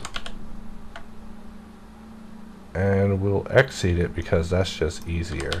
Just easier to exceed it. And then let's select them both. Union using exact. Let's control A, geometry to mesh, and now we have, 24 rounds. If we do 24 rounds, it'll get supercilious too. So really, there's no negotiation on the 32 rounds because the cylinders that we are attempting to conform to actually has 32 rounds. So once we bring this in, we see that these conform. It's just easier to conform. So variable cylinders, forget about it. Even though we did all that solving, it's much easier to resolve it than it is to deal with what we're about to put ourselves through. So, but that's just my opinion. Users' mileage may differ. So with something like that, we can just get rid of that boolean, apply that boolean, and even though we got triangulate still, we're just going to just make our ring and extrude it back through the shape and stop it short. Okay, I was like, what song is this? This is Chrono Cross. I love Chrono Cross too. Like, these were all such good games. And we went ahead and did all this merging stuff, but before that we can actually help ourselves out because the geometry that we put on the cutter will actually translate to the mesh. So we can actually put some stuff in it like this, which I know isn't the best, but it's definitely assistive for our needs because now this mesh has enough reinforcement that whenever we bring it in, it won't be like random. it will be Q. It will be so Q. And that's what we want. We want the mesh to be so Q. So now that we've done that, let us just merge, apply only the boolean, never triangulate. Triangulate, meh, get out of here. I could triangulate a mesh myself. But now that we've done that, we can just take this all the way through, you know, maybe to here, press X, delete faces, and we can just start cleaning some areas up. So slide, catch. And this is what I was talking about when I was talking about like smart planning. Like you can really get in and guide things. Like you can also keep things just non-destructive for a moment and really play a balancing act of getting things exactly how you want it to be whenever you merge, because you know merging is something you can do on your own terms. You don't always have to just settle for what they give you. So we are going to need to dissolve that edge and dissolve that edge, because life is just too complicated for that, and we're going to need to rely on the side to make it happen. Something like this. We'll just bring that up, bring this out, just looking at it on both sides and just thinking about what we need to fix. We probably need to get in and fix this. You know, it's like a near miss, so it's like so close you almost can barely tell that anything happened. So for this area, I almost don't even want this to exist. Sounds terrible, but it's just geometry. But we're just dissolving some pieces, just kind of bringing things back to a point of normalcy. You know, we could dissolve that one as well. And with this loop, who brought this loop to our town? Ooh, that loop can leave. That loop must leave now. Be gone by midnight loop. For this area, because this loop is more dominant, we'll just solve for that one. We'll solve for that area.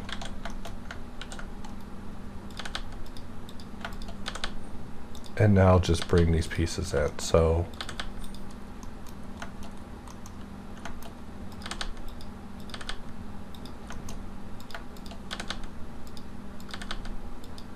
and maybe something like that. So bringing it in, still worried about the amount of time things is taking, but you know, like I said, this model is a demon model. But we're slowly working our way through it. SC's, wait, what? Period. Medium point. Who selected it? It's supposed to be selected. This one, SC0. We'll turn off triangulate.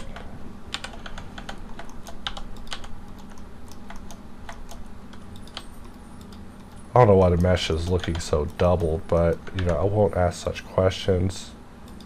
In fact, if we lower up, I have to ask, why does it look like that? I feel like there's gigantic holes in this mesh.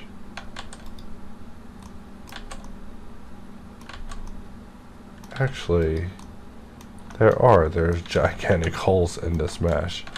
That's a weird thing to have to find out like that, but you know, sometimes that happens to you. So let us just close these holes in our soles, and we'll grab this area, closing the hole in our sole.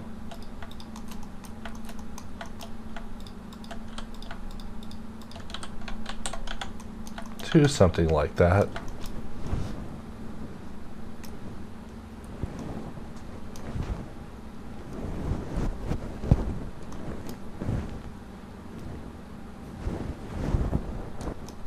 Alright, so looking at this mesh, just let's check for holes. Where do these holes come from, guys? Sometimes we just do innocent little operations, and next thing we know, there are this many holes in our mesh. Who did it? Who did it?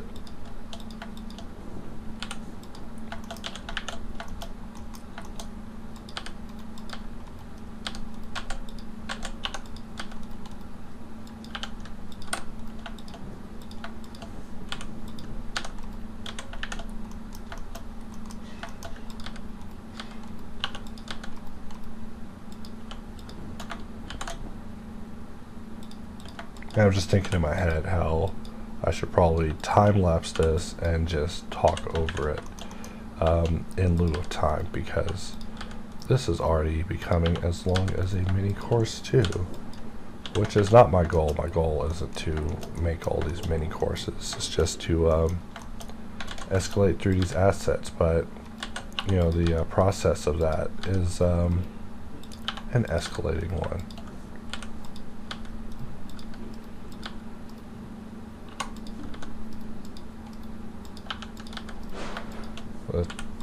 Let's merge those two at last.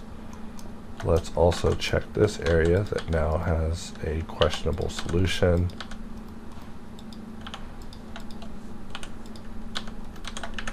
And we're just checking for holes again. And it looks like we are almost good.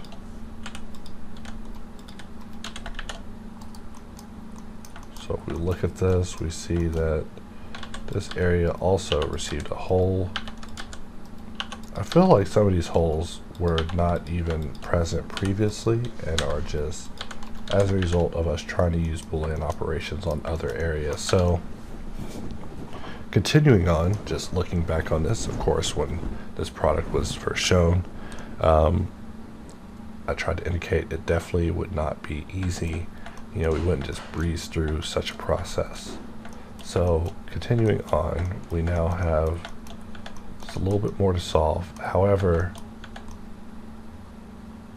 let's think about our bottom. So these edges I've kept simple so long, but by adding a little bit of bevel to them, we can round them out and have more areas to catch for our final solution. So maybe 4 a piece, just in lieu of just our geometric density. So maybe something like that, and then we can just you know, bring it in, and that would actually work for this particular shape. So, and then of course we can always just pull this out a little bit to get a little closer, but before all of that, we may want to just get around and play with the scale a little bit. Still unsure of how far out it is, but I'm gonna stick with my first intuition on it. However, beveling it is just such a ponder if it's the most effective route, since Subdivision would definitely take care of that for us once we give it the adequate amount of reinforcement. But for now, it will be a little tight. So we're going to grab this edge and press Ctrl B to bevel it with one segment after setting the profile to 1. And that should just make that nice and sharp. And this can be nice and sharp too. So for now, we can jump into the phase of actually looking at it with Subdivision and utilizing Subdivision as our auditor, because you know, some of the areas that really stand out the most are these areas where we just simply did not, where we either had too many excuses, which is what I refer to these. So just us simplifying it will give us something a lot better, you know, just like that. Even though we still have some tries, just not having them in our junction areas will go a long way towards cleaning things up. And a lot of these solutions I'm looking at are actually looking very nice. Like, I'm pretty pleased with it, except for this area I'm not pleased with. Let us select all of this. Really delicate. And we can just press C to select it all.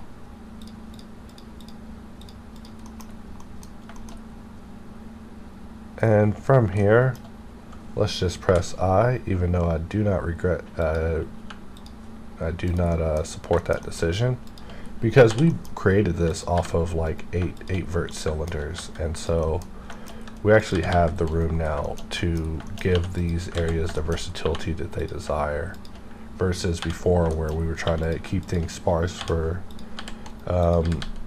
convenience sake. Let's just dissolve that. We'll bring these two together, creating something like that for this. We'll create a connection here, bring those in to do something like that. And if we look at what subdivision does to our model, while it does terminate it a little bit, it also holds it together much better than it did just a moment ago. So even though we're going to need to solve some of this still, like so, we do have the ability to turn that into a redirect, just allowing this area to just kind of freely be handled by subd however it will, based on the level that we are giving it at hand. So next we can talk about just solving this particular area, because we merged in a 32 round cylinder just on top of an 8 round cylinder, just taking it over. We can, this will be really interesting when we compare to block in of how, you know, we tried to be efficient and ended up having to go back to the 32 round babies, because 32 rounds, just sometimes you ain't got time to mess around. But if you do, you know, do try to 16 and 24, for they are also fun. But for me, 32 rounds straight to the head, like an old English. We're just hitting these things like 32 ounce beers.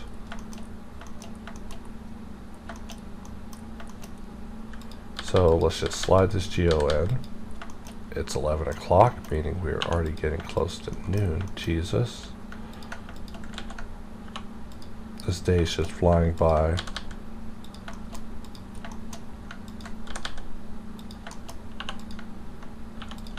So I wanted to correct that to something with less distortion, but that's the only thought that comes to mind. But we're just trying to relax these areas a little bit, even though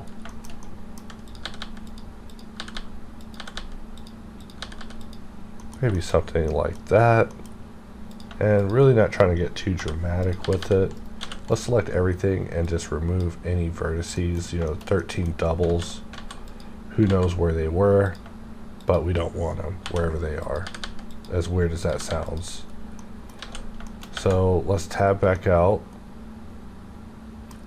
and we see that, you know, this edge is looking still very tight. If we turn off auto smooth and we really analyze our solution, we see that, you know, there's still inefficiencies that must be, you know, curtailed. So let's get back in here. No time to ever pat yourself on the back.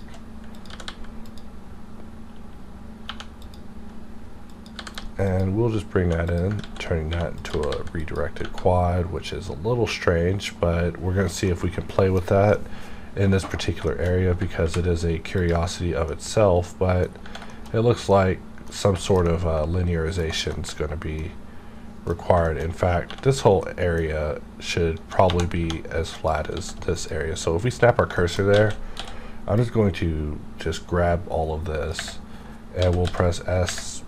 First we'll press period, 3D cursor, S, Y, S, X, Y, 0.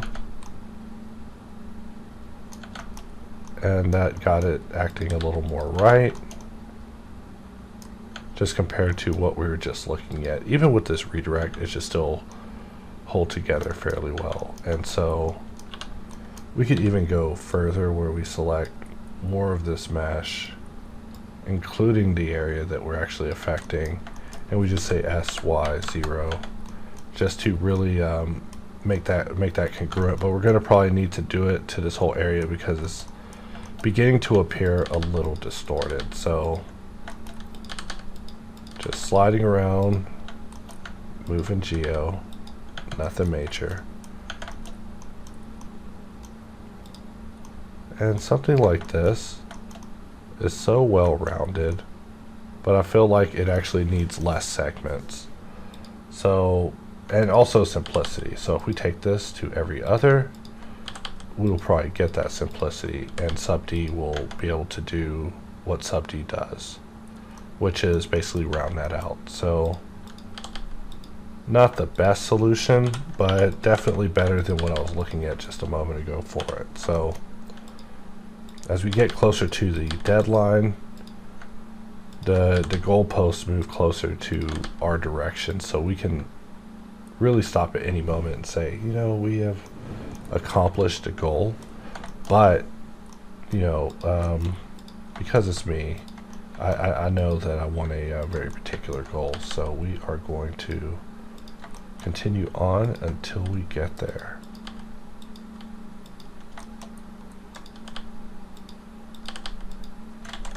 GG.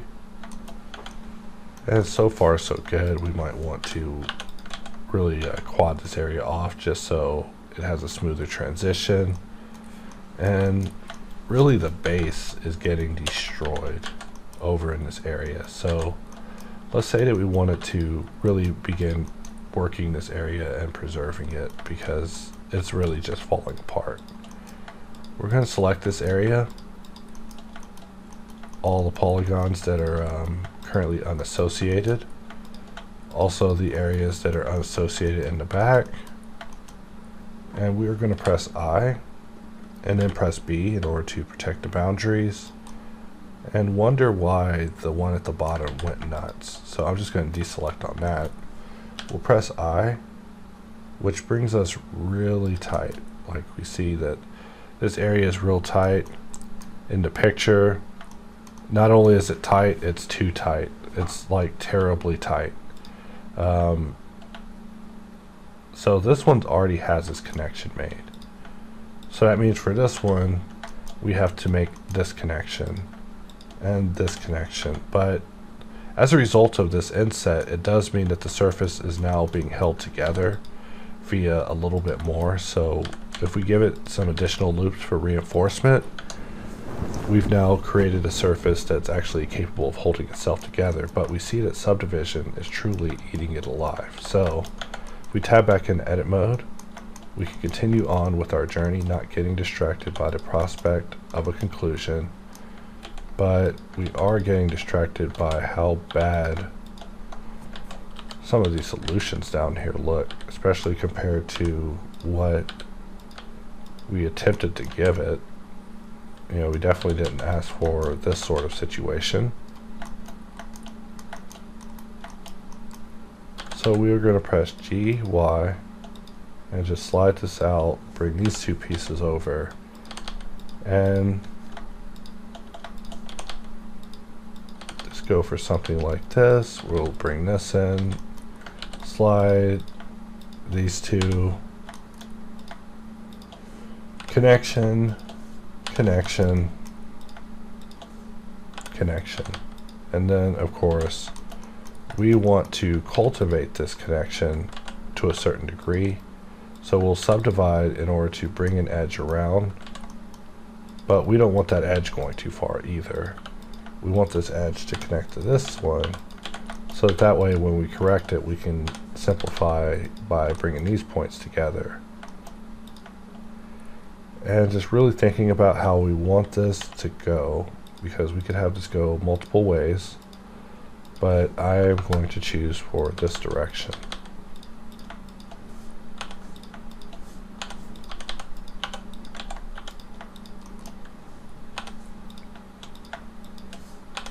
And we are almost there, just working our way through this particular area, which can definitely be quite troublesome. In fact, looking at the clock, I see that that is the result of what happens when you pick pieces that are just, you know, when your mind's telling you no. No, I'm kidding. But yeah, when your mind's telling you no, but your the gear that turns for challenge inside of you is just like, you gotta try. This video is what happens. We end up resurfacing a very, very complicated part that probably you would either be better off leaving as a surface or a brep object, or just not even attempt it. That's so terrible to say. Hey, don't attempt this part, but you know, if I was writing a book about this part, I would say you don't even want to try it. You know, it's a fun challenge. I would say that, and that would hopefully mislead people into trying it as a challenge, in which they would possibly run into an early death. But in all honesty, this is a fun challenge that will lead you to an early death. So just looking at this area and how do I want to address it. Do I want 2 points? Do I want 1 point? Just solving for all of this, and we're going to go for a 1 point strategy, just because that's a lot simpler. And then that this edge actually has use, kind of solidifying this area, and we won't have to be so hard on it whenever it comes to subdivision. So we're just making our way through it. You know, never said it would be easy. Never said it'd be this hard. I ain't never tried this part before, but definitely a lesson to learn here, because gee willikers, what a piece. Like, I may never look at an oil pump again. Like, I might be done with oil pumps, you guys. You know, oil pump gang. Holla holla. So we're just getting in here, cleaning things up. You know, it's almost become relaxed with you guys. Y'all are like brothers to me. You know, you brothers, possibly sisters out there, watching this topo adventure. But I'm pretty sure that everyone has tuned out of this one, and that's fine. We'll catch you tomorrow. Same quad place, same quad place. No, I'm kidding. This isn't a quad place. This is a house of tries. So I am doing really simplistic solving with this bottom base. And this is something I kind of thought I'd try, just because we're going to let sub-D handle it. And so letting sub-D handle it is a matter of us also respecting the mesh density that's present here, because while we generally add a bunch of loops in order to accommodate our goals and ambitions, there is also the alternative of just letting sub-D handle it, just connecting to the point and just let sub-D handle it. And sub-D handling is not recommended by any means. It's probably a experimental technique, just like shown earlier with the whole apply and let triangulate takeover sort of situation. Like, the results will definitely be variable, but it's just important to note, if you're a Blender user, that they are also options, and very readily available options. So you know, you can hit that before you start committing to all of this, just to see kind of what your result would have been. But me personally, I'm a bit of a topological nut, so I will get in and fight a piece to the living end. So we see that, you know, it's definitely beginning to come together. However, we have more work left to do, and so I would deal with this bottom face, but before that we want to get in and actually deal with this face over on the side, because the finish line could be in sight. We could finish this, or we could be a failure and fail and not finish, and I would rather not go that route. I don't want to explore the route of being a failure. Let's undo that. I'm going to grab this edge all the way to this edge, and first things first is we are going to bevel it, but we can't bevel it because not all these edges are gosh darn connected. Gosh. So let's just grab it and then bevel it, and everything's a dream. Let's look at the other side. The other side is tight. The other side is just very tight. So we'll bring in a second loop. Actually, we don't need a second loop. We need our first loop to tell its story. And then we can bring this one down, connect it, J, bring this one down, connect it, J, bring one more down, and we connect this one with J, and this will be the basis of our negotiation going forward when it comes to closing up this shape. So, like I showed in the previous videos where I talk about surviving subdivision, for me it's not even a matter of having entirely all quads. I mean, I see people on Twitter who are so meticulous with their geometry, it's like mind-blowing, but for me, just not as skilled. You know, I never want people to get the impression that I'm some sort of topological master. These videos only serve to just kind of discuss my personal impressions on the topic, and also provide hopefully some ideas for ways you can improve on your own, but really nothing more than that. Not suggesting anyone join the Taliban or turn Sonic into it. Never mind, I'm gonna stop bringing up that idea before someone decides to go through with it. You get out of here. You know, Hollywood's gonna take that idea from me. So let's bring this piece out. I don't know what happened there, but that piece was like inside, but now it's outside. So we're all good. And we're just looking at what we've created so far, and you know, first thing I'm going to do is quarantine a section off.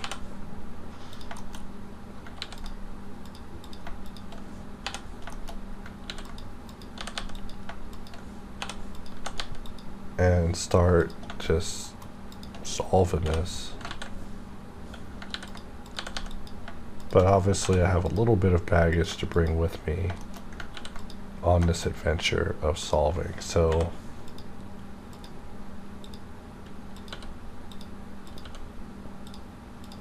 I don't know how long I've been at the PC, but it's been too long. I gotta get up and move around. You know, always move around.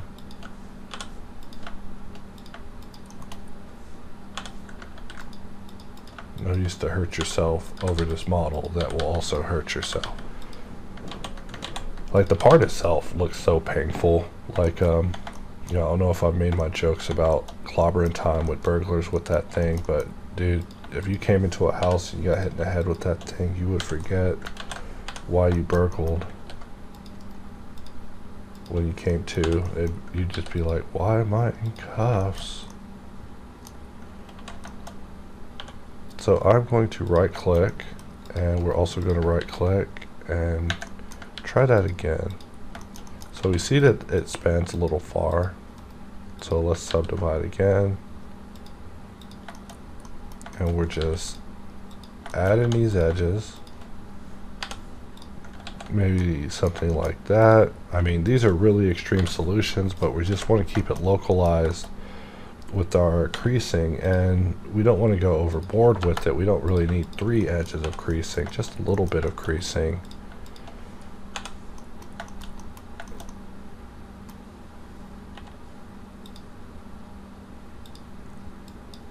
Maybe something like that. These two merge at last. J. K. J. And so now we've created this happening, and then we also have this flow happening on this side. So really straightforward process in a way. Like I always say, practice makes perfect. But just like that, we're now getting in and actually solving this area. And we gave it just enough reinforcement to survive this jump into subdivision, even though we're just looking at it with 1 sub D level. We can save looking at it with 2 for when we're at the very end of this, but now I've looked at this so long, I don't even remember what the result is. I mean, I'm looking at it over on the side, but who knows how mine is going to turn out. What if mine is just a fraction of what it is supposed to be? you know, and we look upon it and the part is so much mightier than mine that mine is a pale comparison. I'm just a fool. No, I'm kidding. But we will retain confidence in ourselves and keep pushing forward on this. Just looking at all of our topological achievement. I mean, when we get down to the nitty-gritty, we have laid down, well, not laid down, we are managing 4,972 points. For this, since we have an inset, we can just simplify it like so, which will look like that. This area will look like that, which is just a little strange. Usually I protect things a little bit harder, but when I look at the part, I see it as a little blobbier, a little more loose than just a bevel or just a tight round edge. Like there's it's multifaceted, there's shades of gray in between, and so the goal of this is to also explore it. Like I look at other people's work and I'm like, hey, these people don't even care about parameters. I'm just a lunatic. Let's merge it by distance. And look at that geometry again. And who is guilty?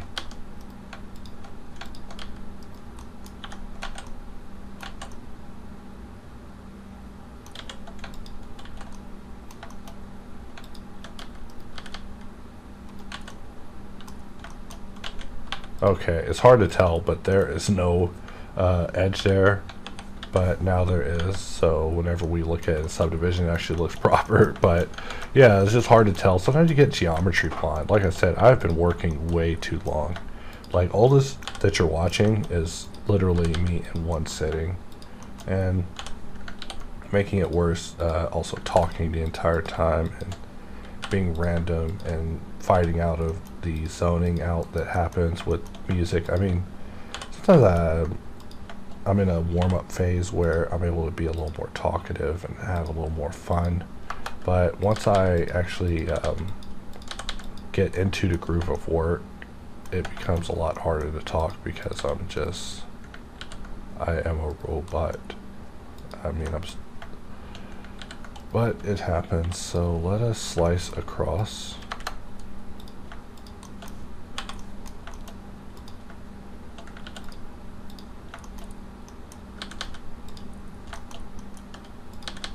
Just listen to GoldenEye music at this point.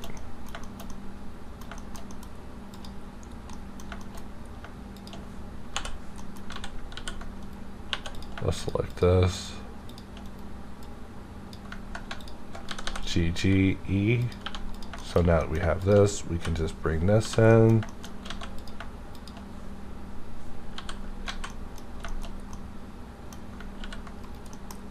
Bring these two together, press J, and select these two, press J, for something like that. And all I'm thinking about in my head is, should this video be real time or time lapse? Like, I'm at the point now where I don't even care about sacrificing voice narration, because who knows? Who knows if what I'm saying is even up to snuff. So, you know, silence and looking like a fool, something like that. Silence, looking like a fool, removing all doubt. There's a saying about it. Oh, there we go. It's best to be silent than to speak and remove all doubt. Have people think you're a fool, then know you're a fool. So now we're looking at this, and it's actually beginning to come together. Like this nightmare, this long Freddy's nightmare is about to end. So definitely not an easy task. I mean, I kind of, I might have looked at this and thought, yeah, this is easy. I really misjudged it, and I'm willing to admit that. I'm not willing to admit anything else, though. So let us press J and form a connection around the ring. Let us press J and turn this into a quad and just offset or try somewhere else that we can then consolidate in a different way and just place our problem in a different. I mean, when it comes to flatty surfaces, I don't care, and you'll never catch me caring about flatties. So let us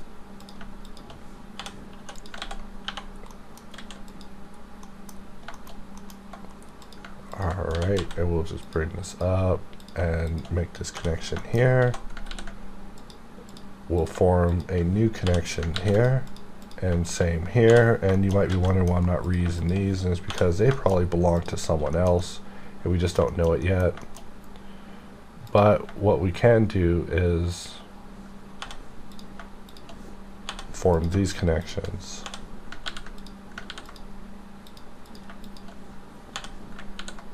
Basically wrapping them. We'll try that because try not. And let's also do the same thing here. 2, 4, and let's see, 1, 2, 3, 4, and we are done. I mean, I wish I could say we are done and literally we be done, but no, we're done with that particular phase of hell. So if we look at this, we see that, well, with auto smooth on, the sub D result is going to be a little deceptive with us, so we have more work that has to be done. Like, in fact, I don't know why this area looks so strange. Face orientation. And I understand why that area would look that way, because that's what happens whenever you give it a inadequate solve, which we'll need to get in and do something about. Let's try that again. Okay, I thought we had a loop that just ran away from us, went wild, and nobody wants that. So something like that, and then we could put a loop in between that will make this connection, which will make this connection, which can make this connection. So we definitely want this to come out looking good with sub D in all the areas that we cared about, especially. So if you're wondering if I have a criteria, that yes, every area that we touched has to come out looking good. That we touched, and you might be thinking, oh man, this guy touched everything, and yeah, we did. We touched a lot, but it'll pay off. G, G, E, F, F, F, you know, just figuring out which one is the right side on the fly. Just fun times. And if we look at this, we see that that solve is a lot better than what we were just looking at, which was just slightly atrocious. So now we need to solve this area, and my recommendation for it is to take all of this, slide it here, and just make it a redirect. You know, we can solve this to a try in the middle of a flat, and that'll hold together, but we definitely want to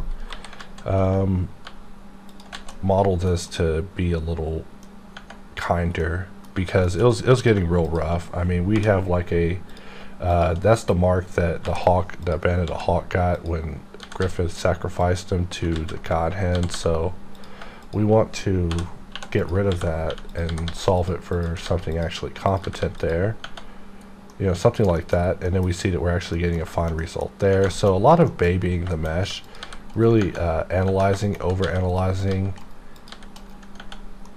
And I mean, some of these decisions that issues that come up, I'm like, how? Let's select and remove by distance.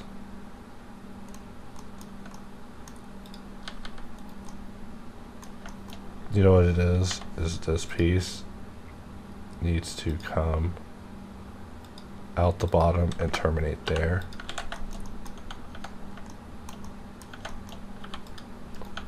And I feel like this thing has normals on it, but it doesn't. So let's put our triangulate on and look at it from the other side.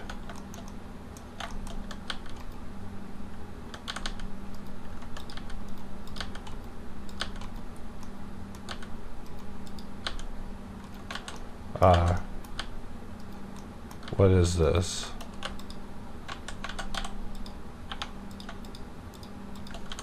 Let's rebuild it. So, you know, meshes get weird. You know, and that's where I probably pressed F instead of J. You know, these sort of things happen.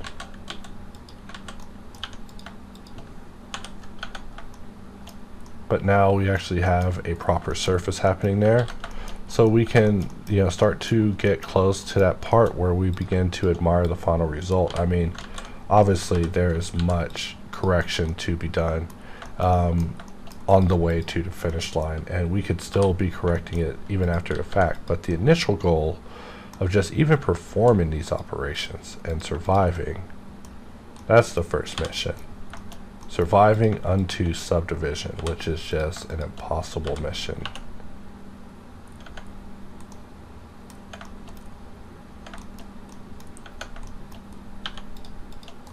So let's select these two, press J, and we want to fulfill the connection. Select these two, press J, and we're just sliding things out.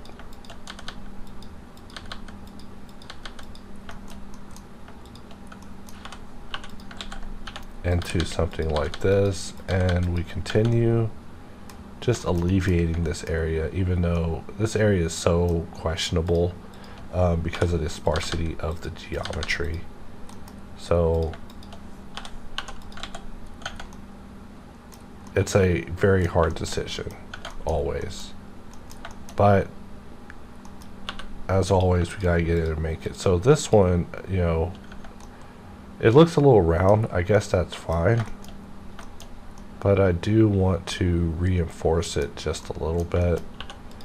So we can select from here to here, Control B in order to harden it if we wanted, but really I'm not seeing that in the reference. So sometimes I just get incentives to do things that aren't supposed to be done, and that's probably one of them. So let's just slide around, look at our piece, and really just examine our result and think about how we could have done better.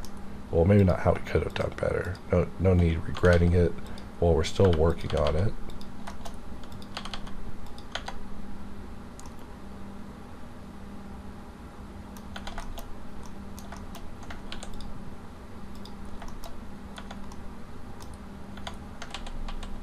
Alright, I knew such a hasty loop was not going to work out. You know, we could even try grabbing all of this and sliding it just to try to tighten that up. That also won't work. So let's just try bringing in our parameters just a bit.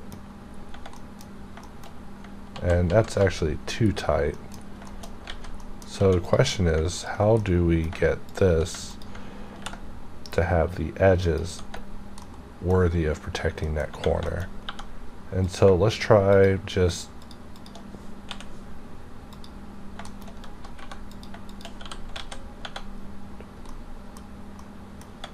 and that's not going to work either. So this is one of those examples where, you know, because of how thin we are, there's just not a lot that we can do for it aside from attempting to alleviate the geometry, or attempting to basically up-res it, where we take it up one additional level of resolution. But I'm just getting in and just playing with loops and whatnot, just see if there's anything I can do to improve that particular area. We also see this area that just, I don't know what that is supposed to be. That's not a word. I don't know what this is supposed, yeah, that is a word. I don't know what this is supposed to be. It just came out a mess, so we are just going to delete some faces.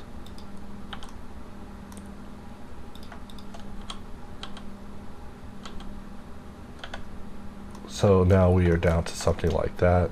And let's actually raise our subdivision to level 2. So now we can look at this part in its true glory. So we see that there are still some areas that need their triangles resolved. And so, you know, when there's a triangle adjacent to another triangle, my first thought is to just put a loop between them.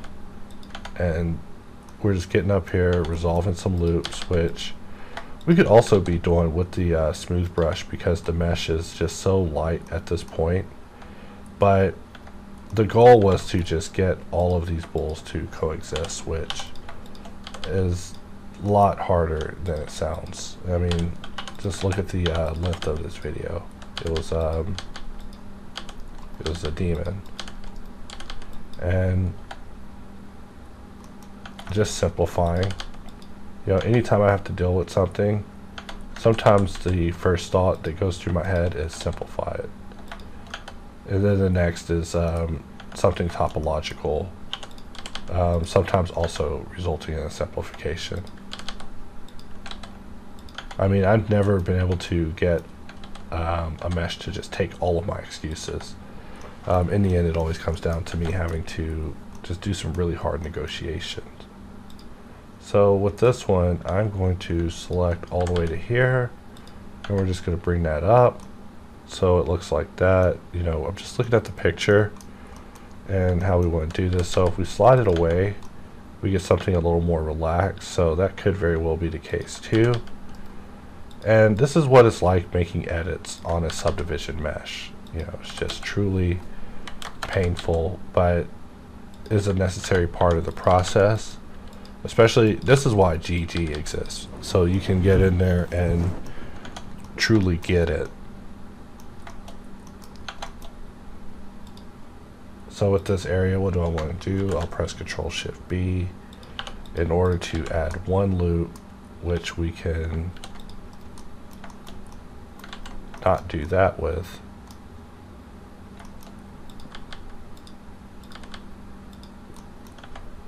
Let's see, now we've created 3 and we flattened out our main area. Just looking at it, thinking about how we can go about it.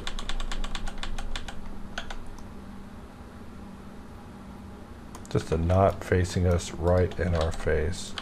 You know, we could Alt-H, Alt-S, push it, slide it a little bit.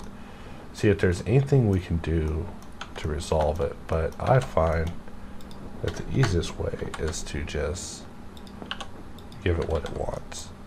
You know, sometimes when the geometry is so sparse, that's just the battle you fight. You have to fight by the rules of sub D and what it asks of you.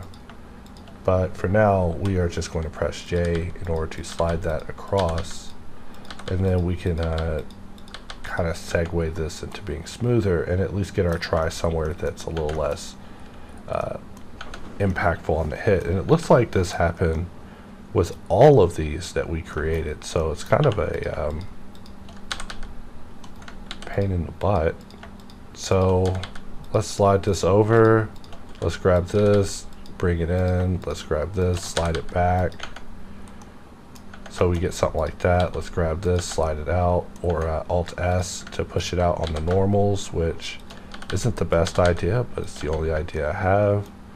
And we're now looking at something a little bit smoother there. And so we see that we actually caused this in every area we touch. So now I'm out of patience, which means that instead of solving them as I had been, I'm going to solve them as I has been.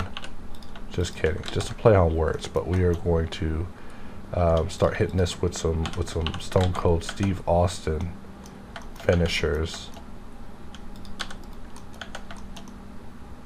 Just looking at that, wondering why this pole is receiving so much tension. But I'm just probably being a little over analytical, because if we press Alt-V and we look at our wireframe, we see that we are darn near complete. So the last place to discuss is truly the bottom. And so let's look at this from top view, but underneath. And before that, we see that we have this area, which let's press F and make that full. In fact, let's make all of this a face, like so. And we can just do the same thing to this side as well. Let's grab all this extra geometry, press F and make it full. And let's press I in order to inset. We want to inset it greatly, even though it's regrettable. That's why we do it greatly, so we regret it. and let's just jump in and start making it not regrettable. So this corner consolidation will allow us to reduce that amount of geometry.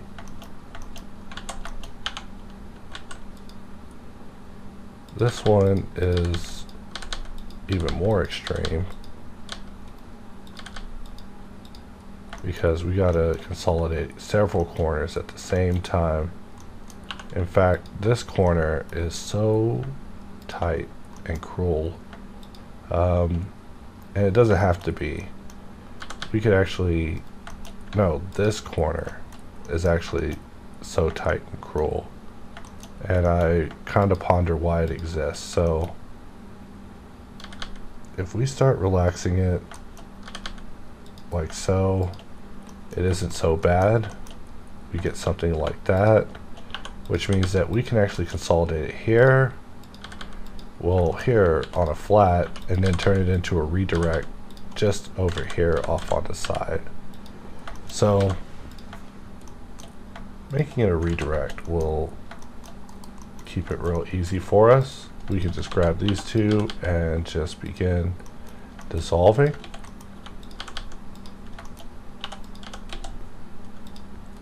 Till we get something like that. So I'm just looking at it from top view, and let's just press K, C, E,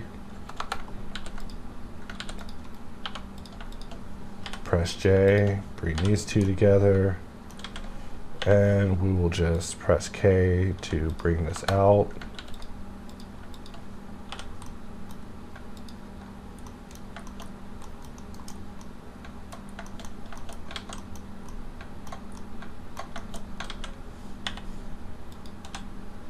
We'll press E again to bring this out, and let us just not do that.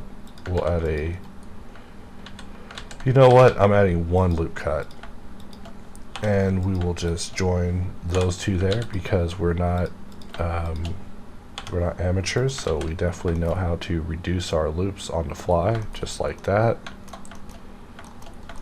And from here we just close this puzzle up. So point, that is the bottom. We're just kind of playing ping pong back and forth, you know, like a tennis match. The tennis match to end all tennis matches. Let's press Control J or Control R and then J after selecting each of these points from these new loops that we're adding. And that makes that complete. So now we can truly get out and begin admiring this. So the first question is Shift G, normal. We see that whenever I did that, we did not select all of the pieces associated with the normal. So this is a problem, at least to me. So which faces do we want? We want these faces. So we are going to deselect these, and we are going to deselect these. And we did not get the faces we want. Shift G, normal. The faces we want are right in front. So that means we deselect these and deselect these. And now we have the right faces selected. So the only ones I'm not trying to reorient the normals of are the ones that I'm deselecting. And we'll press C, just select some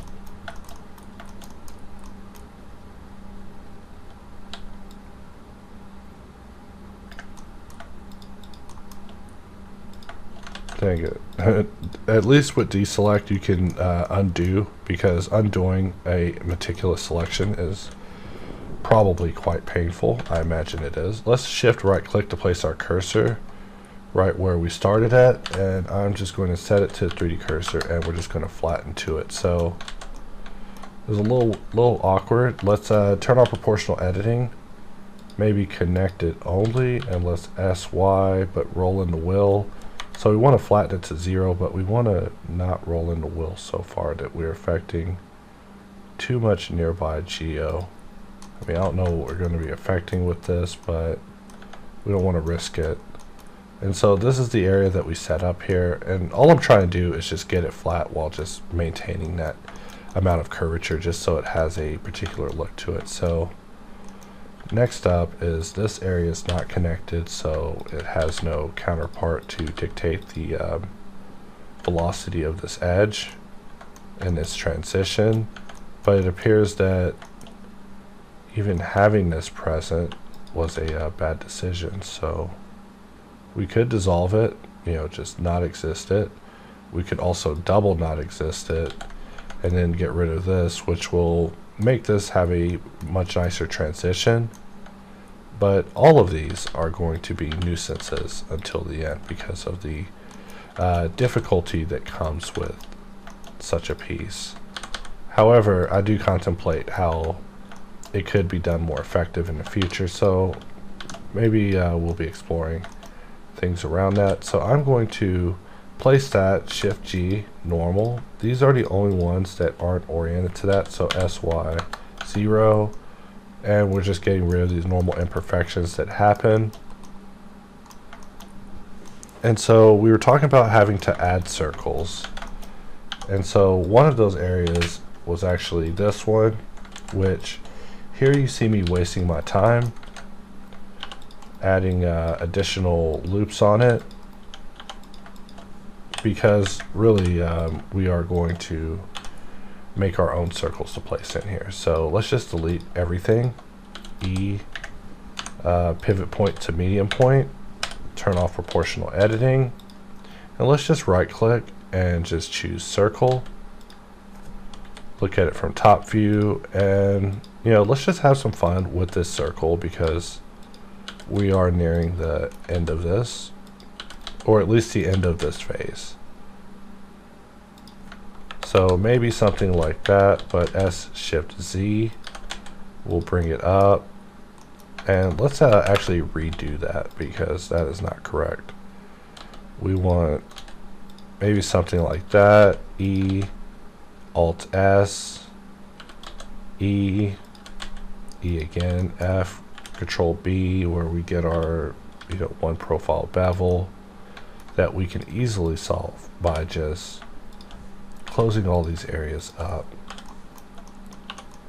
And then it's just a matter of us redefining that area with reinforcement, and then we can just actually take this and clone it around as we need it. So we'll just grab this ring until we're all the way out, just about. Shift D,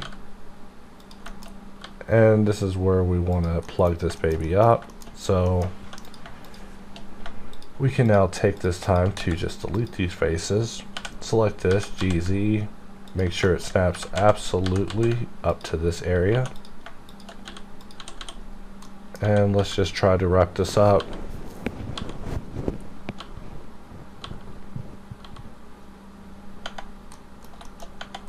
So that is area 2 now with its hole.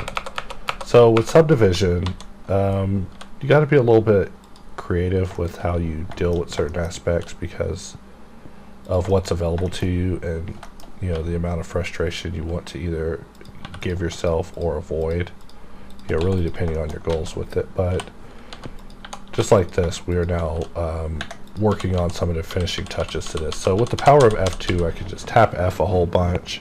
My hand's not even on the keyboard. I'm just waiting on F2 to catch up to me. So I just tap F a whole bunch, put my hand on my forehead, and I just wait for it. So let us press Shift D, and we bring our geometry over to OK. Did not see anything. So something like that. Bring it over, and same thing as the others. We just want to remove our geometry and just press F a bunch until we get all the way around. But in this case, we see that we created like an iris eye. So we did it wrong. Looks like it's easier for me to just go around my iris eye and remove it myself and press F a couple of times just to make sure that we get all the way around. And we want to do it on this side as well, just to make sure that we get it straight where that's where it goes wrong. F, F, and F. You know, we won't ask any questions about why that one was so weird, but now we can actually sit back and look at this part that we have been working on for hours now. So, you know, when I said a more complicated part, I definitely meant it. You know, this part is definitely much more than I bargained for, but with that, we can now wrap on this section of getting in and converting everything to all quad topology. So now we can get in and do final refinements and finally get this to a successful conclusion. So with that, I'm just going to press T and just close the T panel, and we're just going to jump in edit mode and begin making some changes. I'm also going to reopen this from just _11, so that way we're definitely on the same page as where I was when I left off the last video. And let's just get in here, just slide some areas around, just trying to relax what we have created. However, when it comes to controlling so many turns at the same time, it's definitely going to be a little bit of a struggle. So don't be surprised if it's something that you don't get on your first try. In fact, let's bring these together.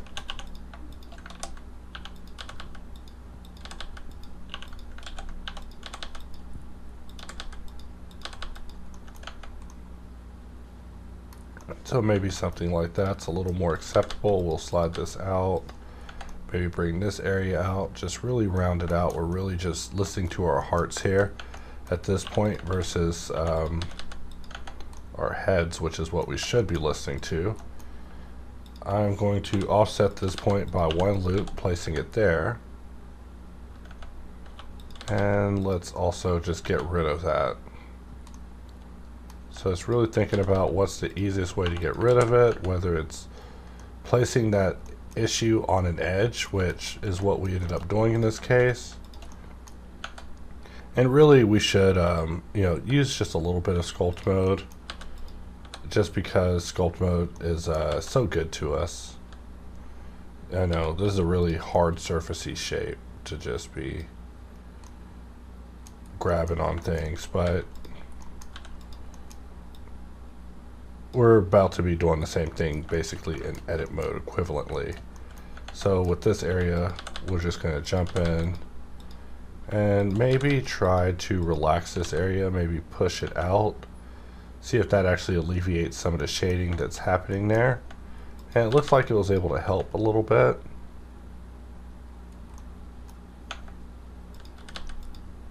However, with these corners, more than likely it just requires more from us, as in more blood.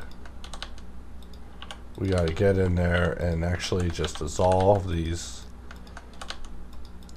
points that cause us issues until we get something that looks a little bit nicer, relaxed. So before I begin using some of the sculpting tools on it, we will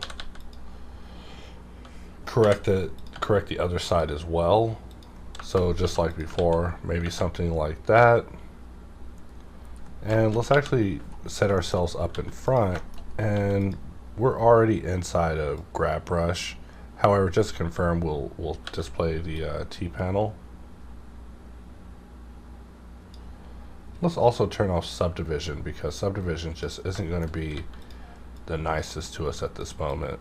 We've also been working without triangulation on, which just goes to show the level that we have solved this topology throughout our adventures with it. So let's turn it back on. And this one's looking a little bit better. And for this one, it's a little bit of a photo finish just because of the amount of density that we gave this particular cylinder. I suspect it'll definitely be a fighter all the way until the end, and maybe even beyond. But we could definitely do something to get it at least to shade nicely. So just getting in and just double checking areas. For example, I could tell that there is some sort of shading issue happening here because of the way that this side didn't appear to get a connection. So You don't even have to go in edit mode sometimes to see some of the issues. You can just tell topologically when something breaks down. So here we definitely want our bottom to get reinforcement because subdivision is just so cruel. So maybe something like this, giving us an even nicer result. I will just save the file. And let's just look at what we have. This side looks a little bit more rounded, but I really think I'm hallucinating and seeing things. So let us just bring this up. And let's just bring this out. Maybe to something like that. And that's actually a little bit better. I mean, just to me, maybe not to you. For this loop, the ponderances that I do have with it are if this hole is big enough, or if it needs to be smaller. And I'm thinking that it needs to be smaller. So Shift SY or S Shift Y in order to get that one correct. And this one is almost kind of the same thing. I mean, I don't know. Maybe I'm just seeing things when I'm looking at this, and I'm thinking that, you know, some of these holes are smaller than others, but I really think that we've just been modeling this so long that the picture is just playing tricks on us. So I would say we can go, but there's still just a few areas of curiosity. I mean, usually whenever geometry starts getting a little tight in subdivision, I will just go in and perform some relaxations to the surface just to try to get it back under control. But really there's no surefire easy way to deal with subdivision. I mean, if there is, then it just eludes me, and I apologize for not going over it, but we're just getting out here, slide in our geo, knowing that we are near the end. You know, only you, the viewer, is unaware that the end is near. And I've already told you that the end is near, so you too are aware. We're going to simplify a little bit, even though, you know, crazy business, I know. But I feel like we can get away with it if we do it just right.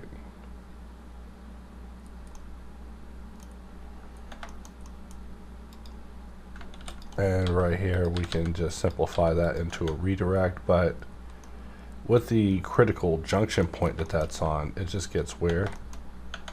So we also probably want to make sure the auto smooth is off, which it is. So that way we're actually looking at a good result. This is one of the areas that kind of caught my eye off camera was, you know, what in the heck causes that? So we must find the cause, even though it's not readily apparent. Let's delete this edge. Maybe it's one of these edges.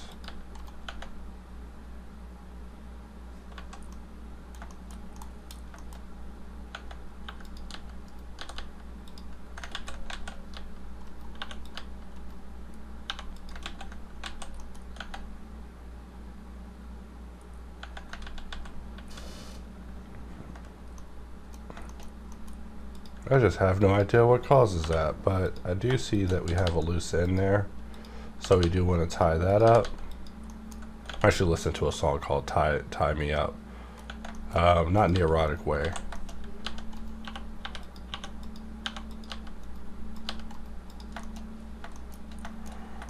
Something in the shading tells me that something's happening strange with these edges.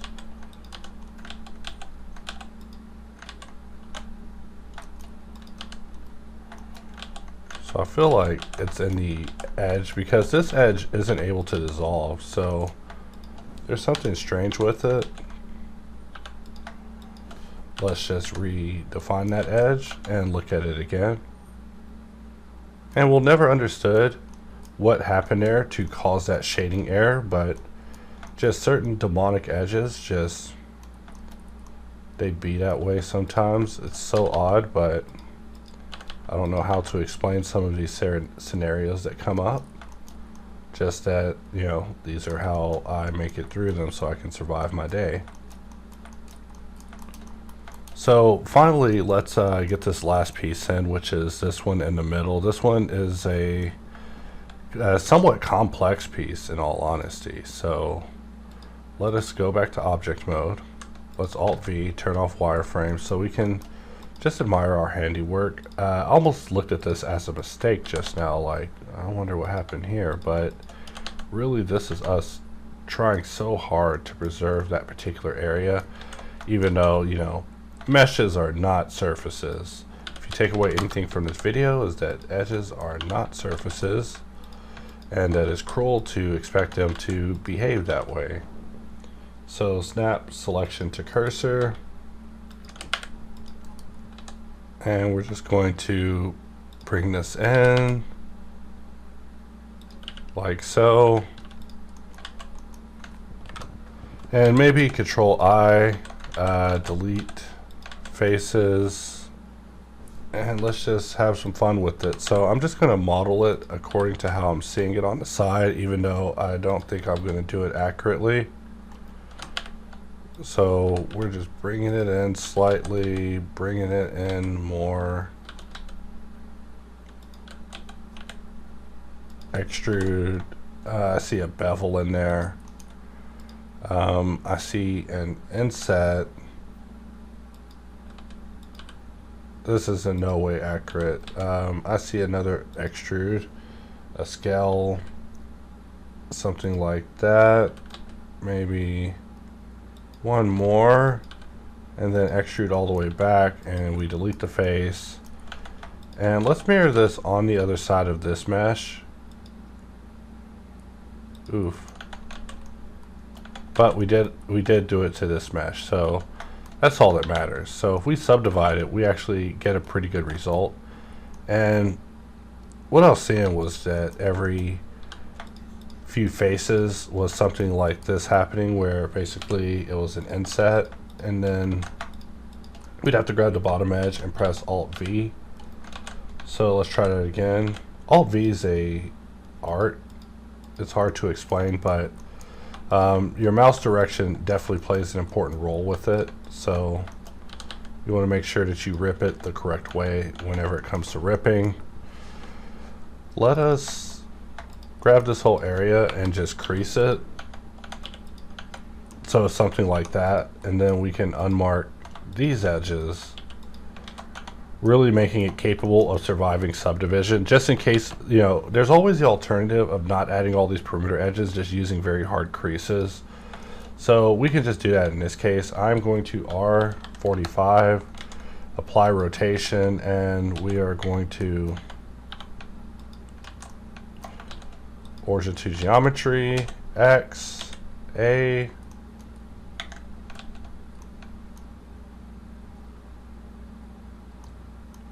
whose origin is that?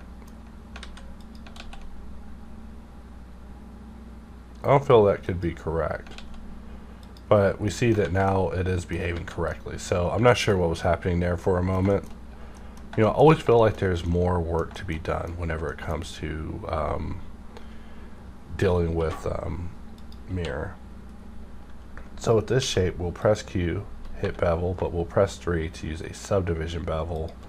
And instead of allowing subdivision to exist, we are going to place it above all of that. Let's also make sure that we have only one mirror. We only need one mirror.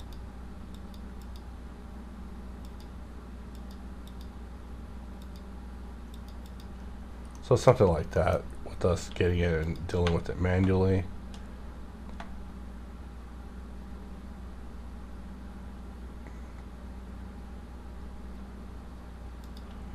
Alright, so something like that. And then we're just taking bevel all the way up the top. Unmarking all. And let's turn subdivision back on.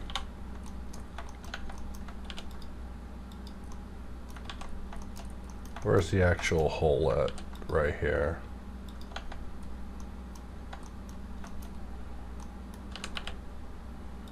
Might even have to bring it in a little bit just to get it to relax with the shape. But trying to bevel while also having subdivision just because we want it to come out subdivision capable is just a pipe dream. So we're just having some fun just being random with this last piece in the middle. I see that it's a little bit thinner, but in lieu of time, I will spare you guys from not over obsession with trying to get it absolutely one-to-one. So we're just going to extrude this piece to the middle, and then we can pull back and look at this. Let's also slap this with a blank material and jump over to render so we can get something kind of similar to what we were going for. And with this piece, we can also give it a blank material. And since it's kind of a plasticky material, we're already in the ballpark. You know, blank material just randomly is great. And let's just lower the amount of saturation a bit. And that's my attempt at trying to recreate it. So with this piece, we can also get in and just play with our roughness. We could either take it all the way down or just have it at something a little more agreeable. But with that, we can now pull back and take a look at our result. If we press Alt-VV, we can choose which look dev environment that we're presenting this particular asset in. So maybe something like that, Alt-VV, and then V to turn it back off. And then if we wanted to even take it a step further and start dealing with lighting, we can do that. But I always like to change my viewport focal length to be something like 120, so whenever I'm looking at it up close, it's just not so dominating. And really just looking at this area, thinking about how we could actually curve this up because of our geometric control. So let's just press O and choose connected only, and let's just move it up. And while we're also affecting our circle, which we don't want to do, we would rather go in, take our circle and hide it.